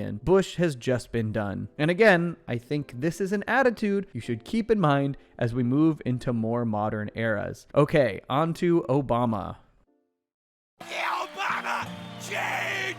It's change! Barack Obama made his brief South Park debut as a candidate in the episode Britney's New Look, but he obviously made his proper debut in the infamous election episode About Last Night. Actually, an episode I just made an entire video about. But what made About Last Night unique is that they didn't really use any characteristics from the actual Barack Obama or his opponent John McCain, because they basically pasted an Ocean's 11 heist parody over the election episode. This is an incredibly funny story, largely because they chose to go all in on this becoming president to steal the Hope Diamond plotline, which again really prioritizes the comedic story over any sort of character judgment or political message. It shows once again where Matt and Trey's priorities tend to lie when it comes to a lot of these presidential caricatures. Of course, after the heist is successful, he changes his tune a little bit. I've decided to hang it up. Maybe give this president thing a shot. And much like George W. Bush, across the nearly 100 episodes that aired during Obama's 2 terms, they didn't utilize him all that often. And when they did, it wasn't like they were lampooning him or his policies. It was mostly just when it made sense to use the president for a story. There was some funny observational comedy, like after Kyle took on everyone in South Park's debt and became their economic messiah, he actually didn't get any of the credit. The person we must thank every day for his amazing sacrifice. Barack Obama. Sort of a commentary on the way Obama was put on a pedestal in the early days of his administration. But the episode that used Obama probably more than any other outside of About Last Night was the episode Sexual Healing, which we already covered from Bill Clinton's perspective. In this one, they sort of just have Obama lead the charge in the men's sort of phony fight against sex addiction. This one just sort of has everyone appear woefully ignorant as to why men with money and success tend to get caught cheating.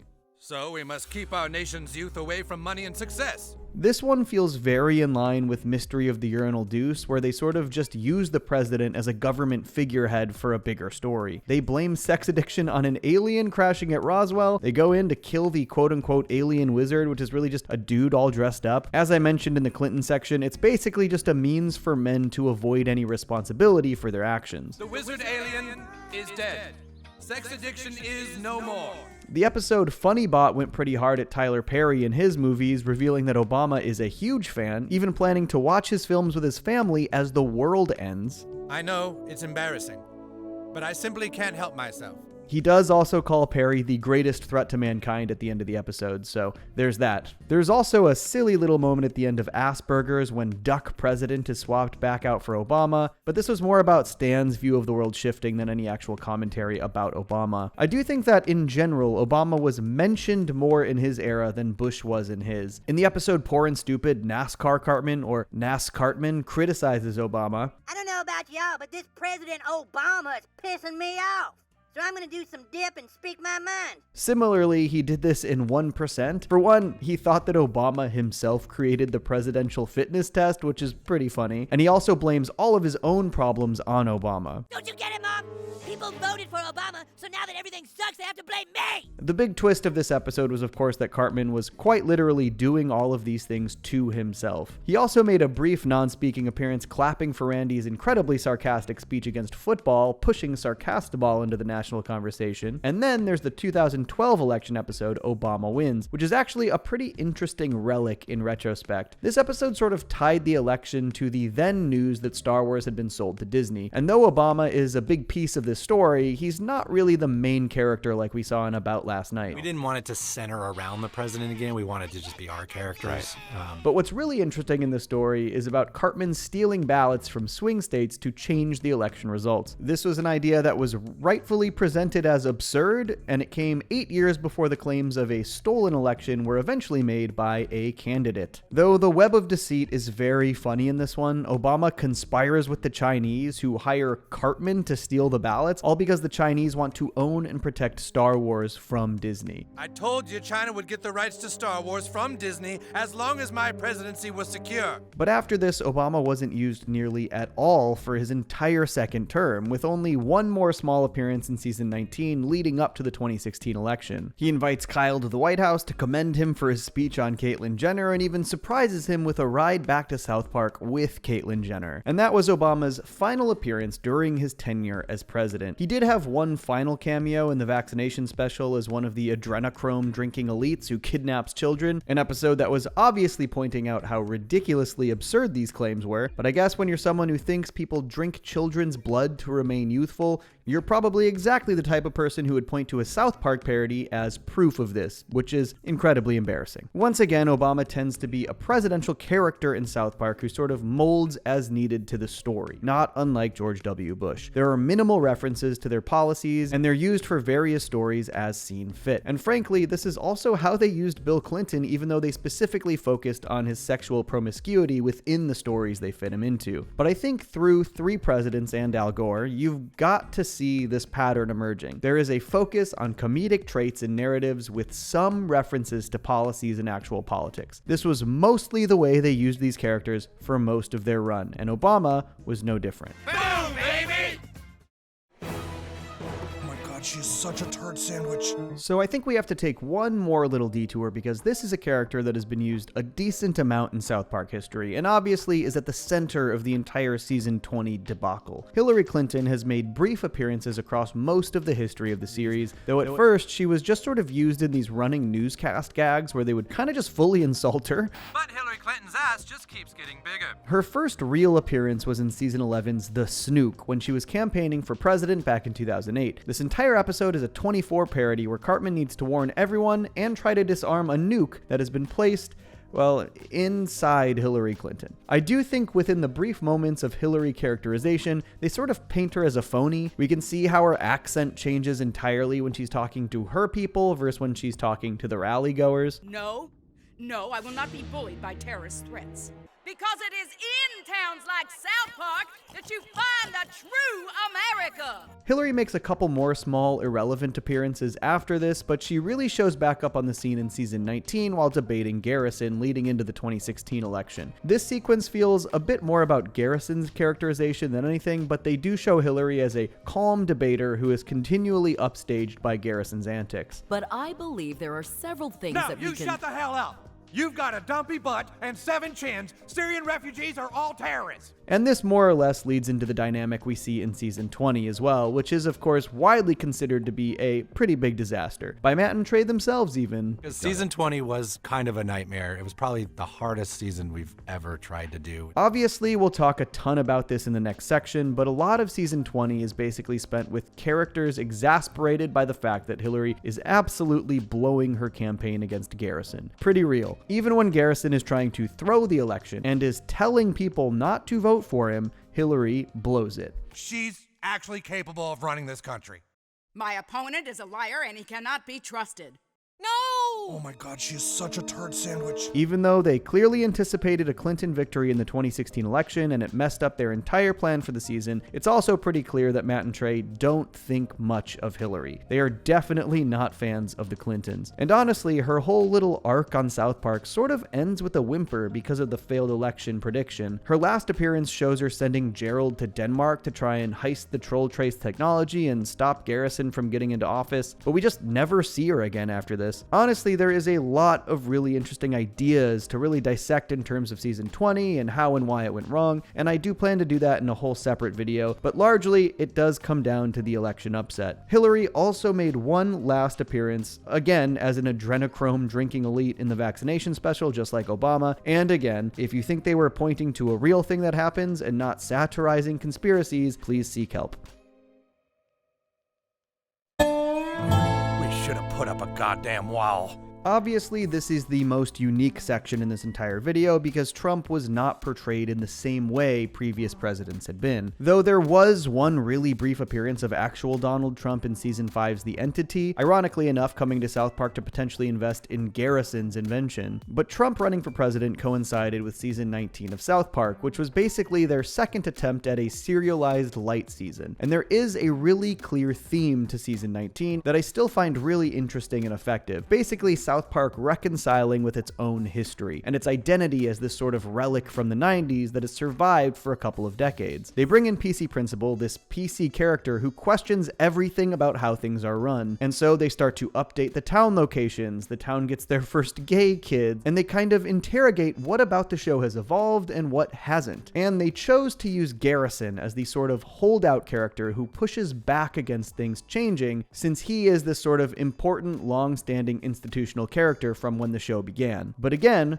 this coincided with Trump's run for president. Oh, I guess we got to do a Trump show because everyone's talking about Trump, even though we were kind of like, man, that sounds really easy and it sounds really base, and we're not going to give him the satisfaction of being in the show. We'll make one of our characters Trump-like. And so, because of how they had been utilizing Garrison as this sort of holdout who is hearkening back to the quote-unquote good old days, they figured he was a pretty perfect choice to become their Trump stand-in. Garrison runs on a very specific, egregiously awful campaign promise that I don't think I can actually even put in this video, and he successfully carries out that promise against this Canadian version of Trump that drove Canadians out of Canada and into South Park. That's the sort of other aspect of this. There was this Canadian version of Trump, and then there's this sort of transitionary moment where Garrison kind of becomes their Trump stand-in by sort of usurping the Canadian version. But the problem was that Matt and Trey didn't really expect this to go all that much further than it did here. For the last few episodes of season 19, they basically bring Garrison back to South Park to help wrap up the big season-long conflict, and it's pretty clear that he's being used more as Garrison here than Trump. And I think that's sort of the core issue with the Garrison Trump of it all moving forward, especially as he got closer and closer to the White House. We were kind of stuck with the Mr. Garrison thing. We had done this whole thing making Garrison Trump, thinking, oh, that's our Trump show and we won't ever have to do it again. And we started this season going, oh,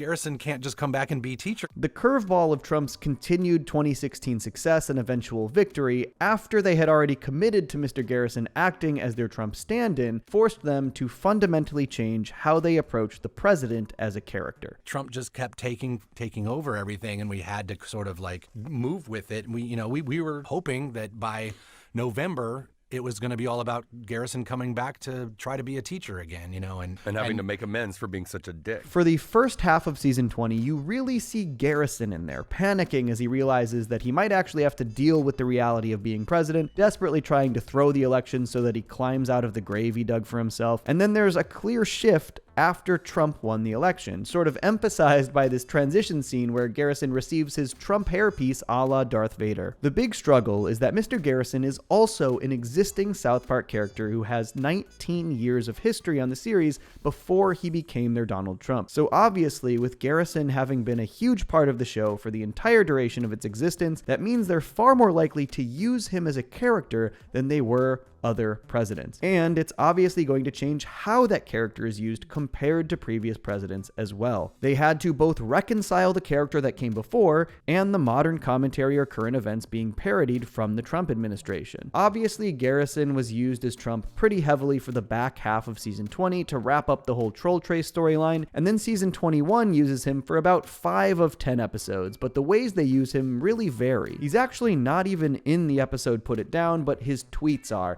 and those tweets are making Tweek's life awful as he basically pits North Korea against this poor child, an obvious reference to when Trump was tweeting inflammatory statements aimed at North Korea and Kim Jong-un. But then an episode like Sons of Witches, which is pretty easily my favorite of that season, they bring Garrison in simply because he is Garrison, not really as Trump at all. In this one, all of the guys in town are celebrating Jack and Crack Witch Week, until one of them actually summons the spirit of a witch and starts kidnapping kids. Garrison actually comes to town and kind of saves everybody. You're ruining the party for everyone, Chip. I'm here to take you out. Trey talked a bit about the reaction to this, with people feeling like they made Trump look heroic, and I think his explanation here really highlights exactly the point I'm making. A, it's not Trump, it's Mr. Garrison. B, he's a witch. He's dressed like a witch. I think instances like this showcase the exact struggle I mentioned. Matt and Trey ended up using Trump on the show far more than they ever really wanted to, simply because he is also Mr. Garrison. And even then, they used him less and less further into his term that they got. He's a big part of the end of season 21. They sort of meld Garrison's personality with Trump's and then showcased his sort of abusive relationships towards the GOP leaders. Then he nukes Canada in this big pseudo sequel to Bigger, Longer, and Uncut before basically becoming a Pennywise-like monster in the season finale It parody. And then he only made 3 more appearances as the Trump version of Garrison across seasons 22,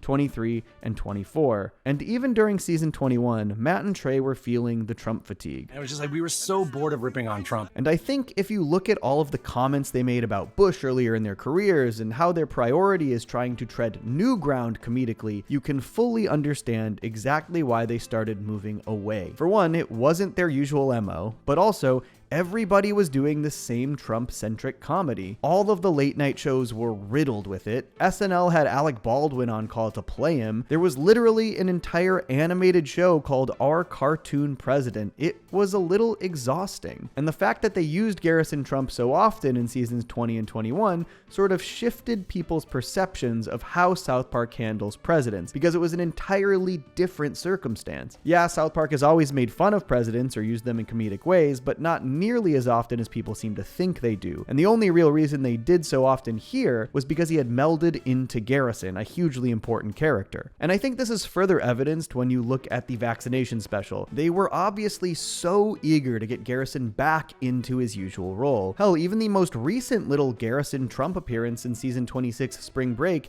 is such a character-focused episode that again treads entirely new ground comedically. The whole idea is that Garrison is basically relapsing into rallying like it's a drug addiction. It's such a funny concept, and they use that relapse storyline to tell an emotional story about Garrison and his boyfriend Rick. I don't deserve another chance. You have been wronged. And the only person who deserves retribution is me. And it's not like South Park didn't have any commentary to make about Trump. The entire sort of theme and message of season 20 was about the way our culture has become sort of nostalgia brain, and how the "we miss the good old days" attitude was attracting people to Trump's regressive rhetoric. That season was having sort of internal conversations about provocateurs and what it means when those people gain this kind of notoriety and influence. But I think it's just very clear that Garrison Trump is the outlier in terms of South Park's presidential parody tendencies, which I guess leads us to the final section. Joe Biden caused a recession, so they took my job. Okay, obviously this is going to be a shorter section because the only time Biden has ever been depicted in South Park is actually in a deleted scene from About Last Night. He didn't even have any dialogue, and he's only been mentioned a couple of times outside of that. And understandably, this annoys people, especially people who feel like South Park refused to actually parody him during his term as president. But I also think the context of that term is pretty important. And one of the most important pieces of context is just the number of opportunities to parody, which was far less than any other president in history. Bill Clinton's presidential tenure contained 59 South Park episodes in a movie. Bush's contained a whopping 119 episodes. Obama's a massive 95 episodes. Trump's one term only contained 35 episodes, but that is still 15 more than Biden's term, during which South Park had a mere 20 episodes or specials. And because they had made Garrison their Trump surrogate, Matt and Trey definitely used him in far more stories than I think they ever really meant to. So the juxtaposition of how often they seem to use Trump versus how little they used Biden rubs people the wrong way. But it was also so clear how sick they were of the political commentary and election cycles taking over these seasons. So many fans have wanted them to get back to the more kid-focused adventures, and even in the midst of the Garrison Trump seasons, Matt and Trey were expressing this desire as well. I think I can agree with a lot of fans where I'm just excited to get back to a lot of Awesome-O and Christmas Critters. And when you look at the handful of stories they've done in seasons 25, 26, and on Paramount, it does feel like they moved further away from the overt portrayal of American politics, away from Tegrity Farms, and back to more basic kid-focused stories with social commentary baked in. Hell, they pointedly did not cover the 2020 election, which makes me wonder why people are so upset that they've decided to also not cover the 2024 election. When people claim that they must be scared to cover Biden or Harris, I can't help but feel a little embarrassed for that point of view. Through their words and tendencies over the entire history of the show, it just seems clear that they aren't afraid to cover any topic, and they've always prioritized what they think is funniest. They are, most of the time, comedically motivated. If Trump wins the 2024 election, I wouldn't be surprised if they wrote in some sort of way to separate the Garrison and Trump personas so they can actually get their important character back. If Harris wins, I would be willing to bet she'll be used very occasionally in the exact same ways we saw George W. Bush or Obama be used. Everything is right there if you look through the show's history.